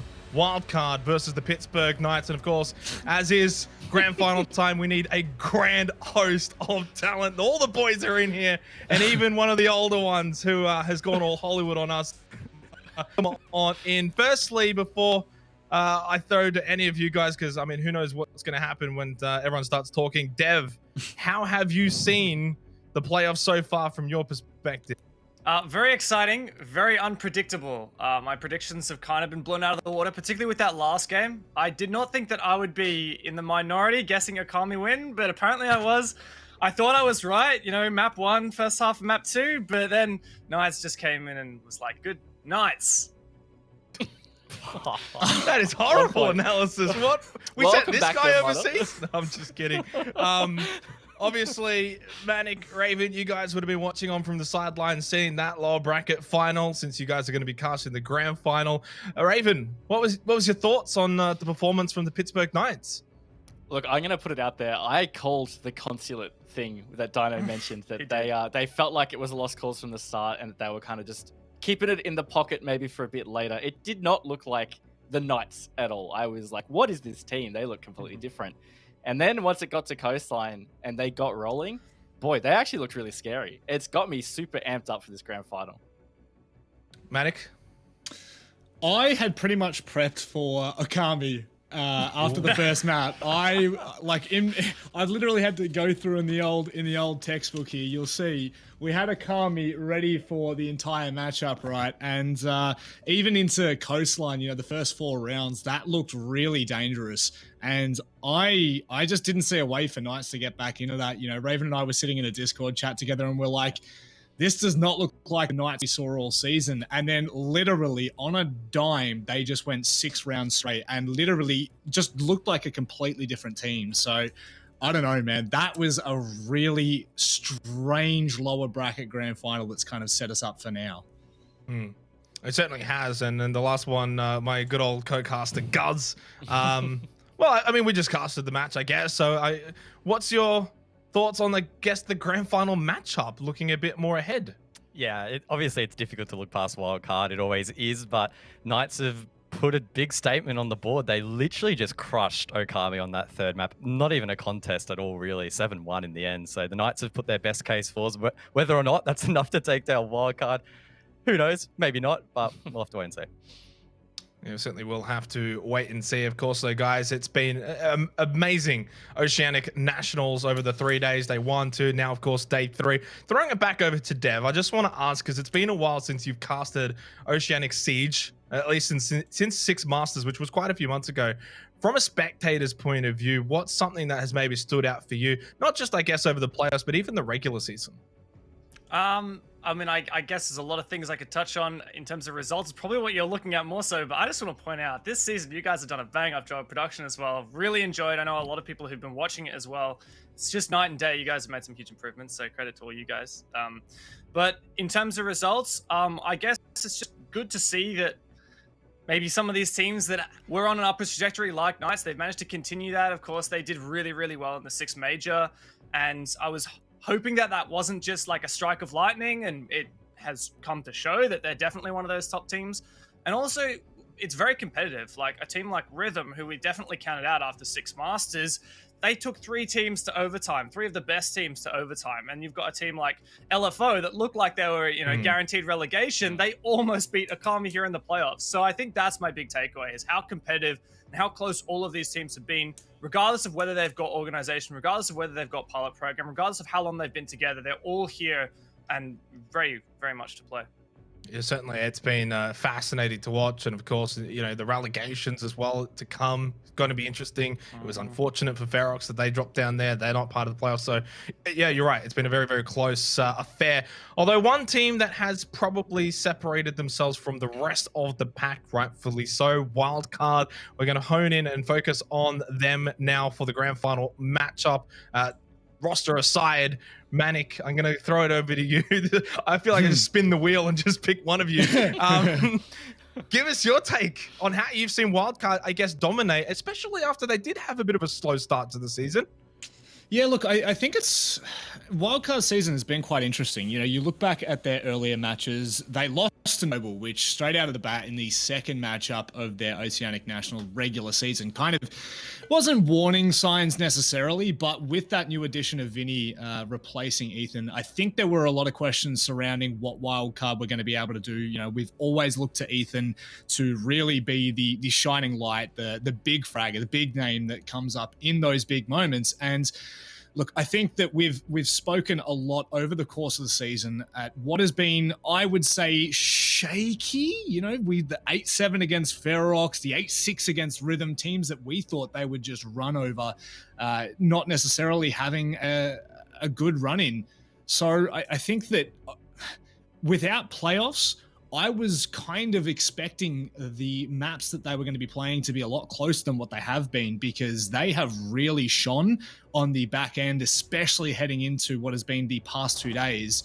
And I think that it's just credit to a roster that we have really held as a titan of ANZ for so long. I'll throw you under the bus next, Raven. Just the thoughts, I guess, of Wildcard's performances so far in the playoffs specifically, leaving the regular season behind. They definitely have stepped it up a notch in the playoffs, and they look as ever threatening as they ever have in the past. Absolutely. I mean, their absolute dominant performance against the Knights is quite a scary thing. And I mean, we're going to get to see the replay of that, obviously, for the grand final.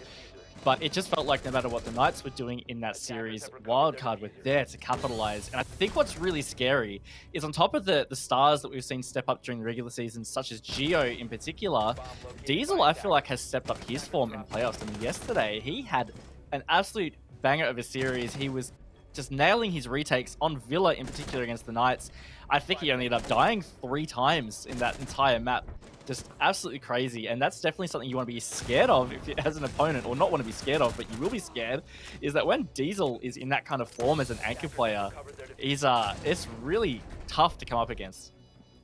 Well, you should know you're next in line now, Gus, I guess, because I've gone through everyone else, so it's a pretty easy knowledge there. Wildcard have been amazing, obviously, in the playoffs, but there was one match that it did get a bit close. It was Villa against Akami, 8-7. Now, they're obviously not going to be playing Akami in the grand final, but was there maybe, I guess, a sign of a bit of a weakness there for Wildcard even in the playoffs?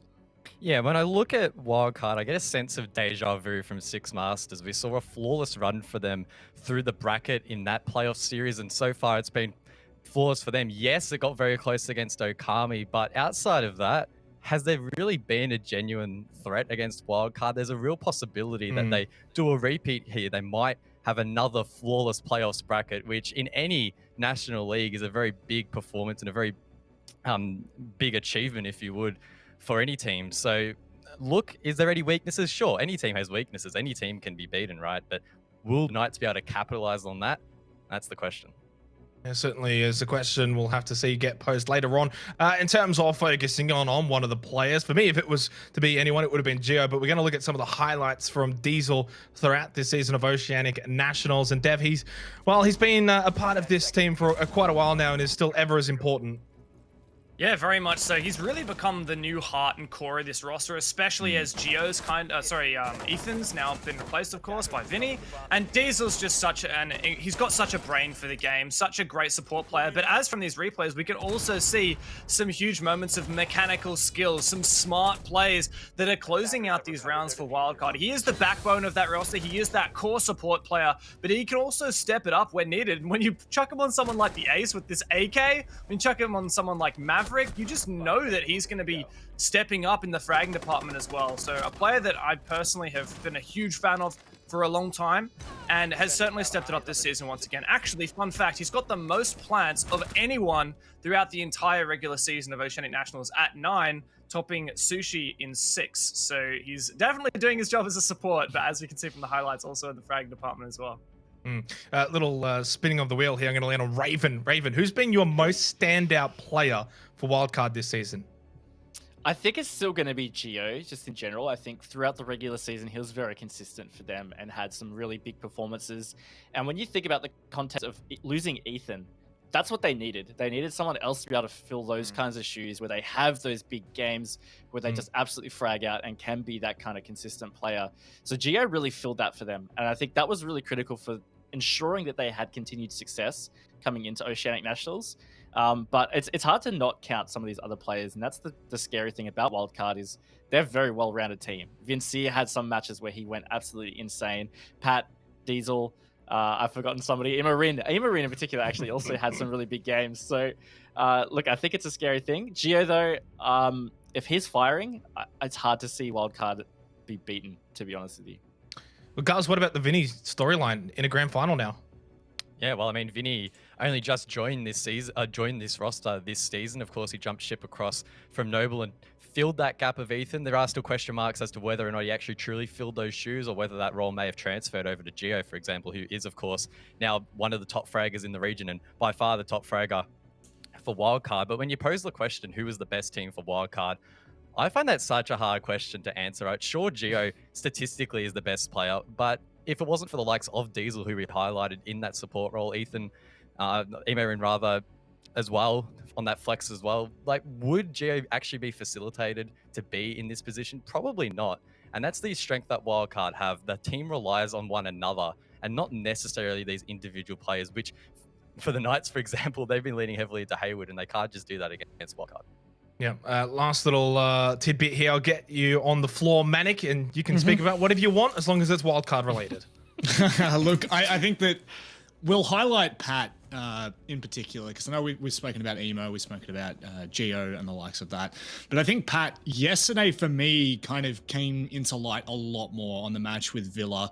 I think that, you know, him and Diesel, for example, play incredibly well side by side. We saw them anchoring on side a couple of times there. And I just think, just to reiterate what Guz is saying, the facilitation of these players, like, you know, for example, Diesel and Pat probably are the best players to highlight there, because they don't necessarily have the biggest impact when you're looking at the round as a whole in terms of the frag department, even though Diesel may have gone mental. But I do think that what this team really is allowed to do, it is facilitated by those support players, by the players who are willing to risk, let's say, the bigger plays and leave it onto the shoulders of someone like Geo. So I think that it's something that Wildcard have done for such a long time and are continuing to do, by the way, through 3 roster changes this year alone. So I think that that is a huge credit to what they've been able to achieve in both Six Masters and now Oceanic Nationals. Certainly a huge credit. Certainly they're going to be very, very difficult to stop. They're the favorites for a reason. But let's now turn our focus and turn our attention to their opponents. Of course, the Pittsburgh Knights, a bit of an up and down sort of season, Dev Marta. They had a good start, had a few ups and downs through the middle of it. And well, by the end of it, they've made their way to a grand final, even after losing Strider. Yeah, very much so. Strider, another really old guard player here in ANZ, been around for such a long time. And you look at this roster now, and a lot of this is still very much young and upcoming talent. Like, yes, Dino and Hayward have now been in Pro League for a few seasons now, but I remember it didn't seem like that long ago when they were turning 18, making their debut. And we've got this young talent like Juicy, Josh, and Sage most recently as well, who have certainly made a splash here. And the thing that I love about this team is, despite being filled with young talent, they play like such a mature team. They know exactly what buttons they can push to really expose the weaknesses of their opponent. And yes, they've had some, you know, matches that maybe have gone a bit closer than they should have, and some disappointing losses. I'd highlight the 7-8 against Okami in the regular season. Also, they got dumpstered by Wildcard in the regular season, plus in the playoffs. But these guys have shown us so much, especially with that dominant performance against Okami in the lower bracket final just now. There is so much potential here, and they're definitely tapping into it. Well, there is, certainly is. Guz, though, I mean, we did see, of course, a bit of a weakness highlighted on Consulate in that loss to Akami in that first map. Not only that, but even going all the way back to the upper bracket round 2, it was an 8-6 win over LFO. They got pushed there. Coastline wasn't easy against LFO either. Is this the difference between Wildcard and Pittsburgh? Is that Pittsburgh still have these weaknesses? Well, we talk about map pools for teams quite often, particularly in these longer series. The grand final is a best of 5 of 1 map advantage. That means that there's a maximum of 4 out of the 7 maps in the pool that will be played. So the Knights need a deep pool. They cannot rely on 1 or 2 good maps. That just isn't good enough for them. They need to have at least 3 wins and can't drop more than 2 maps, otherwise they're going to lose. So it's going to be interesting to see how deep their map pool truly is and how many strats they're actually saving. I know Dino said on content that they were saving strats. I'm still not buying it. I don't think we're going to be heading there, but who knows? Maybe he actually is telling the truth and we could see Consulate play. Raven, what are your thoughts here? Pittsburgh, are they saving strats? Have they got something maybe deep into the strat book that can pull out to catch Wildcard off guard? Mate, I'm glad you went to me next, because I am fully bought into this bait idea from Dino. I just think this is some Fabian level baiting that the Knights have done. I think they actually have some pretty well prepped maps that they have presented otherwise, Consulate being one of them.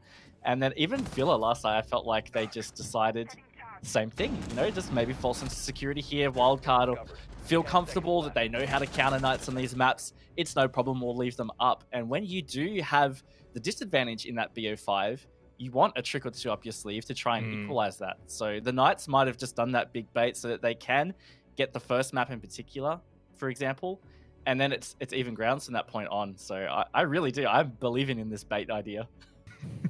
Manic, are they bluffing though? What if there's a chance that they actually don't have anything up their sleeves and they're about to walk into a slaughter fest? Look, I listened to Raven for about 3 maps straight there. say no, they're they're hiding it. They're hiding it. They're keeping it in the back pocket. So unfortunately, I've been forced to buy into this idea that they will be able to pull out something on Consulate. And look, if you look at it from the grand scheme of things, I mean, that is an outrageous call to make, an extremely dangerous one if you're trying to hold it for the grand final, because you potentially don't even make it there if Akami actually turn up the heat on Coastline in that second half. But there is a world in which I can see this happening. I think that if you go back and you watch the game of Knights on Consulate, it was pretty woeful as as games have been. I think that is probably one of the most one-sided maps I have seen in Oceanic Nationals. And so I'm really hoping for their sake that it was all just a bait and Wildcard picked Consulate first and then all of a sudden they're in with a good look. Because at the end of the day, there is definitely a case to be made that they need a gimmick in this. They actually, and I'm being serious when I say that, they need a gimmick. They need a pocket strat, and potentially a pocket strat maybe showing Consulate twice, getting absolutely spanked on it. That may be something that they're looking to do. Yeah. Well, something that is not a gimmick is Pittsburgh Knights' best player. Now, Dev, I don't even have to say his name. You know who he is. Talk us through why he's the best player for Knights. Yeah, well, it's funny. I mean, if you look at the MVPs overall of the whole season in each different category, like KOST, rating, KD, it's all dominated by Wildcard, except for two categories, which Hayward claims as his own. He is the king of entries and the king of clutches. And you can just see the entry kills that he's collecting, the opening engagements that he's taking his way. He is just a nuts player. The mechanics on this man, the micro decision making when it comes to gunfights, when to pick. Look at these flicks that he manages to pull off. You can never count him out in a gunfight. There's him giving Diesel a taste of his own medicine. And yeah, Hayward just been such a nuts player forever, and definitely that kind of the biggest tooth, I guess you could say, in Knights' giant maw that is ready to clinch down. Raven, though, who needs to step up to join Hayward and be that star player in a grand final series? Yeah, actually, I think it's obviously a bit of all of them because, as we were saying, Wildcard have a very well-rounded team. That's what makes them so good. I think the Knights have to compete that way, but someone that has been missing a little bit in playoffs up until maybe the Akami series was Dino. I remember last night he was just absolutely having a shocker, and he's been quite an influential player in the past for the Knights. He's often a backup for Hayward, as is Josh, who's also been a very consistent player for the Knights. So I would say Josh and Dino do need to kind of be in this game on top of Hayward because he can't do all the heavy lifting himself. And they're up against some sharp aimers on Wildcard. We've already talked about Geo, for example. So Hayward needs that backup. It needs to come from the other sharpshooters on the team. And I would really consider Dino and Josh to be the other two in that category. Guz, one that has been standing up throughout this season is season for the Pittsburgh Knights, now heading into a grand final. Do you sense that he's going to be able to step up to the occasion and have a bit of an impact? Yeah, that's the question, right? Players sometimes do struggle under the pressure, and there's no more pressure at this sort of level than a grand final, right? Against Wildcard, the best team by far in the region. So will he be able to step up and support the likes of Hayward, who do need that support? Another player as well that I want to mention actually is Juicy. I highlighted him in the pre-show, and my notes, in fact, literally just say, fantastic support player does his job. And he did his job so well against Okabe. If you weren't watching, he just smashed them with the Montang. It was insane. He was just walking through their defense and causing so many issues. If he can get in the face of Wildcard a little bit and try and disrupt a team that loves to be super structured and loves everything to be in place, just having him as this wild pocket strat might work out. And if he is consistent like he was this afternoon against Wildcard, he could be a real threat. Man, give us your thoughts, I guess, on the roster surrounding Hayward. We know Hayward's going to show up. We know he's a big piece of the puzzle, but it's the support players, it's the other guys on the team that need to stand up in this grand final if they're going to have any chance. Yeah, and I think that you can't really cut it any other way. It has to be the entire team stepping up at this point. You know, we can look to Hayward to have a big performance, you know, potentially look to potentially, maybe I'll say it a couple more times, open the game up and give them a look in with rounds potentially they don't, oh my God, I've done it again, that they don't actually have. It's now my favorite word. But I will just potentially, I will say this. Sage has come in to this level of gameplay and he has taken it in his stride, which is funny as Strider is the player that he was replacing, but he has really stepped up, and I think that he could be attributed to some of the earlier games, especially when, you know, you are looking at those roster changes potentially being far out something that shakes things up. This is the problem, right? Because I'm trying to sell that Knights can come back in this. The biggest concern I have is Wildcard are just heads and shoulders better than any team we have in this region when it comes to a best of 3 or best of 5 series. And if you don't believe me, here's a very quick stat. 15 maps they have played in best of 3 or best of 5 styles. They've only lost 1, and that was to Pittsburgh Knights in the major of last year. So that is the context and why I continue to say potentially, because Knights are going to have to step up and play insanely good in this best of 5 series that is already defaulted into the favor of Wildcard. Yes, thank you very much, Manik. I potentially thought that would never end. Let's turn our attention over, I guess, to the maps. We'll go to you, Dev. Obviously, best of 5 map pool, very important, and we all know Wildcard's got a very strong one.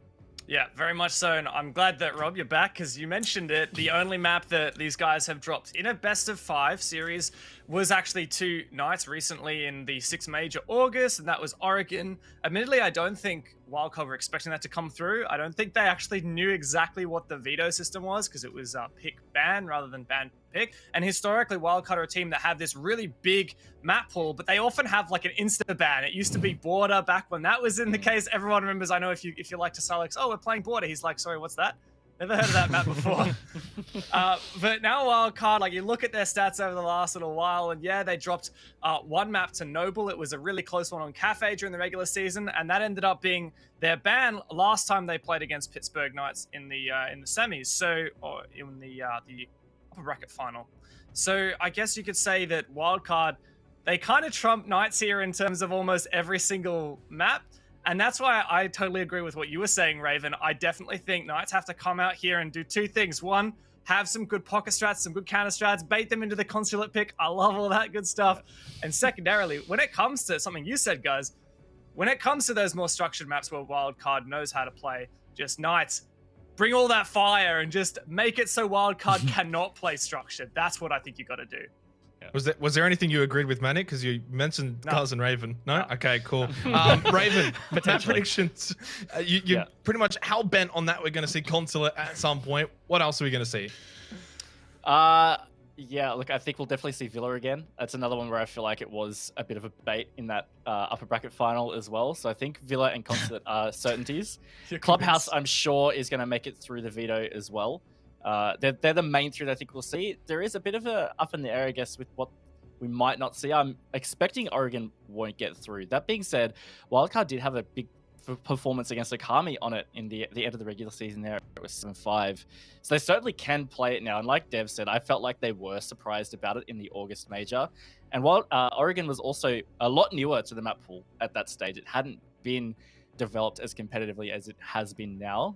So I dare say there's not really a map in Wildcard's map pool at the moment that is just a total insta-ban like it used to be back in the day.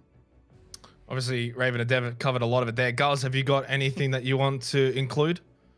I mean, when I look at the map pool, I see obviously that Wildcard's got a deep one, but I genuinely believe that Oregon will be their insta-ban, right? You look at it, it's appeared twice since it's been in the map pool, and the times that it hasn't, 5 of those occasions, they were the one that banned the map, which suggests to me that they're not overly comfortable on Oregon. Maybe you could make the argument that they're hiding it. Don't think they'll be willing to reveal that here in this final. They'll probably save that for the major if they really have to. So Oregon, for me, will be Wildcard's insta-ban. If you want to talk about the Knights, 2 maps probably come to mind for me. Theme Park is one that's, again, only appeared twice since it's been in the pool for them. Banned out 4 times by them, so maybe that's not a very comfortable map. And look, I'm not buying Dino. Consulate has to be a very close second for an insta-ban. If they do go to Consulate, if they play it the way they did against Okami, they're going to get absolutely slaughtered. So I really do hope that Dino was joking. Or actually was serious, that they baited it, yeah. Manik, do you potentially have anything to add here before we reveal the maps? Potentially. Theme park. That's all I want to see. I don't care what happens. I just want to see theme park, man. Let's just. I'm more than happy to get into it. You guys have covered more than enough. I think at this point, the only thing I'm gonna add is yes.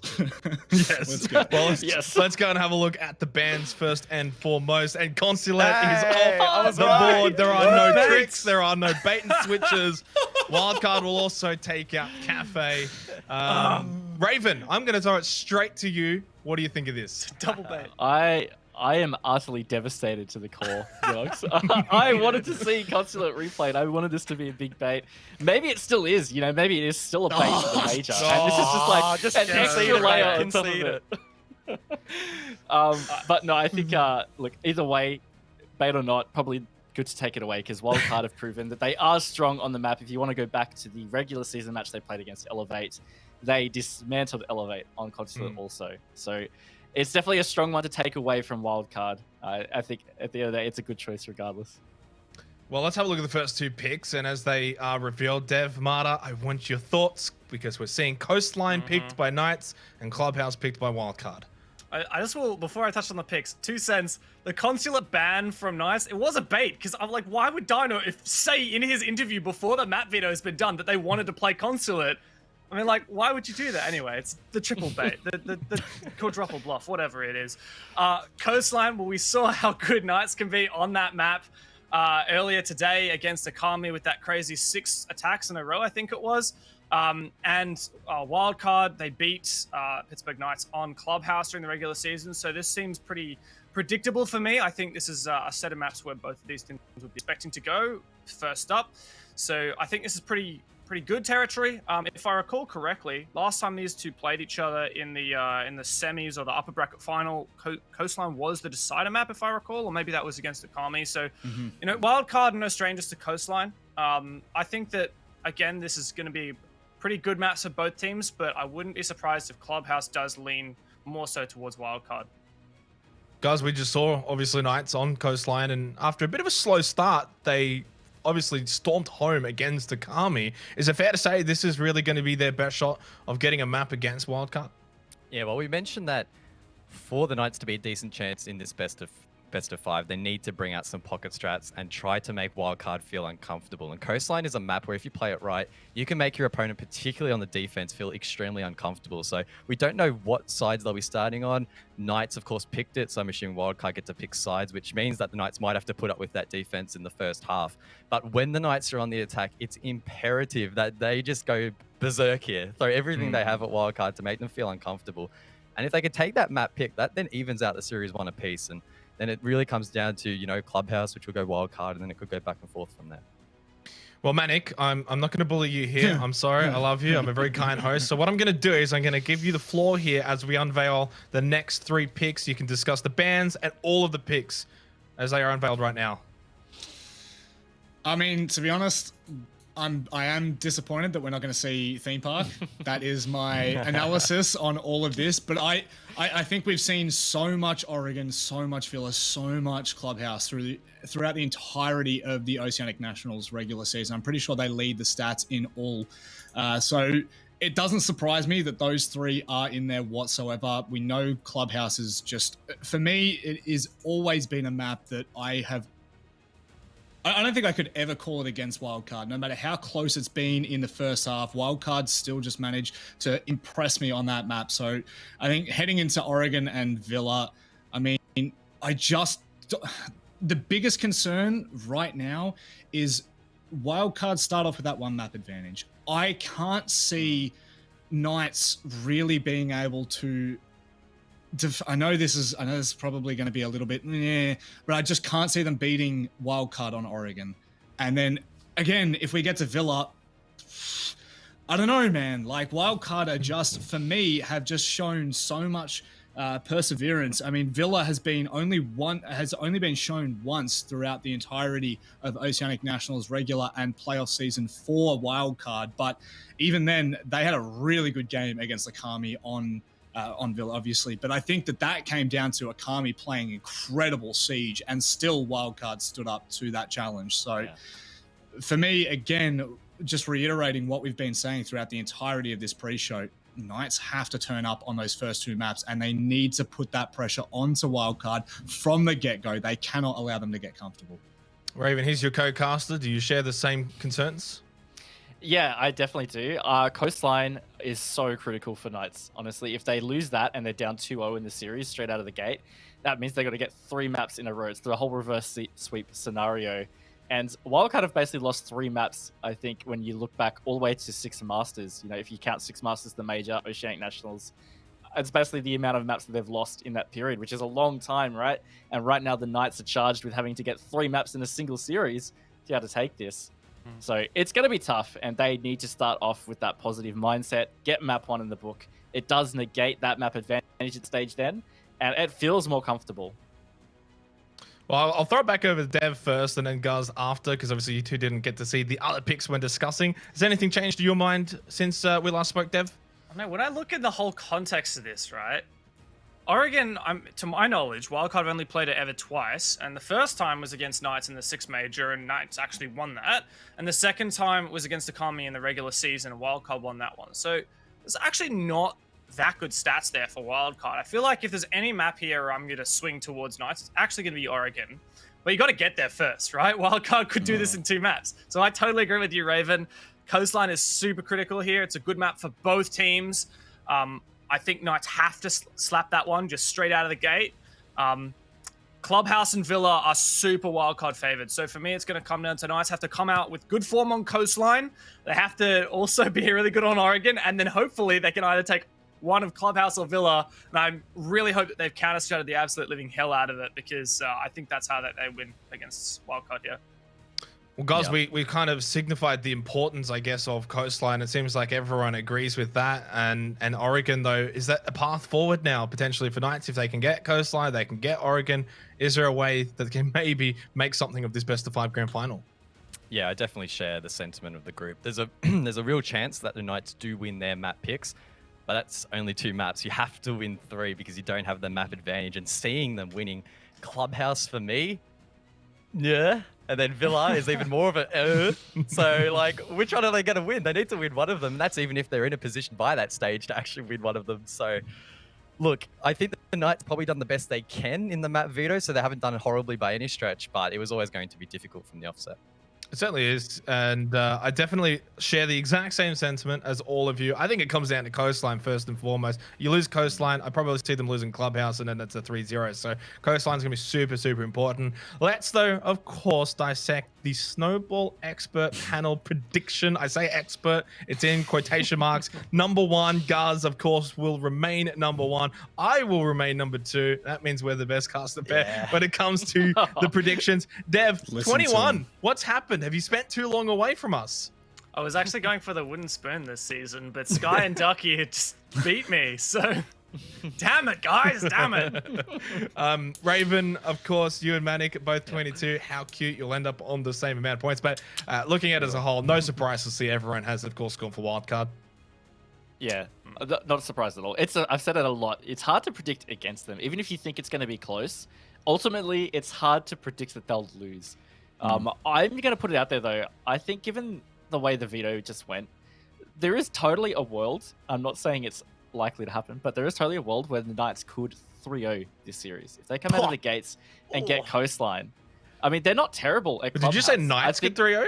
Yep, I did say that. Well, they can't. They're up. They're technically 3-1, you mean? 3-1. 3-1. Well, 3-1, sorry. But, like, you know this is why you're not first in the predictions. But you know what I mean. Like, they are not like a slouch at Clubhouse either. So if they manage to get Coast and then a surprise on Club, it comes down to Oregon. And I am totally in the side of what Dev said.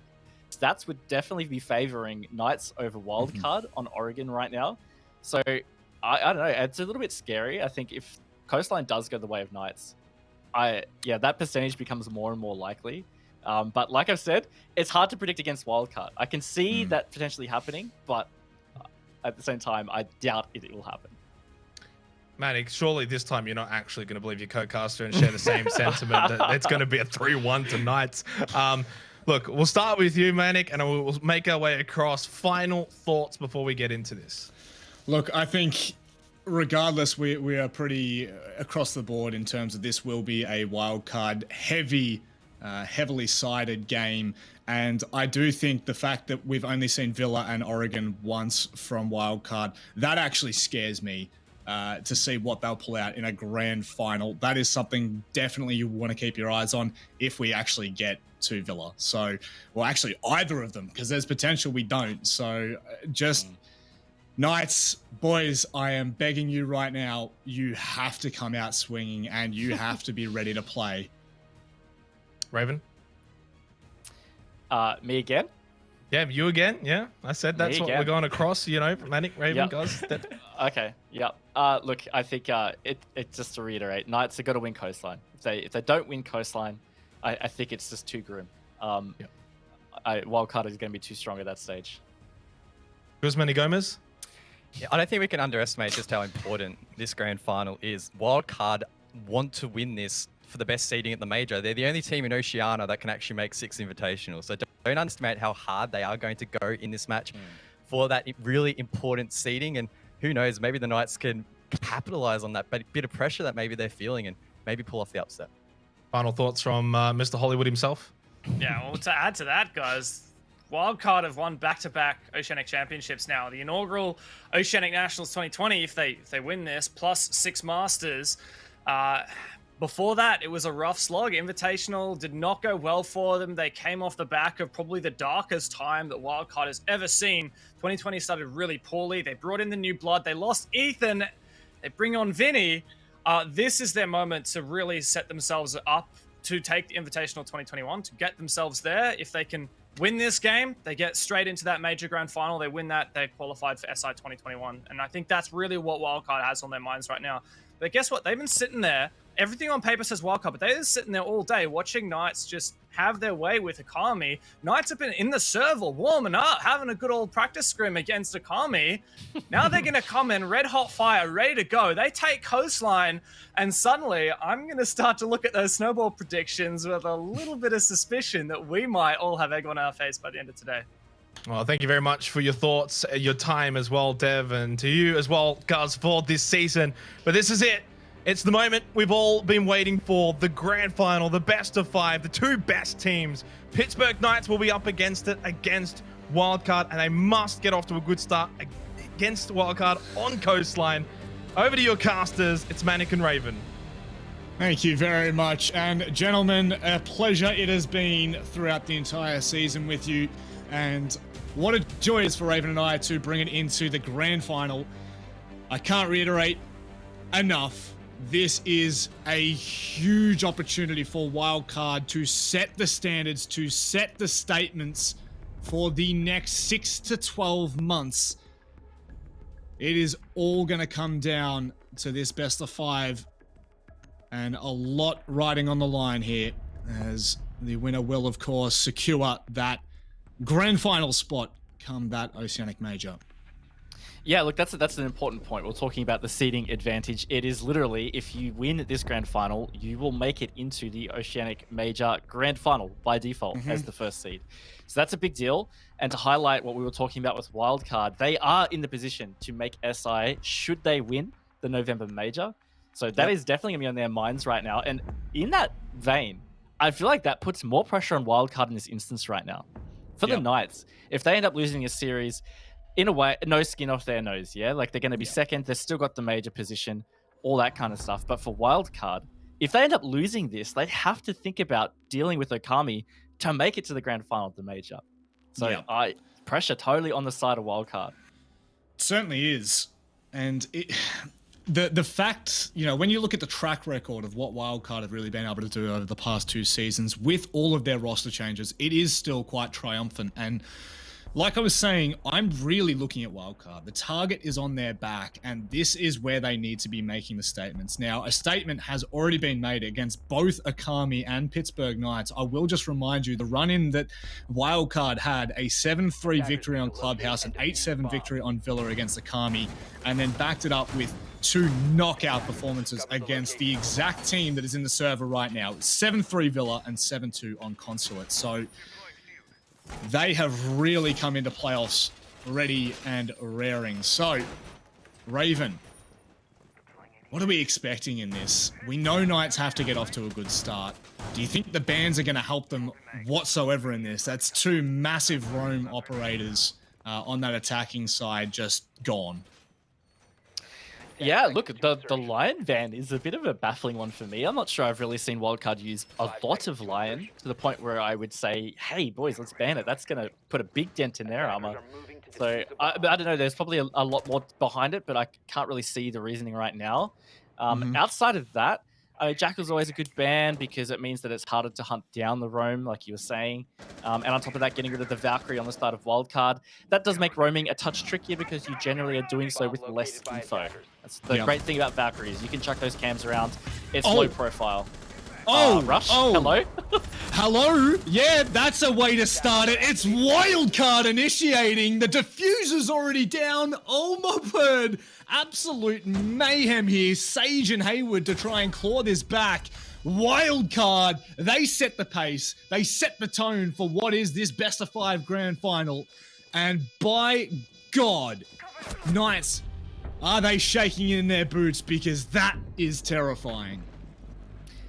That is a fantastic decision from Wildcard because Knights would have been feeling a lot of confidence coming out of that match with Okami.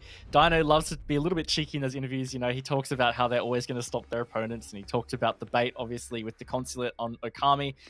And for Wildcard to just come out and, you know, the bit of a BM with the rush, humiliate Knights, put them back in a box on what we've always highlighted as this is going to be one of the most important maps in this series. I think that is such a solid statement from Wildcard. Certainly is. We actually, little less than 2 maps ago, we saw the attempt from Okami on that rush in Hookah. And Knights repelled it extremely well. They kept 4 alive that time. This is the thing, Wildcard, there is absolutely no way you're expecting that out of the gates.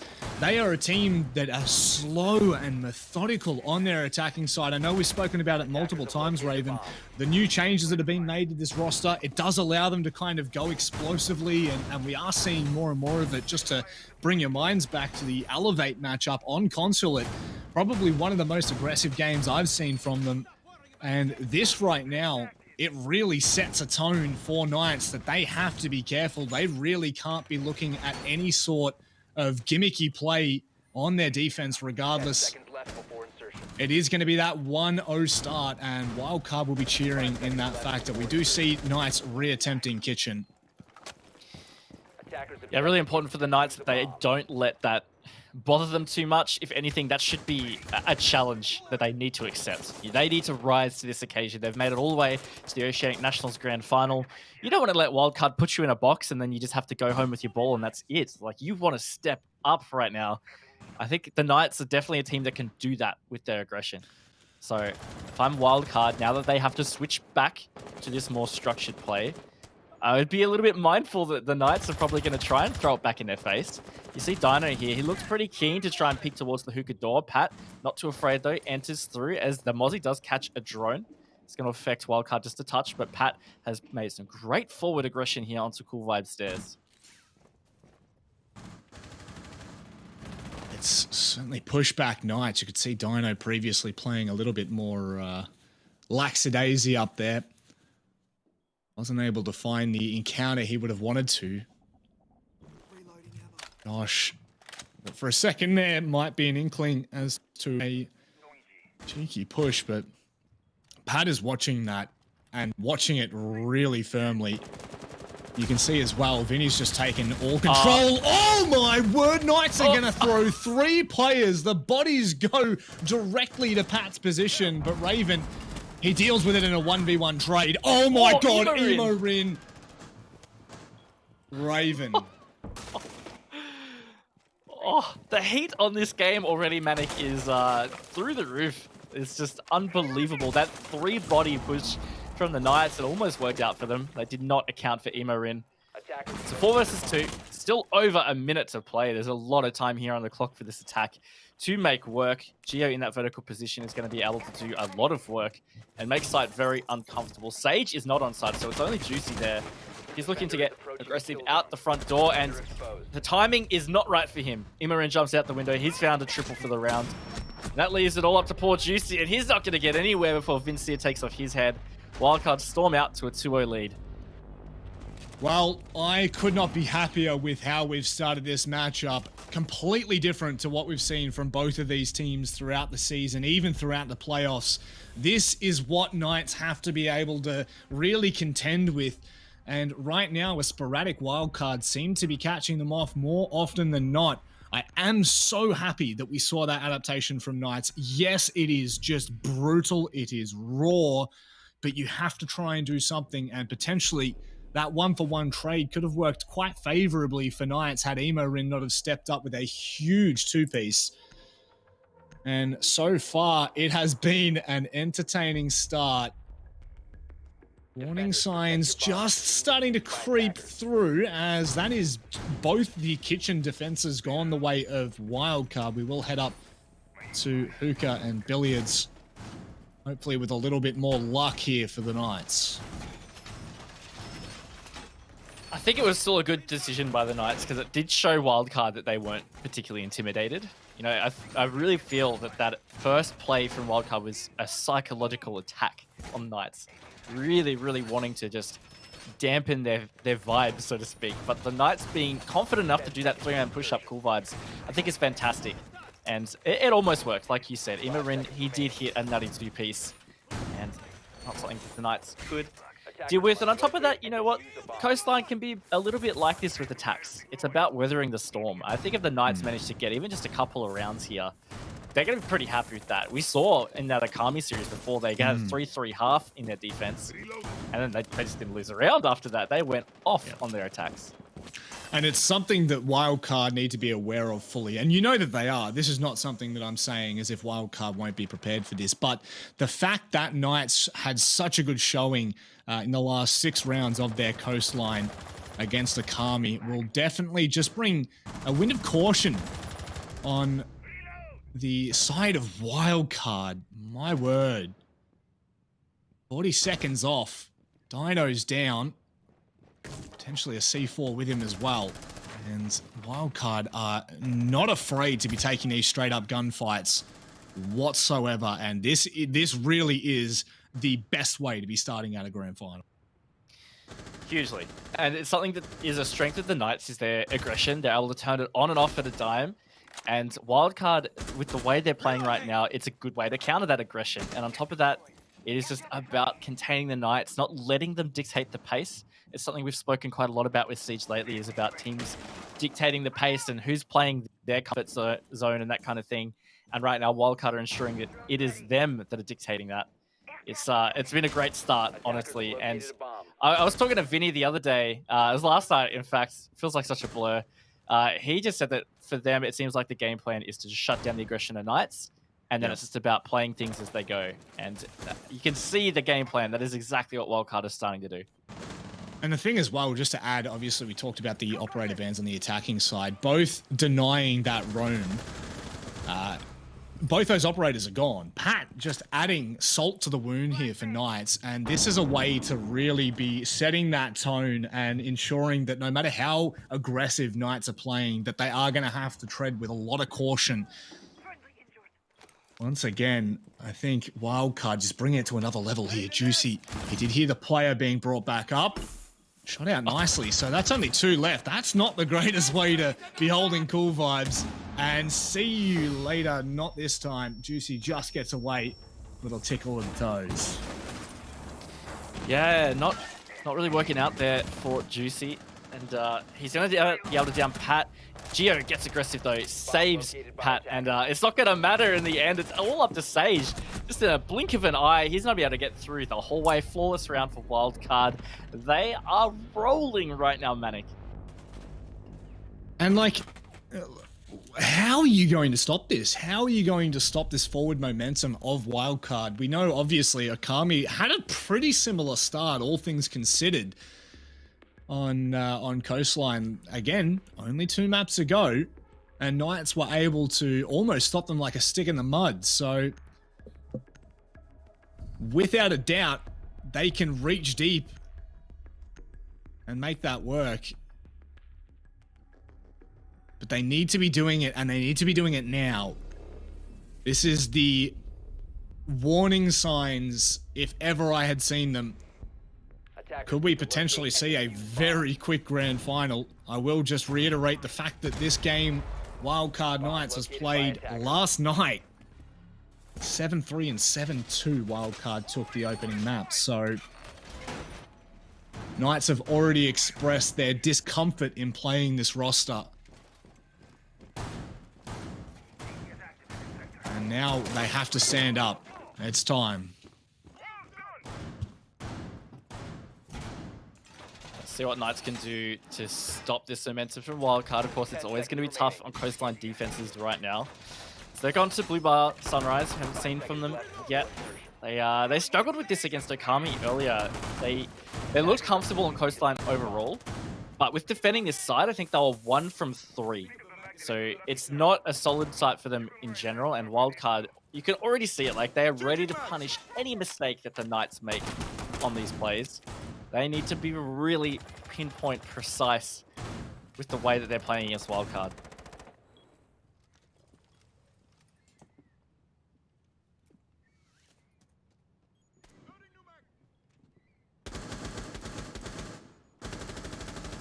So, Knights, we saw this extension from them in the previous matchup. Happy to play in billiards and try to deny or at least contest once players get into hookah, but that is not a contest that is boded favorably at all for Haywood. Geo with that ACOG, 9 times out of 10, you'd expect him to win that encounter. And once again, the opening pick into the hands of Wildcard. That's a great point. All 4 rounds, Wildcard has had the opening kill. It's just not working for the Knights at the start of these rounds. And on top of that, losing Haywood earlier, we talked so much in that pre-show about the importance of Haywood to this roster. And we talked about other players potentially stepping up to assist Haywood. But right now, Haywood's just getting put back in his place. He isn't able to have any kind of effect. So it's not so much about the other players stepping up. It's about the Knights right now stepping up. Certainly the wing conditions were a lot harsher into the side of Knights, and Pat, he will surely be able to flush out Dino here, who's just sitting on a bit of an off angle. So if Pat turns the corner, potentially he's not expecting to be out in the open, and he will just get away by the skin of his teeth, try to re-peek up top, but Pat will annihilate him. And with that, a 2-man advantage, and Knights scrambling to find something here. Scrambling for sure. Wildcard, with this office control, they can try and get the plant down in Blue Bar soon. They've got 45 seconds to continue to get this set up. Juicy is going to be able to be quite a pest here with the gas canisters on smoke. Josh also looking to flank in around through security. Drone spots him, but he doesn't look like he's going to pull off this mag. Still keen to potentially push through or just deny from courtyard. Regardless, Wildcard need to be aware of his position, as Diesel looks like he is ready to start this plant. Oh, you said they had to be aware of his position, and it looked just like it. Oh my god. My gosh. Back-to-back flawless rounds for Wildcard. They are hitting a new height with this roster, and it's showing right now in the Oceanic Nationals Playoffs Grand Final. Oofed. Oofed is right. Look, we highlighted the importance of Coastline to Knights in this best of 5. Given that Wildcard have that 1 map advantage, they've got to come out of the gates in their map pick. Not only just to try and equalize the series count, but also just for their confidence and to not let Wildcard get a little ahead of themselves. If they do lose this map, ultimately they're going to be facing that 2-0. It's just not a great position to be in. It's hard enough for teams at the moment to be taking a single map off Wildcard, but to have to try and go for that reverse sweep 3 in a row, it's a really big task. Attackers need to locate and Well, I will just reiterate, the only 3 teams to do so, which is a single map, by the way. The only 3 teams to do so: LFO, Knights, and Noble. In the past 2 seasons, that is including playoffs, that is including the major, only 3 times have Wildcard dropped a map. Stats are damning. Regardless of how close it's been this season, me personally, this is exactly what I was hoping to see from Wildcard on the back end. Really putting any thoughts of doubt to rest. And this is an incredible way of doing it. And for Wildcard, of course, as we said, they are the only Oceanic team that has the chance of making SI with the SI points. So for them, winning this grand final, that gets them into the grand final for the November Major. That's a big deal. And likewise for the Knights, of course, if they are able to win Oceanic Nationals grand final here, being able to avoid having to play that semi-final for the Major is huge. And it's also a prize money implication because each 3 positions in the Major have different tiered pricing. Yep. So just for Wildcard to come out of the gates like this is a really strong sign for them. Definitely concerned for the Knights, but at the same time, I want to hold judgment a little bit until we see Knights get onto the attack because they did absolutely monster Okami on the attacks of this map. Probably one of the few maps that we would say in ANZ has a inkling, an advantage to the favor of the attacking side, so definitely holding reservations for now, but the way in which these rounds have been won, just so damning. The stats are really shining through for Wildcard here. Knights, they are quite spread few and far between. Josh and Hayward on other sides of the map on that bottom site. As we've got 3 hard anchors just trying to hold on. Emo Rin taking control of luggage and now into Aquarium. We'll start to pin slowly and surely. Yep, good map control from Wildcard right now. Snowmad assisting a lot with these flanks as well. As you know, of course, the Knights are going to try and do...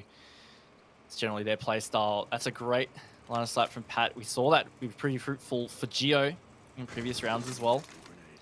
The Knights look like they've dialed down the aggression a little bit as well. They seemed very keen to be peaking early in those previous rounds, but in these last few, they have just pulled back a touch. And right now, that position from Diesel isn't going to quite flush out this position of smoke. Josh has been downed somewhere around Courtyard.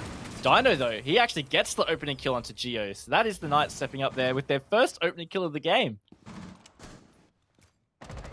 Certainly one way to get yourself into it.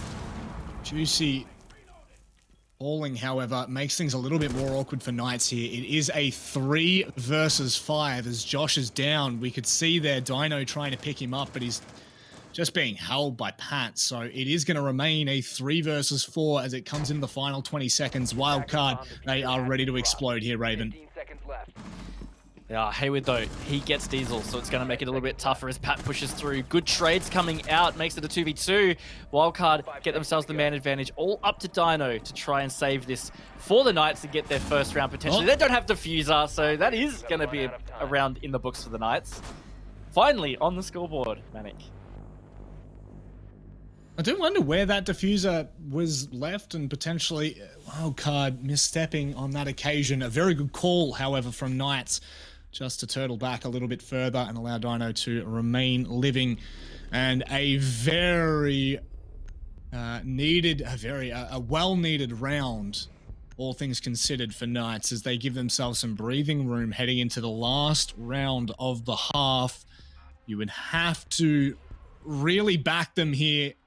If they can't get this 4-2 scoreline, it is, I don't want to say it's doom and gloom, but it really is. Obviously, we still have to head to the tale of 2 halves, but attackers need to locate so far, they are holding on by a whisker. Honestly, if Knights get this round, and it is a 4-2 half, it's actually not a terrible position on a coastline defense half. It's not great, but it's not terrible either. And considering just the absolute dominance that Wildcard have displayed, I wouldn't be too unhappy about that if I was the Knights. But most importantly, they just need to stay in the game because those first few rounds, in particular from Wildcard, were nuts. And I wouldn't blame the Knights if they felt a little intimidated by it, at least a little bit. They wouldn't like to admit it, but I'm sure some kind of creeping thought would be there. So important that they just stand strong for this final defensive kitchen, which they have not yet won. See how they go.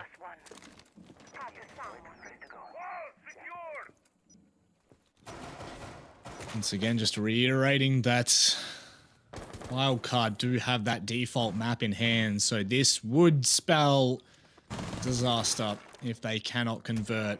As we head to Clubhouse next, and Clubhouse being a map that has been just such a staple for Wildcard for so long, and it will continue to be so. You can see a fair bit of attention being placed on that upper side of the map for Knights. Not going to be letting Wildcard take it for free. Geo, who bringing the sledge instead of the buck, will be able to get onto those vertical lines quite early. And the longer Knights can hold on to this, the better it becomes for them, because Wildcard will turn up the heat pretty quickly when push comes to shove. Absolutely. Vincia looked trained onto that position in theater, but didn't quite get the pick through the pixel angle. Wildcard doing a great job of just clearing all the obstacles that the Knights have set up. The Knights definitely not backing down from this fight. Still two of them hold up around theater here. Sage really at the forefront of that, but it is Vincia that does open it up against the Knights there. Dino is the one that falls, and Ibarim backs it up. Manic could be falling apart yet again on this round as Geo takes the head of Sage. It leaves it up to Josh and Juicy for this defense half to try and salvage something for the Knights.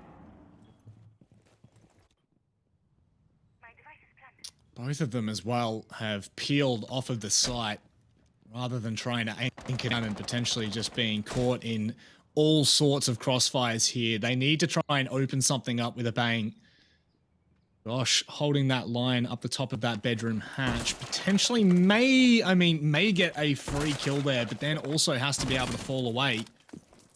Geo not being given really anything to work with just yet, but 40 seconds. Wildcard have managed this round perfectly. Yeah, they have. They're giving themselves quite a bit of time here for this execute. Josh has even been pushed out of sight, caught on a drone as Diesel's going to start the plant. Geo covers from above beautifully, leaving it up to Juicy. He just stands in the line of Pat. That is another flawless round for Wildcard as they close out that half with a 5-1 lead. Out of the 5 rounds that Wildcard snatched out of the hands of Knights, 3 of them were flawless. We can sit here and and ah all we want. Knights are being shut out of the server right now, but this is where it can turn for them. This is where happy days may once come to fruition, and it is on their attacking side. We saw 3 or 4 flawless rounds, not flawless, flawless in execution, if you will, rounds from them against Akami once things turn. So this round will be extremely telling Protect your bombs from being defused as we head to the hookah defense for Wildcard. The Knights did win 4 consecutive attacks against Okami, just in that lower bracket final before this game. So they were able to show that they are strong with their attacks on coastline, as most teams are. But if they're able to replicate that, I mean, that would be getting them back to a 5-5. I think it's hard to see a timeline here, though, where Wildcard wouldn't win at least 1 more defense round to, at the minimum, force overtime on this map. And even just getting 2 rounds at this stage feels very likely for Wildcard, so not a great spot the Knights have got themselves in on coastline with this scoreline. Attacker's objective is to defuse a bomb. It certainly isn't a spot of bother for the roster that has had what you would have to say an incredible season of the Oceanic National regular season, but this is just a beast that is on another level for Wildcard. Knights have had issues versing them pretty much on every occasion. The past 3 times these teams have met, it has been a 7-2, a 7-3, and a 7-2, all in favor of Wildcard here. Josh is going to go deep behind the lobby desk, potentially putting pressure on the Wildcard early here. It might alleviate a little bit of space just on the other side. Emo Rin won't expect him.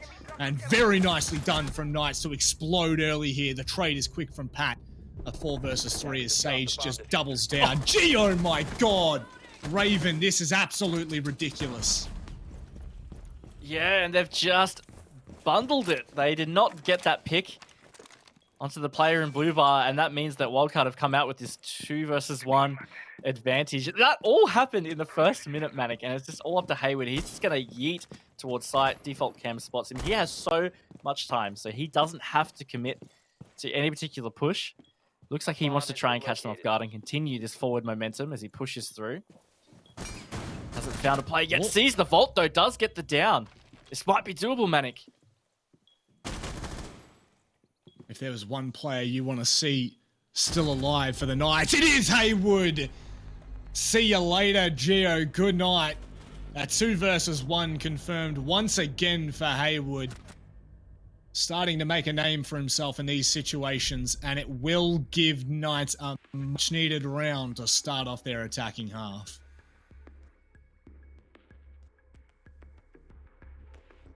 Was a good start, to be honest. They almost implemented a very similar rationale from Wildcard. They just identified rumors and they went straight for them aggressively. They wanted to come out of the gate swinging. They have put another round on the board. So good start for the attacks, but still a lot ahead of them. Now this Twitch pick from Juicy, we actually did see this implemented against Okami. It worked out very effectively. I remember you pointing out, Manic, that he actually used, in the prep phase, his shock drone to clear all 3 ADSs against Okami. I would definitely want to keep your eyes on Juicy. The only issue is Vinny bringing that Mozzie, so that could be a little bit of spice for Juicy to have to be at least cautious of. And he will, at the very least, prepare himself near that kitchen entrance. And there's not going to be any util for him to really lay waste to on site as of yet. Wildcard happy to prepare the round with the renovations, the reinforcements before they look to make any kind of decisions. But if they can get a good read on that on Emo Rin and where he is exactly, they could really burn through them quite early and just alleviate the pressure of all that utility needing to be used. And it's a good spread here from Wildcard. They've got Vinny set up in Sunrise just to ensure that the West presence on that first floor isn't taken early by Knights. But they also have 2 players dedicated to the vertical roam up in Penthouse and Theater, being Geo and Imaring. So it means that there's no easy map control for the Knights to take, other than if they take Office or Blue Bar. That doesn't really help a lot with their progress towards site or the pressure onto site. It's a very spread defense from Wildcard, but it's great because you don't want to have players sitting in kitchen, in particular, on this defense. It is a sketchy place to be sitting, especially once the attack gets some verticals and VIP. Well, that's one shock drone well and truly laid to waste, leaving only 1 to remain. They have been able to open up at least 1 of those mirrors. So just something that, of course, I need to be cautious of. Pat could have found some really nice timing with a C4 there and still might, as he looks for a different angle to try and find them on. But Knights making good use of this early round to at least ensure that Wildcard are a little bit more uncomfortable. Haywood, that would have been a nice start. Not to be. They do waste a C4 and a mirror early on. Yeah, I mean, that C4 is just given extra verticals that the Knights would have got anyway. Josh finally gets the opening kill. Opening double, in fact, to clear out that roam. Beautifully played from the Knights. They're trying to pinch Geo. He is down now. This is looking good for the Knights, Manic. Good, better than ever, in fact. Oh, wow. Oh, boy. Knights are turning up the heat. A flawless round for them. And they will convert a 3rd. This now starts to make the storyline a lot more interesting. They have turned up to play. Wildcard are not going to be given any freebies whatsoever. 3rd repeat of Hookah coming out here from Wildcard. 3rd? No. What am I saying? 2nd. But look, the statement that the Knights have made with their attacks has been great. I mean, it's the same kind of statement we saw from Wildcard, looking very strong with these attacks. And that makes this comeback feel a little bit more possible. You know, Manic, we were writing it off that it doesn't seem likely that Wildcard wouldn't get at least 1 round. But the fact that went flawless and just the strength that the Knights have showed with the early parts of these pushes, like in particular, is great to see. Puka did almost go the way of Wildcard. Of course, they did come down to a 1v2 for Hayward. But at the same time, it was still a solid display from the Knights. So I am starting to get concerned for Wildcard, but I'll hold that off a little bit longer. Reservations can just sit in the wayside for now, Raven. It'll surely come to light. Once again, Juicy sticking the Twitch. So Pat as well was hunting that down. That would have been a big start. Obviously, early on, losing that shock drone wouldn't have been the greatest of impacts, I'm sure, that the Knights were looking for. Regardless, it does not happen, and Wildcard, they really need to tighten this up. We could see how aggressive they really were on that first round, you know, really looking to open up those fights, trying to trade as quick and as promptly as ever. Haywood had to pull up big with a 1v2, so definitely look to the approach of Knights. It looks to be similar with Josh and Haywood both coming from lobby once more. And another quite spread defense here from Wildcard, just ensuring that the Knights can't get any free or easy map control. It's Geo hold up in Sunrise and Vinny hold up in Kitchen. And the Knights look keen to flush out at least one of them. Imaren being the flex go-between around Courtyard here. They've actually got another one below. I mean, there's one on site if that's the case. Vinny under a bit of pressure here, but they've been able to burn off at least a minute at this stage. You know what the Knights are like, though. They will pull the trigger and just go. So I'm sure Vinny is starting to call out to his teammates that he is under a lot of pressure. These flashbangs finally do get him flashed. Sage getting ready to pounce on the other side. He finds Pat for the opening, and Vinny walks straight into the gunfights. As again, the Knights is opening dominantly here, Manic. Oh my word. Knights have entered the server. Diesel, the last to remain. We highlighted him as just a rock for Wildcard, but this is too much. Way too many drones still remaining for Knights. He will start off on the right tread, and he's going to have to do a lot more than this if he wants to be seeing this sixth round and match point being converted.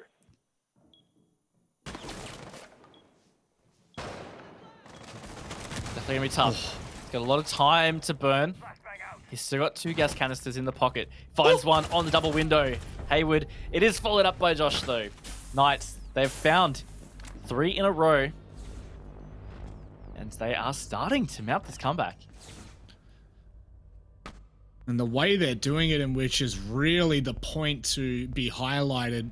You said in the previous round, you know, the flawless round from them, in fact, that was the good sign. That really can determine the difference between a good-looking attacking side and just an attacking round win. And right now, the warning sign is starting to ring a little bit for Wildcard. I know I was saying it in the first half for Knights, but this is exactly what we needed to see. Out of the gates fast on their attacking half. And on the back of a flawless round, they find 4 openings, all unattended by Wildcard. It's only the Diesel who manages to find 2 in the end that really makes that even somewhat close. I say close in full reservation as well. Yeah. And as Wildcard, they move back to VAR. Raven. It's a good point. Like, that was a near flawless round anyway from the Knights, given that it was a 5v1. Yeah, like you said, Diesel got a couple, but they were kind of just consolations.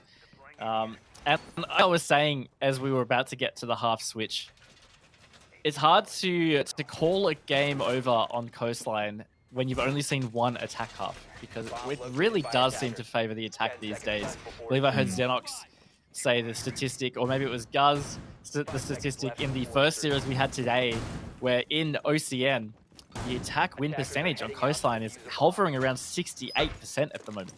It's actually quite a solid favor on the attack.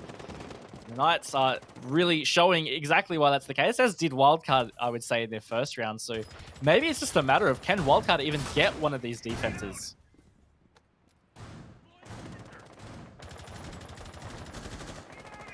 Well, that would almost be unprecedented for a Wildcard defense to go unobtained throughout what will be an entire half. Of course, Knights will have to go flawless in.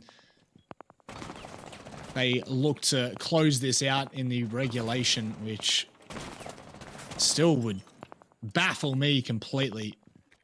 Meanwhile, it looked like Vinny had actually backed away from that mirror. Maybe I was seeing things earlier.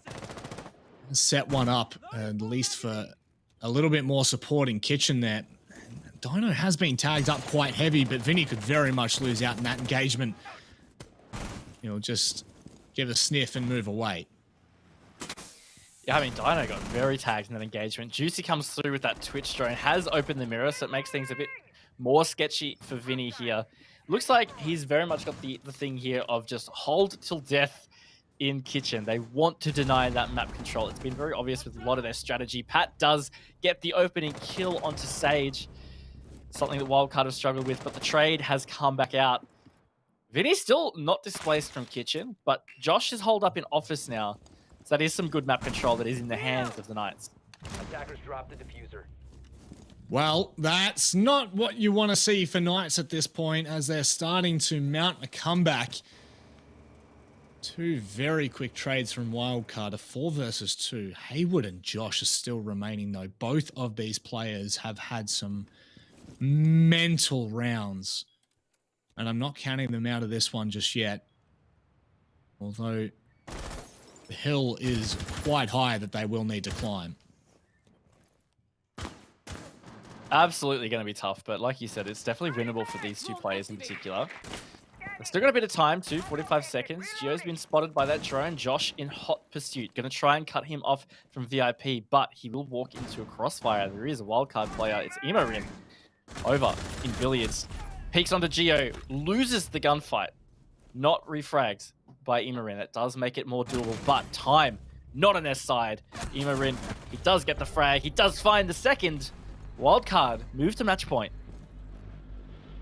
A critical round for them. If Knights progress one more round in their defensive half, it's 5-5, and it is really starting to get a little sweaty for Wildcard there, but they stamp out the thought of it.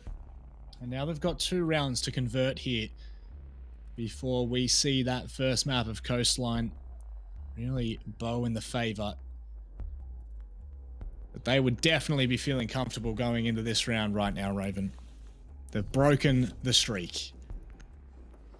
They have it. They've gone back to hookah billiards, which they have lost both times in their attempts so far. They do have a 2-round buffer in the pocket at least. So even if the Knights do get this one, it's not OT just yet.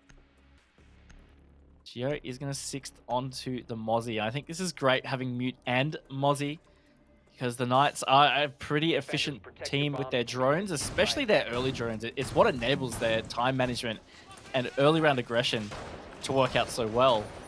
So I think it's a great call from Wildcard to ensure that that is hindered. It's definitely something that we, and by we I mean you, highlighted as a real talking point last night in their match against Akami. So, rather, sorry, against Wildcard, if you will. And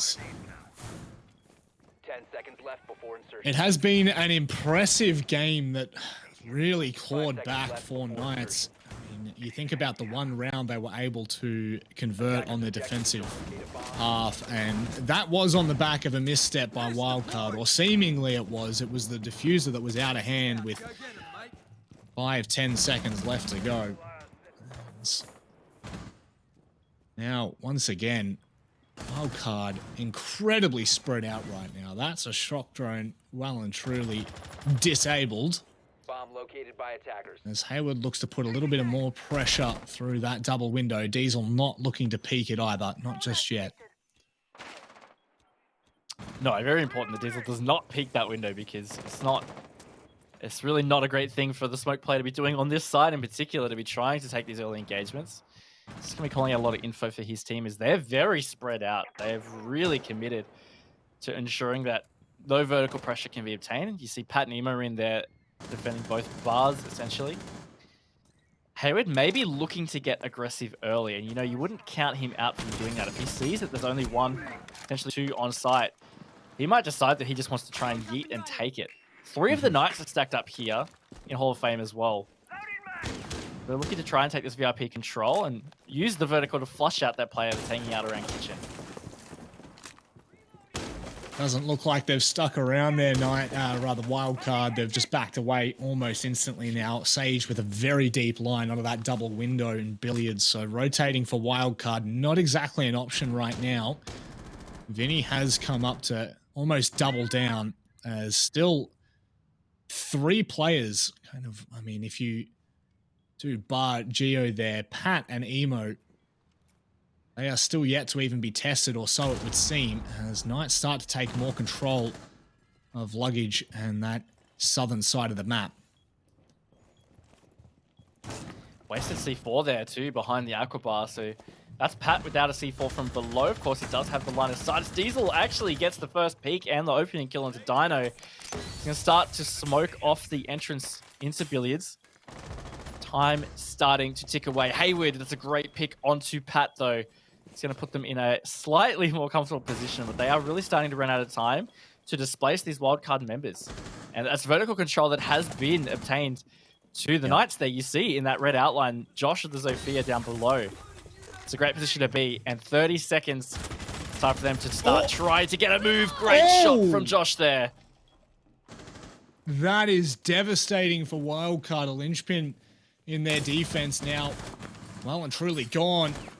Juicy on site. Could look to stick this. Vinny has taken down his support, and that's the alarm bells for Juicy. Ringing, Vinny doubles up, but they've still got to be cautious here. Oh my god! Vinny is absolutely ripping heads off of Knights right now.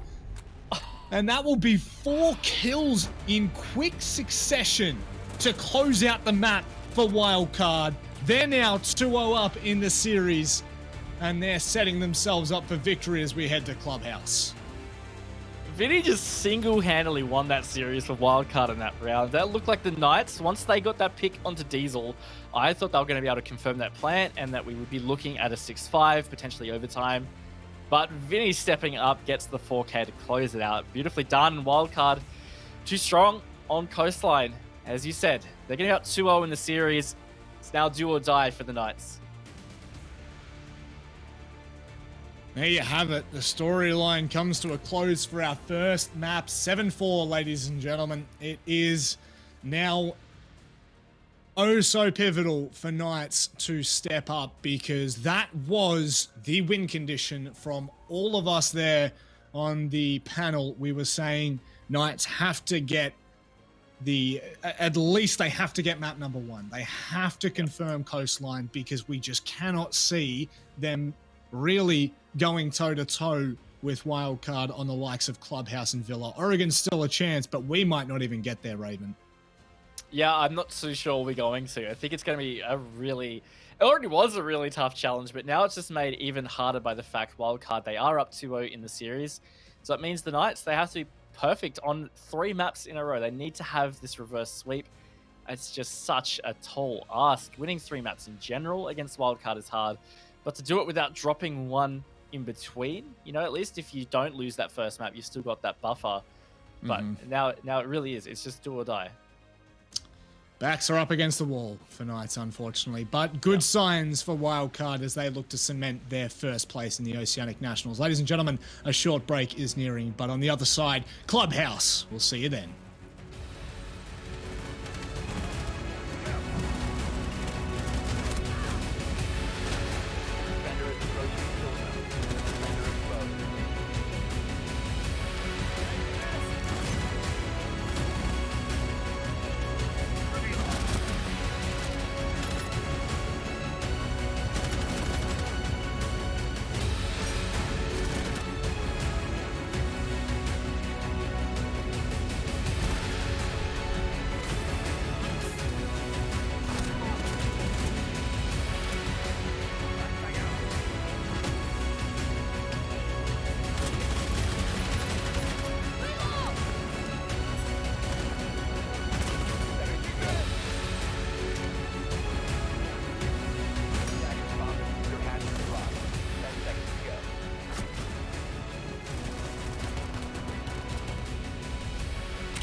passports, baby. Leave the rest in our troubled minds. Let us go down in laughter, baby. Trying to figure out what we're after. We never heading back until we're older. We couldn't care no more, not any longer. Under peach yellow skies, we keep on searching, but we will never know what we're after.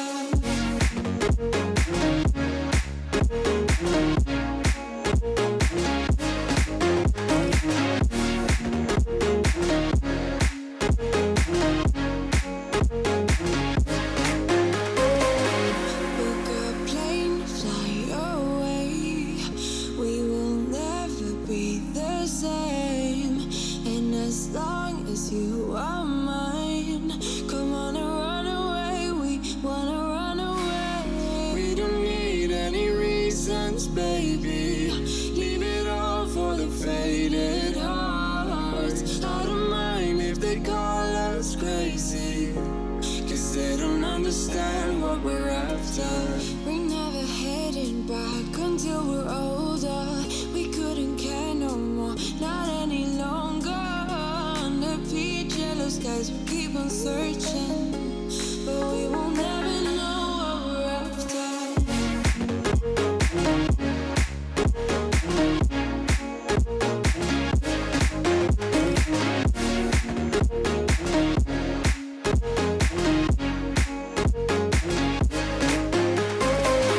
We're no kids no more. I need to feel alive in this dreadful town. I'm running out of time, and as long as you're mine, I wanna run away. We're never heading back until we're older. We couldn't care no more, not any longer. Under peach yellow skies, we keep on searching, but we will never know what we're after.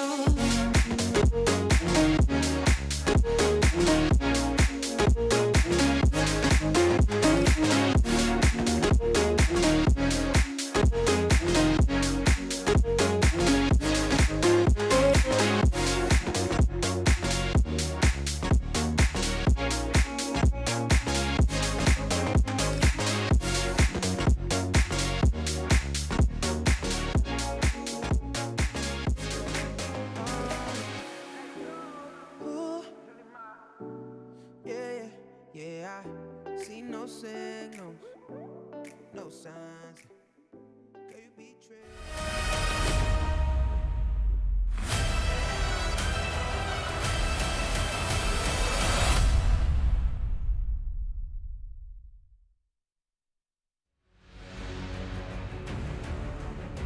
One map away is Wildcard from securing not only first place in the Oceanic Nationals playoffs, but also that grand final seed, that first seed heading in to the sixth major for Oceania that is coming up in November. So a lot on the line here for Wildcard, but what a map that was. Coastline 7-4.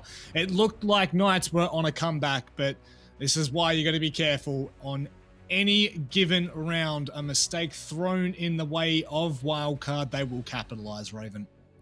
Yep, and look, Vinny just went absolutely off on that last round to close it out. It did look like the Knights are going to bring it back. I actually felt like we were going to see overtime, but it just it wasn't to be.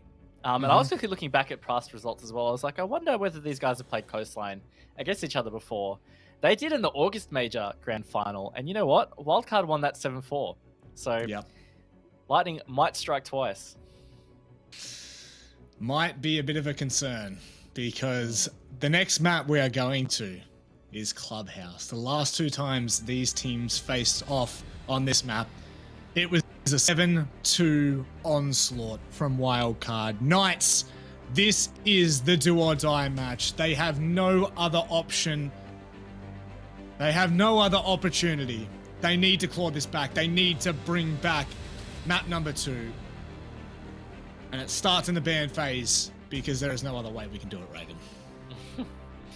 So we'll see what the bans have in store for us today. We've seen quite a big variance of bans throughout playoffs in general. I would normally say, you know, traditional bans on Clubhouse are going to be Thatcher, or Maverick. Have seen a lot of Capitao bans coming out because he is, of course, a very strong operator in his own right on certain maps, in particular Clubhouse. There's the Thatcher at least. So it does mean that you will have to be picking the Maverick almost every single round of your attacks. To see for those defensive bans, Valkyrie. Obviously a fair bit of intel you can gain from Clubhouse and can be a pivotal role played if played in the right way. Knights will get the last opportunity in the ban phase before we head to round number 1. And once again, if we said that Knights need to get off to a good start in the opening round of Coastline, it is even more so echoed here. Clubhouse has been a mainstay for the wildcard roster for such a long time, and it is definitely, I do not envy Knights in this position right now. So CCTV will be the first site they will attempt.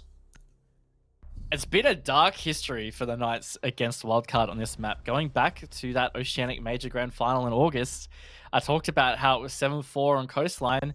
Well, you know what? The map before that was Clubhouse. It was a 7-4 to Wildcard. So it really could just be history repeating itself. If you want to go back even further, in 6 Masters, Wildcard got a 7-0 against the Knights on Clubhouse. So it does not have a nice history against for these two teams. Knights, yeah, like we've said about 1,000 times already, they have no second chances right now. They want to continue through this grand final for Oceanic Nationals and fight for that first seed position for the major. They have to pull out their first win against Wildcard on Clubhouse. So what you're telling me, Raven, is out of the 3 times that these two teams have played Clubhouse, in the past consecutive 3 times that is, Knights have only been able to gain 6 rounds. 5 seconds remaining. Yes, that is correct. That is correct. If you want to go back even further, I'm just looking even further through these results. All the way back in the start of 6 Masters in the regular season, they played Clubhouse against each other. And that was a 7-2 for Wildcard again.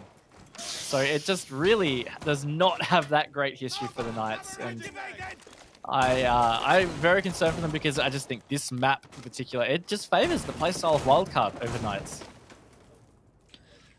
It is a very structured map. We've said it time and time again, and structure has been the name of the game for Wildcard for so long now, and likely we will be looking at this similar ending here if Wildcard turn up, and if they turn up in the same fashion we have always seen. Haywood, though, takes down Buck nice and early. A very big pick, as we know how much of an influence Geo has in these rounds, so on the right foot to begin with. Look like they got an impact trick off on the first Selma charge at least anyway, so that is going to be Pat using his final to get the angle onto the garage rafters, but it's going to get shut off. So that's a good play there from the Knights. They've come out of this whole first minute pretty well. Like you said, getting the pick onto Geo in particular is a big pick because he has been very influential and impactful for Wildcard. And now that they've cleared all of the utility from the ace, and the only result of that is that the CCTV wall is open. I think that's quite a win there for the Knights.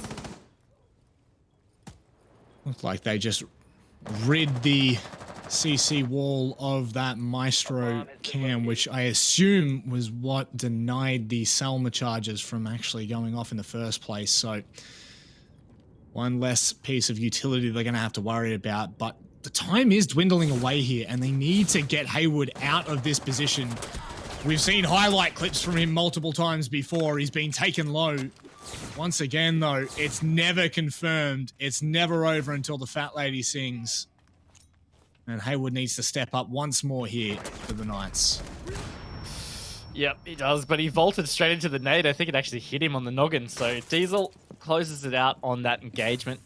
Makes it the 4v4, and now that they've got the garage rafters control, they're going to press forward. They have to use further hard breach to get a rotate here, but they've got it in the pocket. They've brought the Habana. They're ready for this. Impact coming out does not hit the mark on either occasion. That would have been really important for the Knights. Diesel's going to enter. Looks like he's going to start the plant here, Manic. great crossfires being set by Wildcard early. 2 smokes now being used. So should it usually be the case, there will only be 1 more left. That's a lot of denial thrown the way of Wildcard. If they're counting, there may not be enough here to stop them from sticking this. 2 seconds left. Pat goes into the smoke early to ensure that he can get this. 2 big picks from Diesel and Vinny, and it's an absolute flawless end for Wildcard there. 4 players remaining, and such a great execute in what is the first round of Clubhouse. It was, though, it was a little sketchy, you know, when that final player, I've honestly forgotten who it was, ran through to get the plant confirmed. They ran through bullets that were being pre-fired from below, and with 2 seconds on the clock, that could have been the end. The diffuser would have been dropped. They might not have been able to recover in time. A Wildcard, they scrambled, they covered well. Diesel in particular, he got below and prevented that vertical control from denying the plant. So really, really good job from Wildcard, because the Knights looked pretty good for a lot of that defense. One thing that was also a concern is they just dumped everything into denial too quickly. I think they got a little bit frantic, and I think that's a good insight into potential mindset of the Knights right now. Yeah, they'd really blown. It felt like there was, if the audio cue served correct there were 2 smoke babes thrown out when they initially went for that plant in the first place. And had they not have thrown 2, they would have had enough to entirely deny what time was remaining, plus that C4 that eventually came in.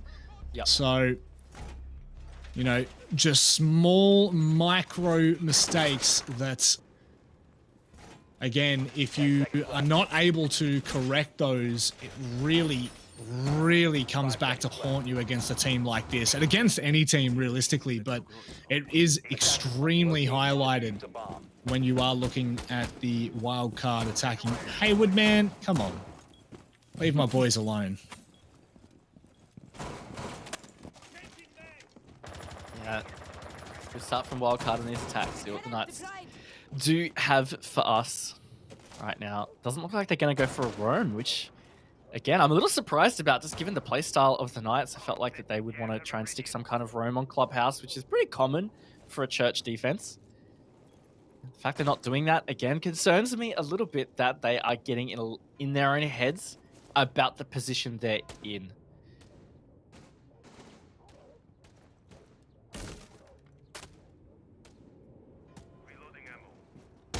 Wildcard very early on here, the 2-minute mark, making all of those vertical lines from Logistic all the way down to Kitchen.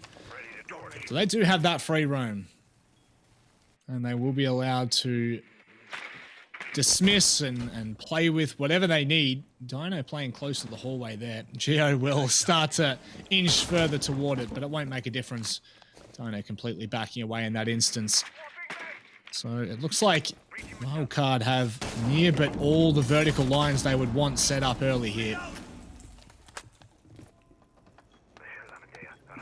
Yeah, so far time management's actually been pretty good from Wildcard, and it's not something I've mentioned yet, but something that has always been a concern has been Wildcard's attack pacing.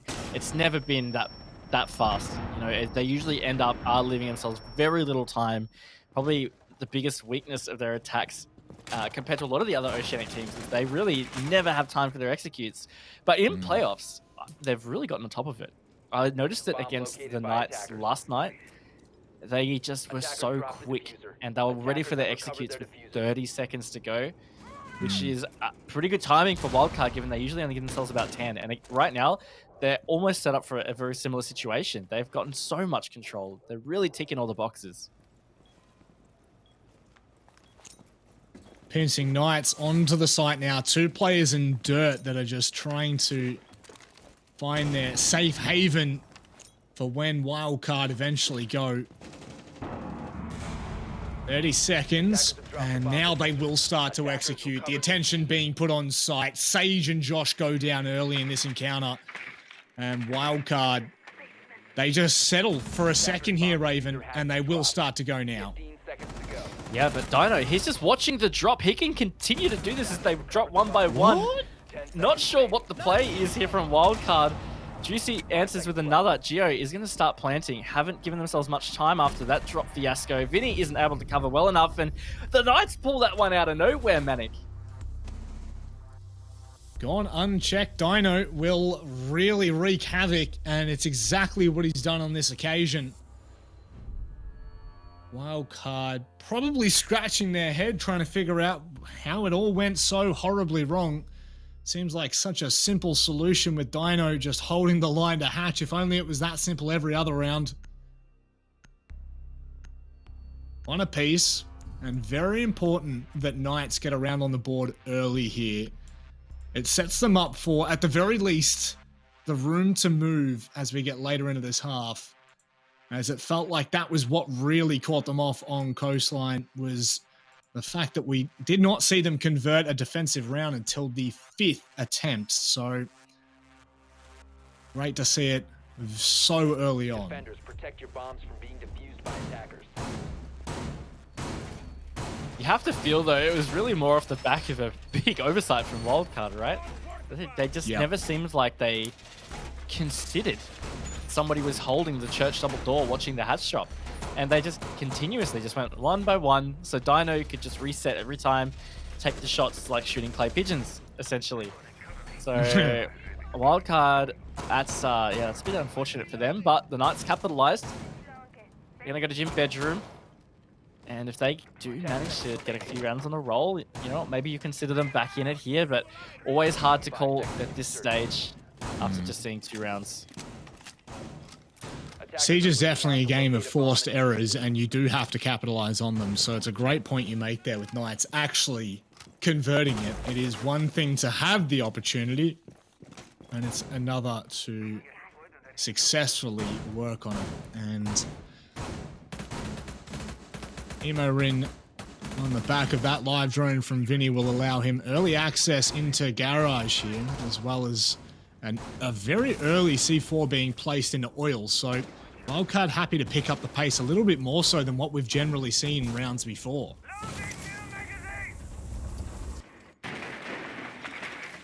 Good pacing, gonna push in through CCTV cache. 2 players there holding the rotate at the top of cache stairs. Josh is gonna use that shield to hold, and there's a lot of utility to have to clear to deal with this. They're gonna have to clear this Banshee if they want to try and clear Josh's position. He's got multiple ADSs to protect himself and the shield. And on top of that, Dino's ready to impact trick any hard breach they use to get into cache, which is also jammed with the mute jammer. So, I mean, this is not going to be a particularly easy clear for Wildcard on this side of the map.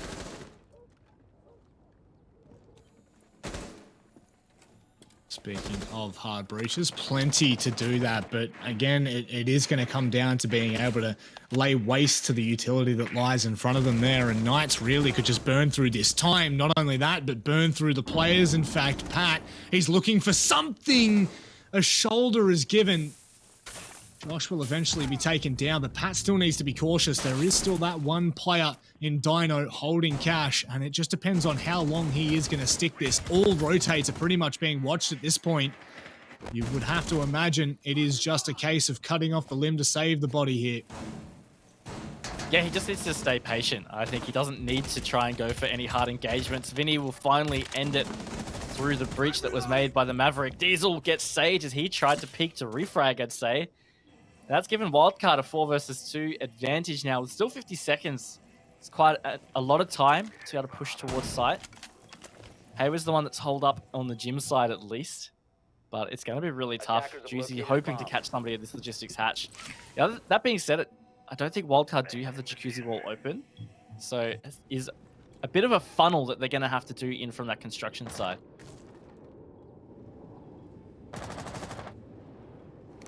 Time is definitely a factor in this one. That is the first smoke babe of the round coming out with 20 seconds left. Wildcard might have to go deep here and try to put the pressure onto site. Diesel's been able to spot out Haywood. He'll tag him up to begin with. Once again, Juicy can just sit back and hold as they try to push in now. He doubles down to help Haywood out, and it will not convert the round. Wildcard, they bounce back after that blunder in the basement.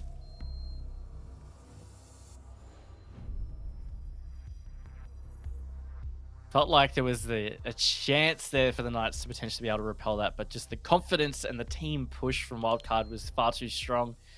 Nothing they could do about it. They're going to rotate back to cash CCTV, which of course was a quite strong victory for Wildcard back in round 1. So whether the Knights have made any key learnings here or not that they can use to adapt, I think it's just important for the Knights to stay in touch on the scoreboard in this first half.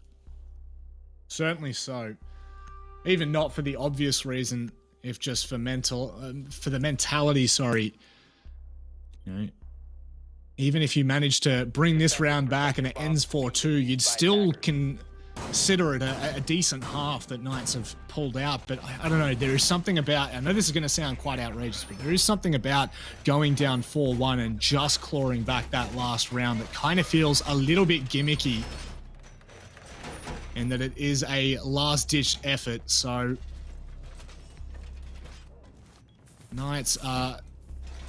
Look, they're definitely keeping true to ensuring Wildcard do not have an easy trot by any means, and 10 seconds to insertion. although these rounds may not have seemed close, 4v2 in that instance, and the execute from Wildcard, Knights have still done a great job at ensuring that time is wasted early.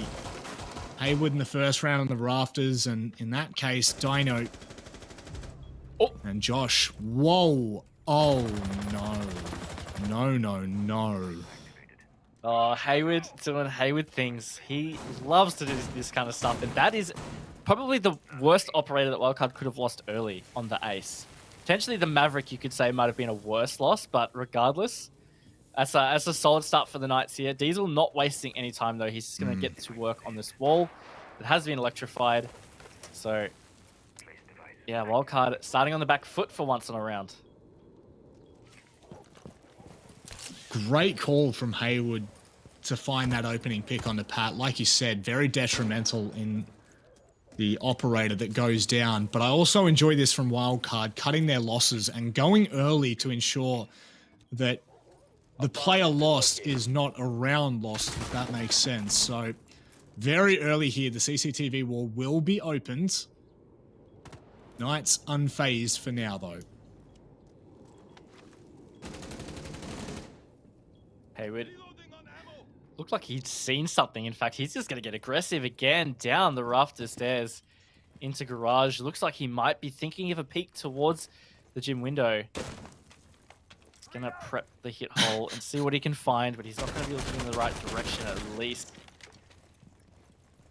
Wildcard players aren't actually on that balcony, but that is definitely a danger. They're actually already in Master, so he's not really going to find anything unless they vault back out and put some pressure in CCTV window. Right now, the Knights, they don't have to make much of a move. Much more of an onus on Wildcard to get something happening here. Josh might get a little caught off guard. Bomb located by And attack. that he is. Vinny will actually take him out. Second round in a row now, we've seen Wildcard use that blowtorch almost as a murder hole to allow a very easy and quite impactful kill, all things considered. They now have control of construction. Not fully, but there's no one in there to stop them, bar these smokes that are being thrown out early. And 35 seconds. Once again, Knights are pretty well turtled on site here, and I would say in a good position. And Haywood too, he waited there for so long and he missed his opportunity. He does get Immerin to make it a 3v3 as Juicy gets one onto Diesel. So potentially doable here. It's leaving it up to Vinny and Geo. They haven't got much of an option. They've got to go in through to Cash. Vinny gets a nice opening there as he makes his way to site. He's going to have to try and stick this plant. Knights, they're going to have to try to get this denial. It's up to Geo on this cover. They're going to confirm this, man. It's going to be post-plant. The Batman to his Robin. Geo now left to salvage the round, and Knights, they will not allow it. 2-2. Keeping themselves in that, really in the arm's distance away from Wildcard. And so far, so good for the Knights. Yeah, they're hanging in there. They're hanging in there. I think that's It's both important, but still scary because Clubhouse isn't like Coastline. It's not where once you go on your attack half, you expect to excel. If anything, it's more the reverse. So it's going to be about how on point the Knights can be with their attacks, I think is what's going to need to be what wins them the game here. Because, of course, they can stay in touch in the defenses. If anything, they might end up with a 4-2 half here. That's totally not to be expected. It's not unexpected, but it's really about what they can do with their attacks. Attackers need to locate and defuse bombs. And it felt like that was very much the case on Coastline. It really, it is coming down to Knights. I know this, really, it comes down to the second half to determine who wins the game. No way. That's incredible. But I do think that there is this real sense that Knights are almost more dangerous on their attacking side, and with that, we do very much look to the second half of both Coastline and Clubhouse to really see what they've got up their sleeves, because they are a team that do their prep. They are a team that do their homework. And it can be a little bit harder to do so when you're on the defensive side in the first case on both map 1 and map 2. Just to reiterate for the viewers at home, this, of course, as you may have seen up the top left, best of 5. It is a best of 5. However, it's a little bit different. It is a default map into the way of wildcards. So currently they are only 1 away from clenching the title of the Oceanic National Champions.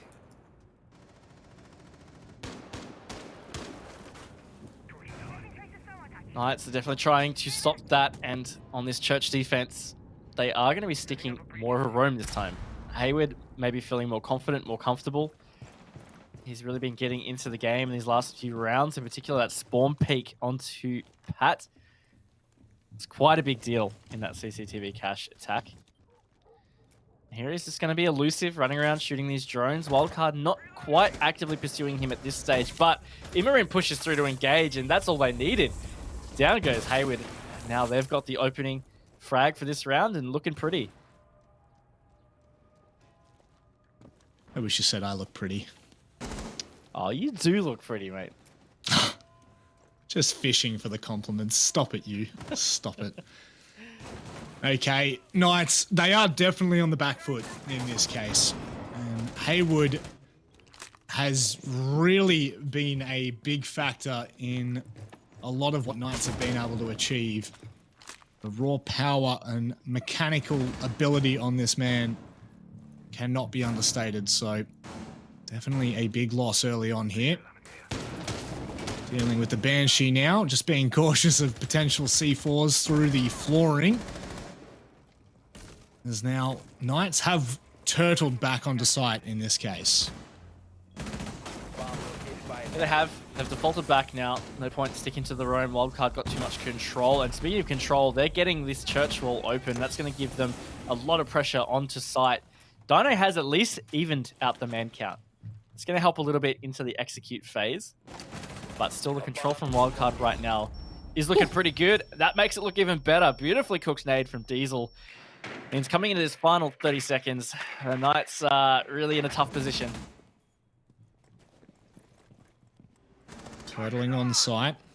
Cornered to try and fight with nothing but their wits and their will here. Emo just showing face. They now know he's in blue, but Pat alleviating the pressure in Church. It leaves it all onto Sage. 10 seconds remaining. And he is going to have to try to find these 1v1s, isolate a couple of fights, but Wildcard will double peak him. And they will come out with round number 5. 3-2 the scoreline as we head to the last round of the half. So the Knights can hope for a 3-3 at best right now. And okay, it doesn't give me a whole lot of hope for them in this map. Still, we haven't seen their attacks yet, so we'll hold off a little bit. But right now, Wildcard looking very comfortable. On top of the fact, I just saw the Knights almost all lock in their operators in that last 1 or 2 seconds. There is clearly a lot of discussion happening in this team with what they want to do, what they're trying to change, what they might need to fix, all that kind of stuff. Just seeing that uncertainty or indecision even It's definitely not a great sign for the Knights. Could be reading into it too much, but Yep. it's kind of my gut feeling based on seeing something like that.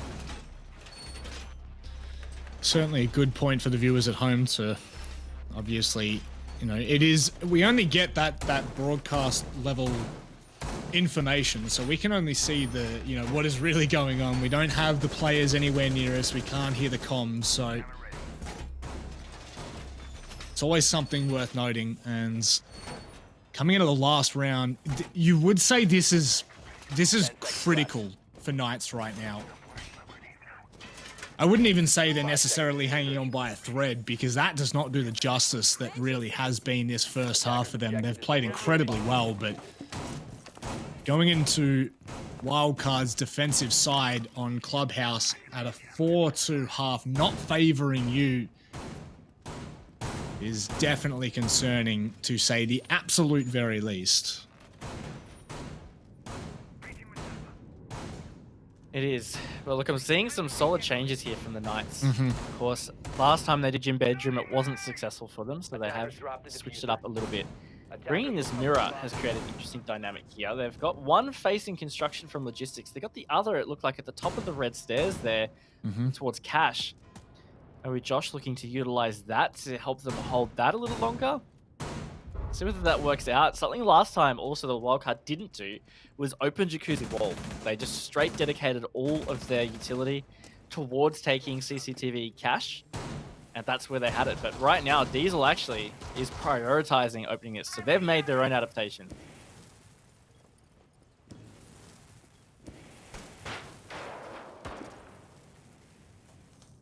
As I start to open this up a little bit more, it looks like they're putting pressure on multiple sides at the early part of the 2-minute mark now. This was a really big part of Knight's ability just to make Wildcard a little bit uncomfortable in that third round. Really felt like that cash hold, it had some oomph to it, if you will. Just not being able to convert on the back of it now. With Wildcard not putting that much attention. Across there, you just saw Hayward drop on your screen there. He's come down into pool, I believe, so he's going to have to be cautious. Rin, unless that was my eyes deceiving me, he's actually still holding, and it looks like unknown to either team, in fact, where each other are, so a stalemate for now. I actually think Immerin really heard a drop down. It looked like he did a slow tilt, not wanting to cause his character to make an animation change, which would have alerted Hayward.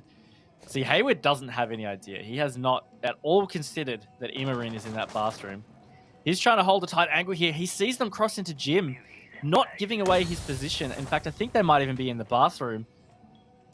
And right now, with this 30-second mark coming, there's about to be this engagement, and Billiards, and it's going to be Immerin getting the jump, putting Wildcard a 2-man advantage ahead. This execute is happening, Manic. Trigger discipline not paying off dividends there. They are throwing everything but the kitchen sink at Wildcard and nothing converting. A flawless round to end the half. And 4-2 will be the scoreline as Wildcard will head to their attacking half now.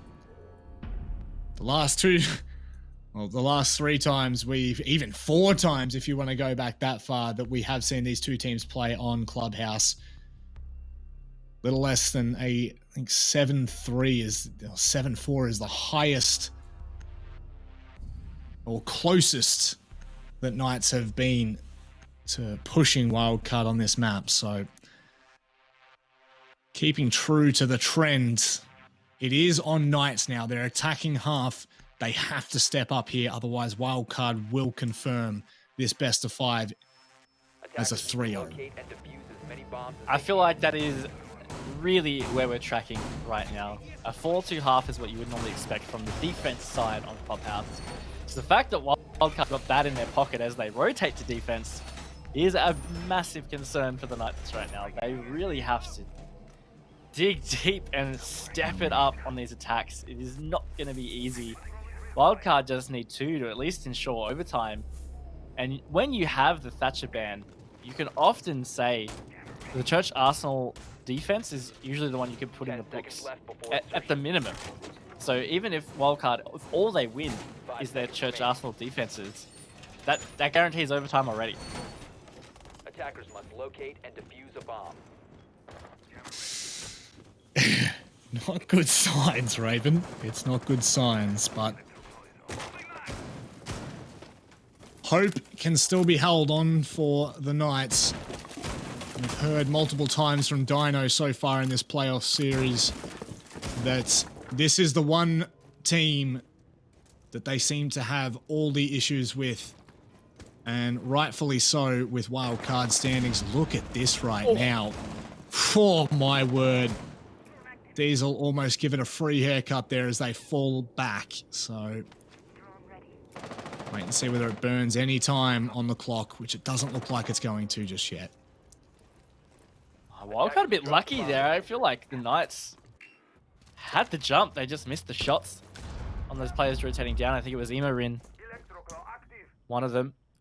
Anyway, they are lucky. Diesel has taken up the dirt position. Seems aware they have opened it. Oh, Gio just saw the toes of the Sledge player, not able to capitalize. Looks like the Knights are keen to really push this attack quickly here. It's already getting close. And that C4 is going to end Hayward. Impact Trick doesn't get to the hatch in time, though, so it will go open. Tit for tat. I don't know whether Hayward would have all of the lines open that he would want to. It felt like Knights had only really breached into the building with 2 minutes, so potentially just those vertical lines in kitchen is all they're going to have to deal with. So of course they want to bring Josh or Sage across to open up any other vertical lines. There you go. No, it's just those 3 lines in kitchen that they're going to have to fight with. Obviously the hatch is a big step in the right direction. But is it enough when you're up against a team like this? I'd say potentially not. And Emarin is looming still on this main stairs position. It doesn't look like it's been droned or touched by the Knights. Josh still looks concerned that someone's upstairs. He's just hanging out on the top floor, not helping his team have much of an impact further to sites. The Knights are pretty stalled right now. Wildcard are really in great positions. Diesel is going to take out Juicy in dirt just there. It's always a great position with that shotgun. And here go the Knights. 30 seconds, they're going to drop. I think it's going to be a tough end to the round for them. Couldn't imagine they're going to be able to convert this, that's for sure. With Gio, he will find Sage and back it up onto Dino. A flawless round, back-to-back here for Wildcard. They are 1 away from match point, 2 away from securing the title of champions once more in the ANZ region.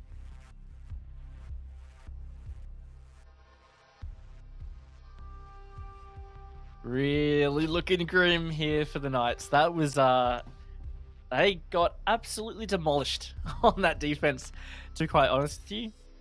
And that's also the 3rd round in a row that Hayward has been the first death in the game. And for the Knights, I mean, we've talked about the importance of Hayward that he had throughout the regular season for the Knights. And he just hasn't been able to have the impact needed to put Wildcard on the ropes at all. Yeah, it's a big concern.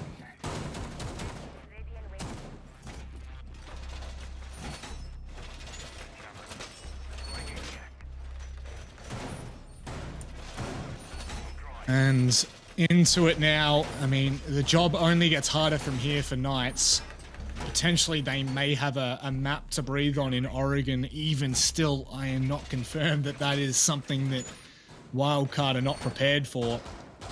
But should Knights be able to really double down and go 5 rounds straight here, or push it to overtime and come out the victors, it is Oregon and Villa that they will have to best Wildcard on before we are even able to call them the new Oceanic Nationals champions. So very long way away just yet, but it all starts with a round here and a round there. Vitally important now as Juicy looks to open up the CCTV wall. Oh, and those shotgun holes have absolutely made this a pain for him. He's going to go back and consider taking a little bit more time than he probably would have liked. looking at the bottom, deciding that he's going to shoot out the soft part first. Just delaying this again for the Knights here. Wildcard. Pretty spread. You know, there's only Diesel and Geo that are really on site. They got 2 players still hanging out in lounge. Vinny on a run of his lifetime right now. He's going to go out through strip. I dare say he's going to try and even run out and get a pick onto Sage, or try to at least.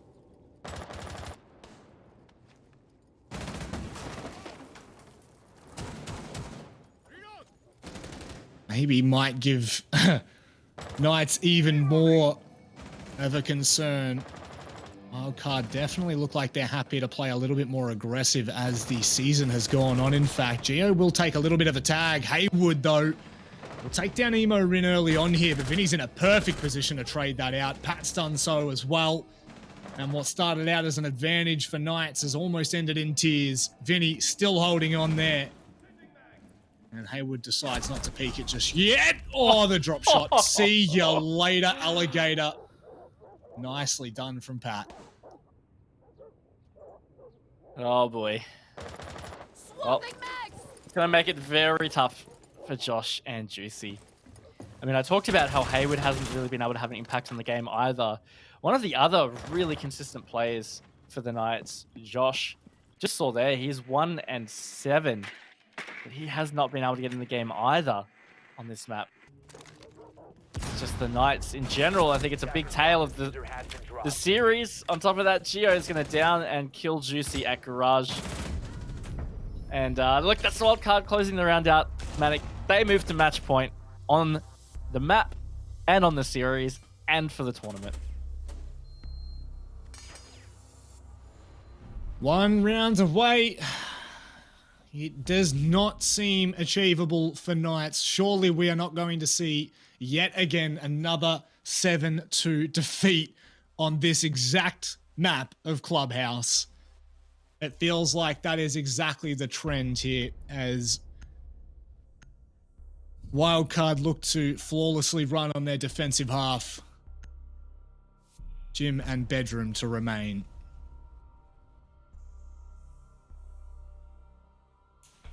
Potentially looking at a perfect sweep of sites to close it out here too from Wildcard on their defense half. The Knights have really not looked in it on any of these attacks. I mean, the first attack round that they had for their half was a flawless against them. That one was almost a flawless. So I think this is it's getting close to being sung out as done and dusted here, Manic. Knights need 4 rounds perfectly to save this one. And we were saying 3 maps straight was almost unimaginable. 4 rounds at this point seems unimaginable. Wildcard are asserting their dominance, and again, it is just so crucial that on the back end of the season that has been so closely contested, that Wildcard stands strong and they finish it off with a monstrous statement. Not dropping a single map throughout this playoffs. I cannot mention enough how strong that is and how incredible of a performance it has been from them here.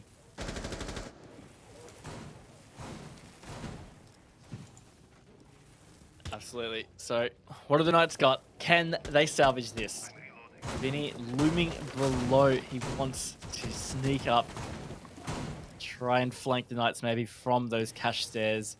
They're prioritizing, again, the map control on this east side here, using the blowtorch to get the CCTV wall open. They're taking quite a lot of time to do so, though. Almost this whole first minute dedicated to getting this open. Juicy is not having a great time getting this done here. Finally, it goes soft, but all these seconds count. Wildcard still have very solid control there of cash.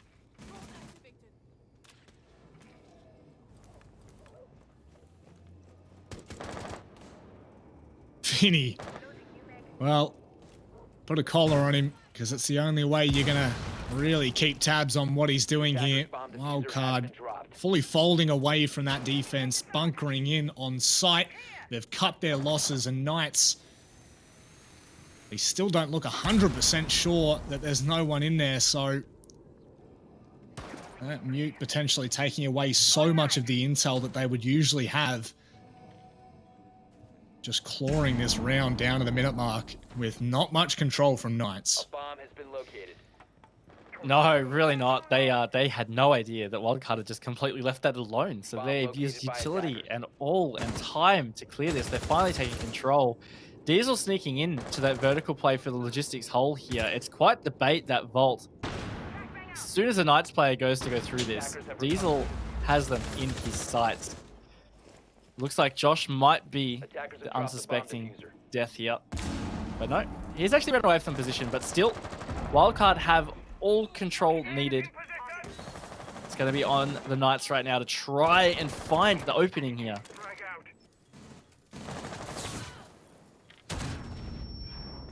It just doesn't seem like it's going to happen.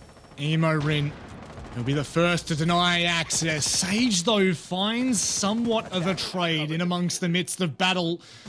And with Diesel down, it's looking a little more doable for Knights here. Dare I say it, they are going to claw this round back. There's only one on site. Knights swarm it and control everything they need to. Two players remain. Vinny, in fact, is the last man for Wildcard.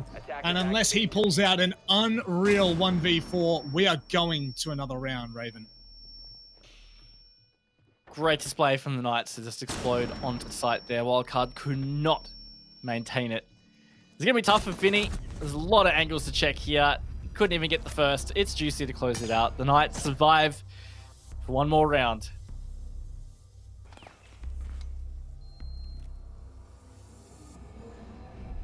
Deservedly so in that round, that's for sure. When push came to shove, Knights stand up. And, I mean, I would almost say somehow bring that back and force Wildcard back into that church defense, which, if I'm not mistaken, was flawlessly done. So, yep. It's not the greatest of journeys back, although it will be one to tell should they manage to do it. Vinny swapping the Kaid out for the Oryx. We are going to see a roam, ladies and gentlemen. Attackers need to locate and Yeah, they got the castle there as well, so of course this is definitely going to be a roam. Oryx is going to quickly make all these rotates on site. That's the beauty of Oryx, right? You just bust through these walls, and it is just unreal. It's got the bailiff as well to open those holes. So the impact trick it looked like, and he's going to head upstairs. Curious to see how this pays off for Wildcard. Deciding to maybe be a little more aggressive, because by not having the Kaid, they only have the mute for wall denial. And for hatches, that means they're just free game for these hard breaches. So that Habana can just go straight to work for the hatches, as long as they've got the map control to do so safely, of course. That's the other side of it.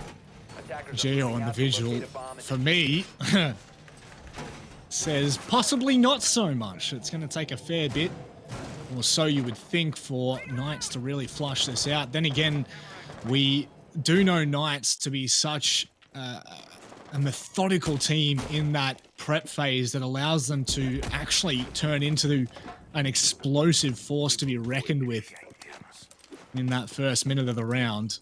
And Vinny now setting up everything he's going to need for these later rounds, as Haywood wastes no time in opening up logistics. And Josh as well. Look at that, straight into cash. Vinny needs to be cautious here. Oh, just confidence and aggression from the Knights. Vinny is under so much pressure. He pulls out the bailiff. Not sure that was the play. Josh finds the double. Sage backs it up to get Diesel. Falling apart here for Wildcard. They've only got two left, Manic, and that's in the first minute. Well, they may as well go for broke here, because this round is all but done and dusted. It's in the bed. Pat and Geo are now going to push together as Geo peels off after the kill comes through as confirmed.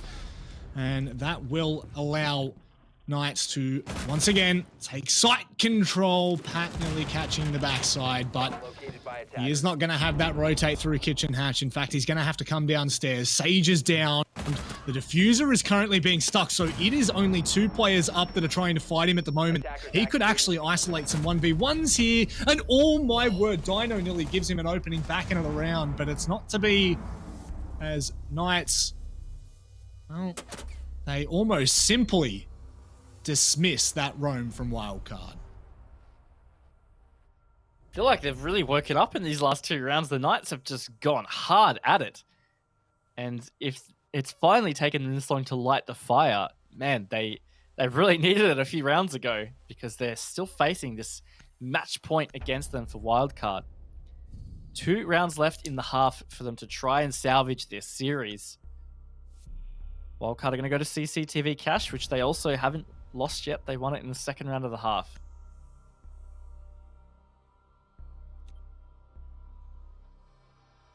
Attackers need to locate and defuse. This is where we really expect a Wildcard to be shutting it out. It doesn't look like they're going to be pulling out any gimmick strats to try and close it out. No matter how enjoyable it is, this might just be the end of it. Even you were saying before that those bullet holes make for all sorts of nuisance when you're trying to burn open with the Maverick. So it'll give them just a little, maybe a 2-second buffer. And sometimes in the grand scheme of the round, that can actually really be quite an advantage. As outrageous as that may sound, but now into it. Knights again are going to have to confirm the last 2 rounds. This is literally 4 straight for them just to push it to overtime for another chance at really taking this grand final all the way.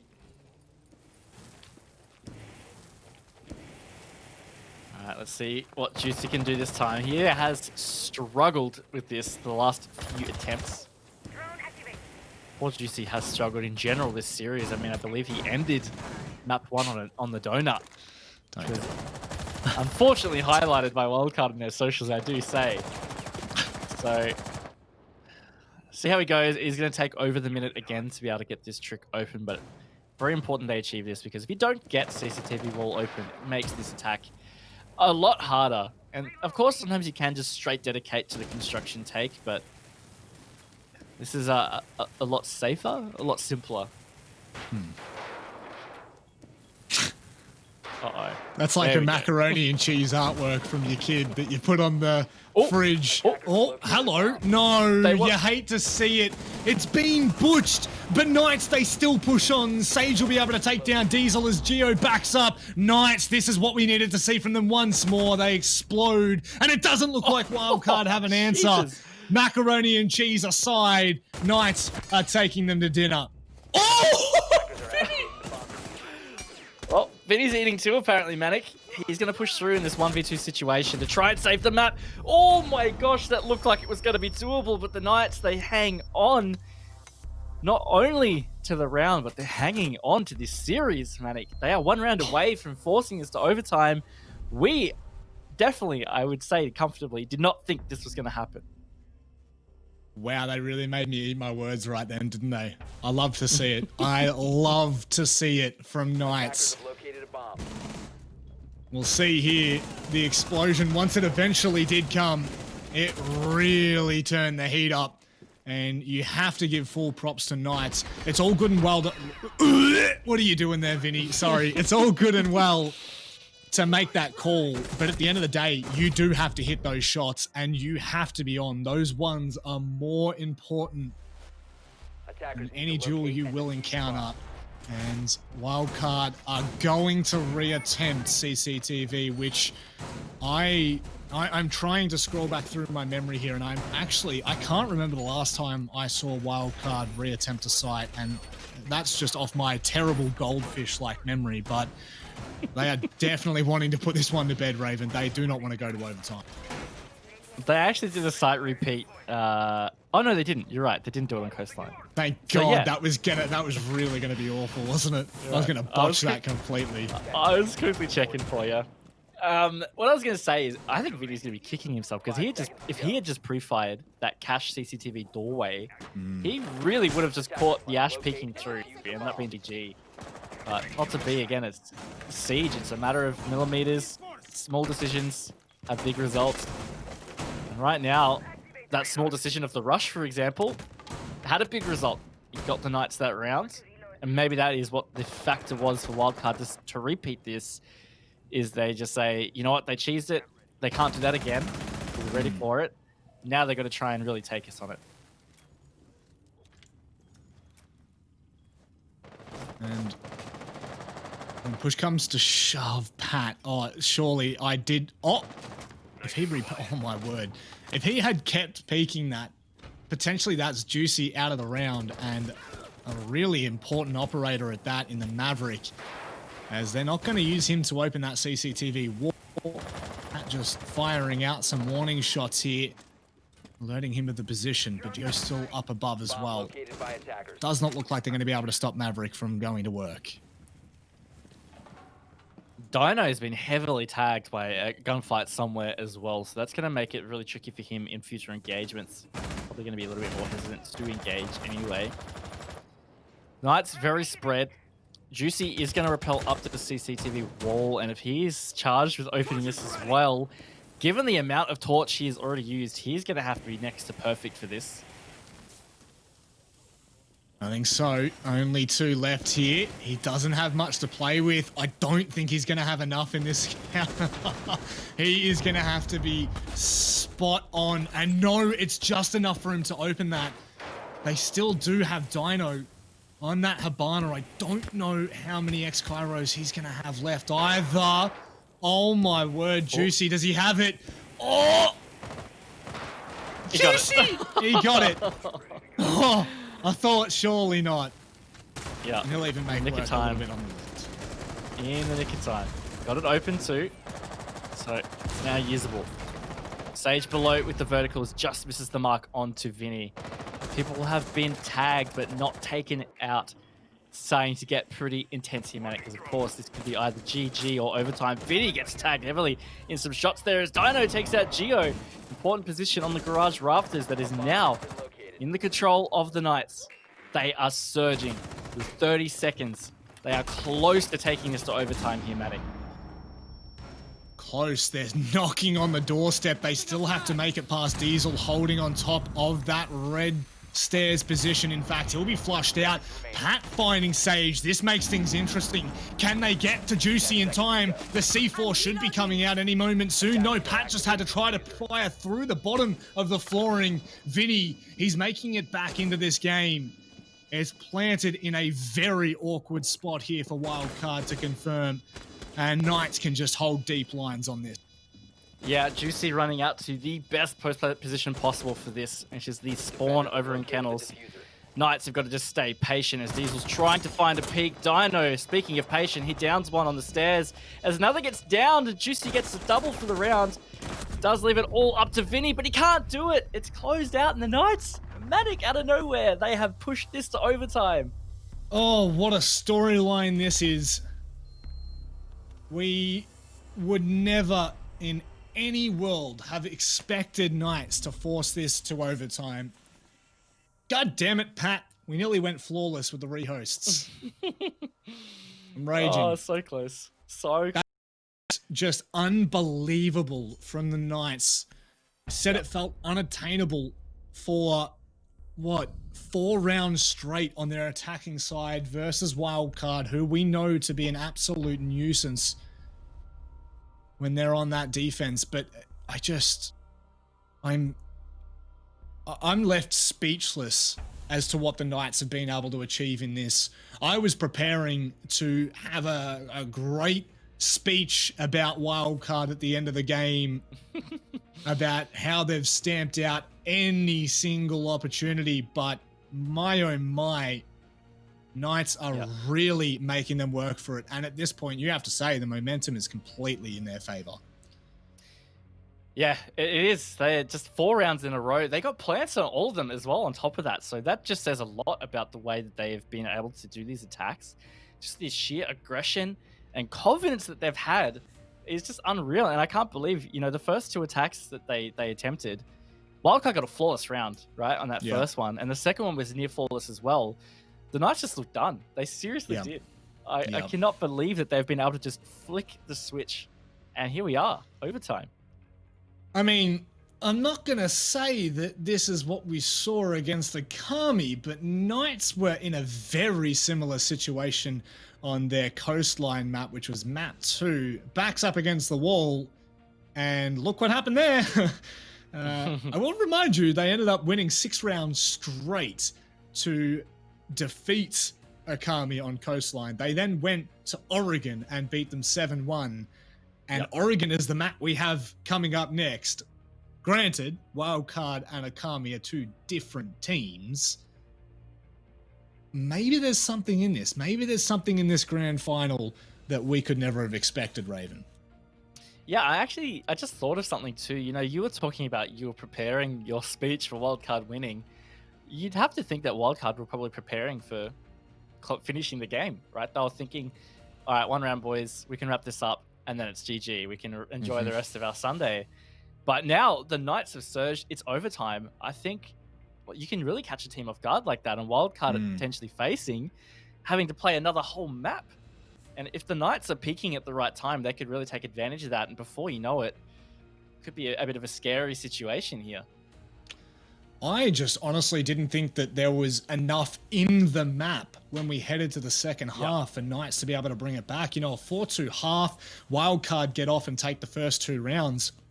I did not think that Knights had enough really in the reserves to be able to bring this back, and they have really, really bashed that home.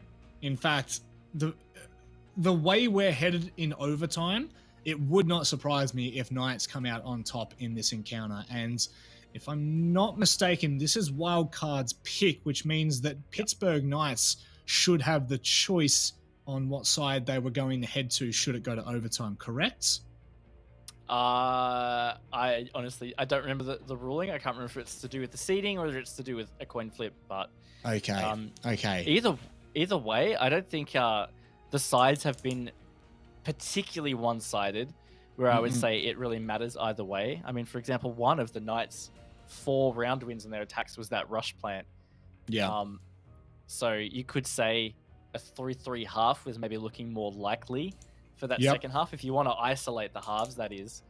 So I don't think either side would really be favored right now.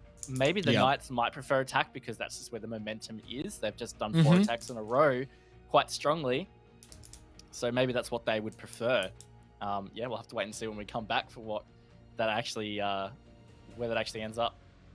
And when you look at, it's a very interesting point you make, because when you look at Pittsburgh Knights' second half then, and you have a look at really just that, well, I say the last 4 rounds. The first round on that gym attack, they really played quite well. They bullied Wildcard offsite and then took it for their own. The second round, I feel like, was a little bit of a gimmicky one from Wildcard, and I'm sure that they'll regret that. It was the roam in basement that they went for. And then backing up off the end of that, it was the rush in CCTV that caught Wildcard just really tying their own shoelaces up. And that final round, I would really say that that could have been one of the more convincing rounds we've seen from them. So, you know, it really is just showing what the Knights can bring if you give them an inch. You know, they will really take you all the way. So with that, we are going back down to the basement, and it looks like a lot more of a conservative lineup for Wildcard in this basement defense. It is. I mean, last time we saw the Oryx out of Vinny. They had the castle for the classic assistance on the roam that you do see a lot for this site. So yeah, right now, looks like they might be looking to turtle on this one. They still haven't gotten the Kaid though, so not putting any hindrance on taking those hatches, which does open it up for Dino to be able to use the X-Kairos to clear things if they want to. So yeah, look, this is an interesting change from Wildcard, maybe really feeling that pressure from the Knights' attacks and not wanting to risk losing bodies early on the roams.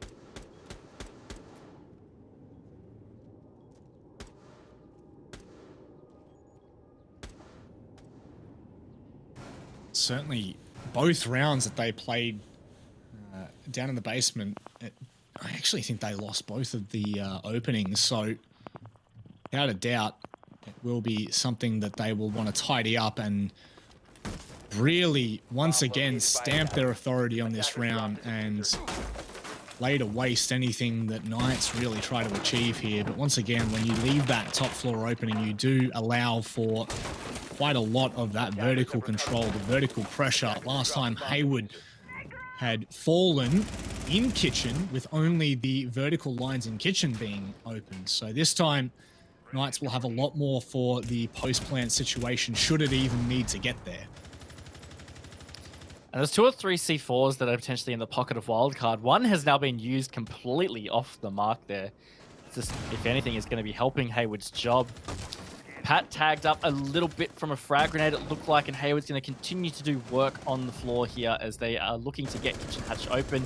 Vinny, though, he has something to say about it as he gets Sage on the opening pick. It's refragged perfectly by the Knights, not letting wildcard get too ahead right now. And Hayward is going strong on the verticals. He gets Geo coming into that final minute. That is going to be the Knights with the man advantage. They are really, really pushing wildcard right now. Now, if you look at that, you say Hayward's done an incredible job, right? 2 kills.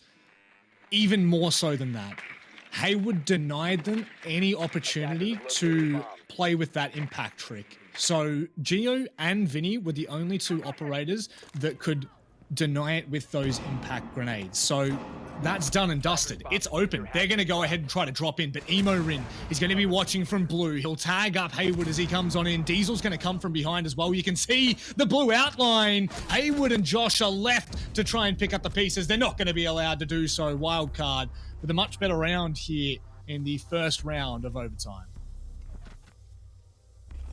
The Knights just went a bit too quick there. I think it was a similar thing we saw from Wildcard in their attack half way back when they tried to push down the hatch. They just didn't have enough control. Imarin, just getting that first pick was so crucial, and then there was no one left to watch the flank because they just started to go.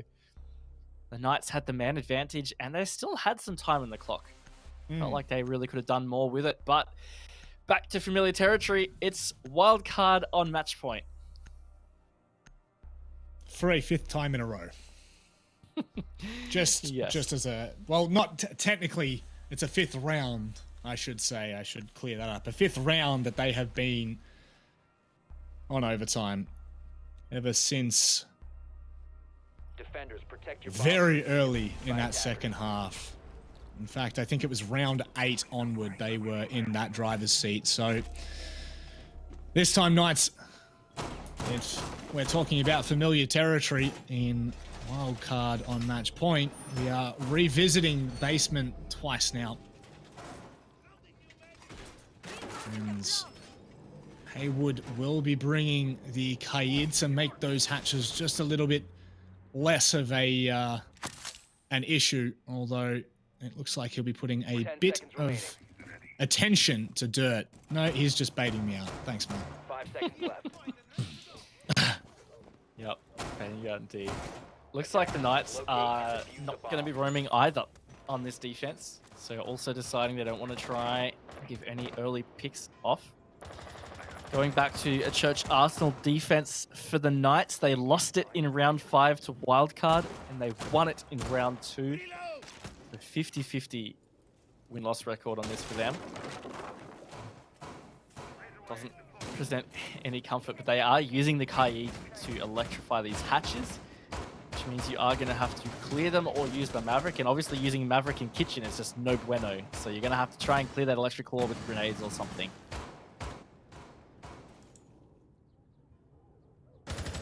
Bueno indeed. Emorin very early on looking to take that contact into blue.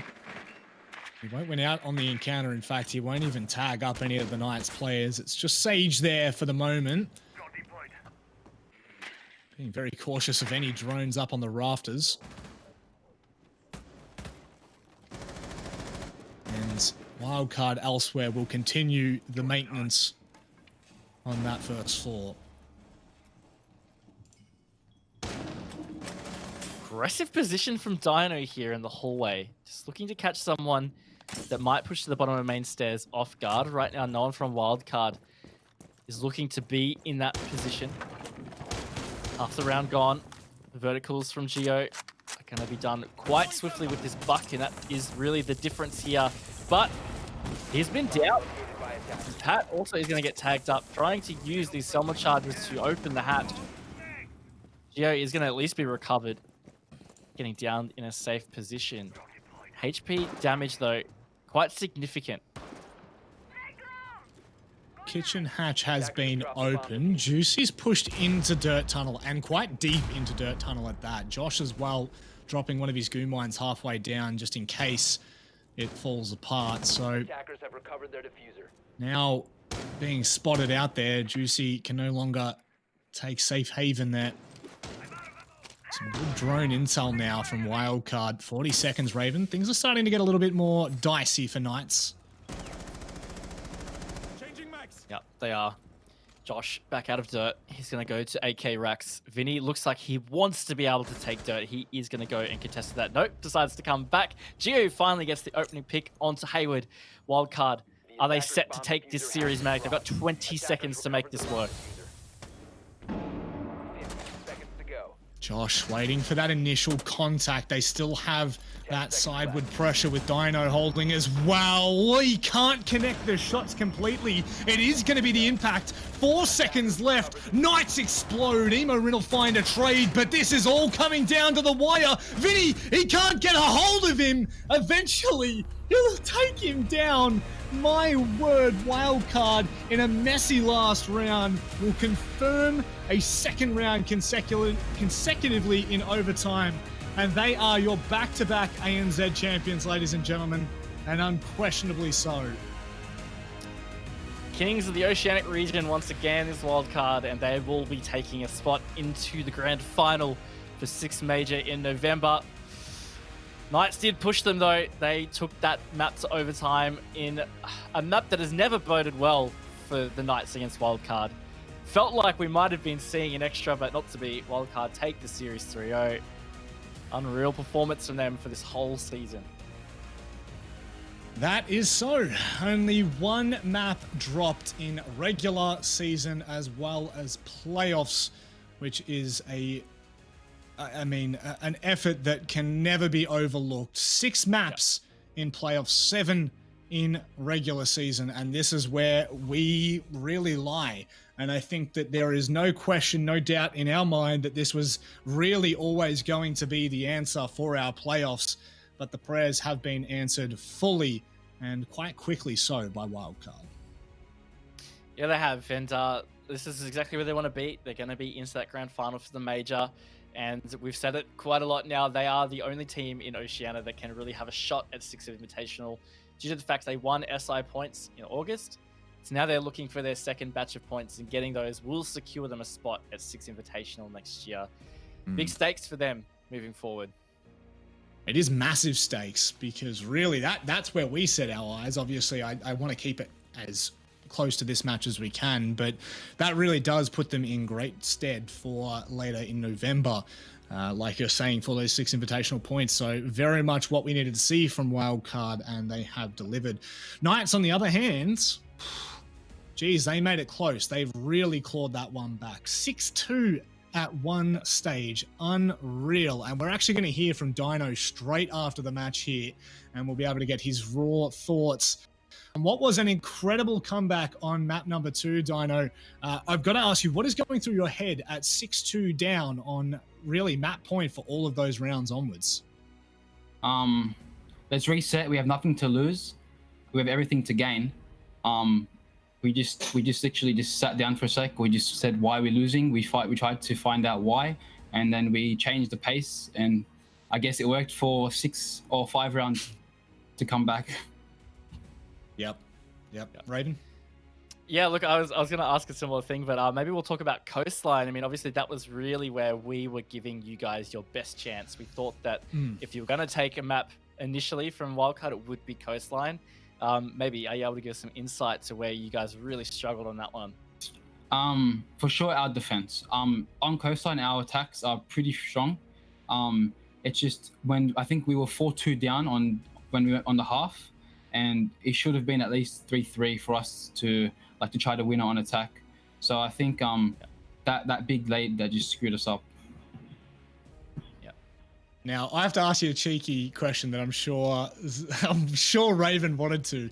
In the interview of the last match, you mentioned the consulate game, you were hiding it, and then you banned it out straight away. Were you just being cheeky? Were you just playing mind games? We tried. No, we weren't going to bring it for this game because there's no point. We already made it into the mini major. We're going to leave it for mini major. There's no point playing it here. That is actually, that is a very fair point. Raven, did you have any final questions? No, but I called that as well. When we saw it banned, I said maybe they're just going to bank it up for the major, and then everyone laughed like, oh, sure, they're going to bait it out. But good to hear that, man. But I think overall you guys have done great this season. Still, wildcard are the hurdle for you guys to overcome. You've got one more opportunity for the major. How are you feeling having the rematch for Okami? I guess if we look forward to that, you played them already today. You will have to beat them to be able to get a chance at wildcard again. I think we have a big chance of beating them because we've done so much already. We've just a new player, Sajan. He just joined recently, and I feel like over this little break, we're gonna fix all the little mistakes that's like causing us the matches, and hopefully we come back a lot stronger and which hopefully upset wildcard. Well, that would be a sight to see, and we're all looking forward to it, Dino. Congratulations on, of course, making it to the grand final, but we will see you in November, so it's not too far away at all. Really, just take care, mate. Thank you very much. Have a great night. It's done in 2, but still, again, for the consulate hiding, I kind of just wanted to have a bit of fun with that. I wanted to hear an excuse, but I do think that it is obviously something that's come the major, we are definitely going to want to keep our eyes on, because whether they go to pick it or ban it again, maybe they're just playing with us, Raven. Maybe Dino's just pulling our leg. Yeah, look, who knows? Maybe he is. But they still sound like they're in high spirits, and I think he really nailed it with Coastline. They just could not get enough defenses to give them the shot to be able to close that map out. They had to be totally flawless, essentially, in their attack half, which just can be difficult no matter how strong your attacks are, or no matter how strong you are in either side with a half. And then they had a great shot with Clubhouse. I think you would almost say that this felt closer for them than previous attempts against Wildcard. If a few rounds just go their way on Coastline, it felt like there would have been a world where they win that. And then maybe they had more confidence on Clubhouse, and you saw they pushed it to overtime as it was. Maybe they would have been able to take that one as well. So I'm really excited to see a repeat of this potentially at the major. There's certainly a lot to be questioned on that aspect of the performance, but there is one person we'd like to hear from, and that is Silex. Once again, crowned the Kings of ANZ. Congratulations, Silex. Before we get into all the celebrations, I want to ask something very specific, which is that rush on Coastline round 1. Were you guys premeditating that, or was that a decision made in the server pretty much on the dime? It's always dependent on who we're playing and how they're setting up. So we need prior intel to know if we can rush or not. Obviously, we're going to need to drone out to see if all those conditions are met, and if we think we can rush, we'll do it. Yeah. Right. Look, on Clubhouse, come round 8, you guys were up 6-2, and then we saw this absolute resurgence from the Knights. What was going through the guys at that time? Had they started to potentially write the game off at that stage, or was there something that switched within the team that allowed the Knights to get back into it? So, firstly, our comms are always going to be quite calm. We're level-headed. We maintain as much composure as we can. We don't want to let tilt get to us, because that's just going to ultimately impact the entire team. So if one person is having just an off moment or something, then needs to cool down, make sure it's not going to influence the rest of the boys. The Knights played really well with their attack rounds. Usually we're able to kind of predict what's going to happen and come out with the rounds that way. But this time we had a couple of new things we wanted to try. Didn't quite work out. They got opening frags. They played really well. So once we got into overtime, we went back to something that was more tried and true. So, yeah. It did kind of seem like it in this. I was going to actually ask about overtime, but you've kind of clarified that, which is it seemed like it was the double down from a wild card that we've seen so many times. So I think that's kind of all we wanted to get out of you, Raven. Was there any final questions? No, I'm all good. I think it's all clear Yep. cut. Yep. Okay, beautiful. Well, we'll keep it short and sweet, Silex, as we did last night, because at the end of the day, you guys are once again the champions of ANZ. So from all of us here, we congratulate you, as we were almost expecting from the get-go. Awesome. Thanks for the cast, guys. And that really concludes it. Hey. Unreal. I can't believe we're here already. Like, it just it was such a quick season, and then even playoffs, it feels like we only just started. But yeah, it's been unreal. Talking about playoffs just starting, this is the full picture painted for you at home, ladies and gentlemen. If you've joined us from Friday all the way through until now, we appreciate you a lot, and we hope that you've enjoyed what has been a wild ride. But once more, we see the flawless run from Wildcard in that upper bracket and closing it out in 3-0 fashion in the grand final. It's what we're coming to expect from this roster and this team in general.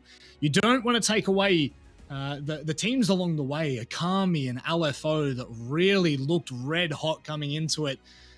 So there's definitely some great takeaways after this. Yeah, there is. Wildcard, again, I've said it a few times, when you look at brackets like this, you'll see that they didn't lose a map, but they were challenged on a lot of different occasions. Akami took them to overtime on a map there in the semifinals. The Knights really struggled in the winners final, but I tell you what, in that BO5, like we've said, it felt like just a few rounds dictated whether this could have gone a lot deeper. So I would definitely be excited for a potential rematch in the future. And Okami, I'm sure, are keen for a rematch on the Knights, because they felt like they had that one in the bag after map 1 earlier. Yeah, and that's something that I'm sure they will go back, they'll look at, and they'll try to fix, because the major's only just around the corner for the Oceanic region. So there's a lot coming up for those three teams in particular that you've just highlighted, the Pittsburgh Knights, Akami, and Wildcard. But definitely, I think that there's a real summary, which has just been this season, I think has shocked a lot of people, Raven. Yeah, I'm sure it has. There's been some upsets all over the place. The region has shown that it has gotten a lot closer. And while the same teams seem like they're the ones that are winning, again, it is not like they're being unchallenged. And there have been upsets. I think the biggest story coming out of playoffs was LFO securing themselves a spot in top 4, which they weren't able to do in 6 Masters. So I think their story is very exciting leading into 2021. It certainly is. A lot of storylines heading into 2021, ladies and gentlemen. That will conclude everything for us here. Only now, though. We've got the 6th major in November coming up for the Oceanic region. That'll start on the 26th of November. So make sure you pencil that into your diary. You stay up to date with all the latest updates. And we will see you just around the corner. Take care.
it go. Gonna do it like this, gonna do it like that.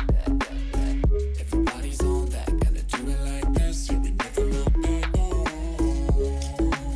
got the bodies on tap, put the body on it, get it cloudy on it. Got me on the right track, yeah, you got me on it. Gonna do it like this, cause that's the way we want it. Gonna do it like this, gonna do it like that.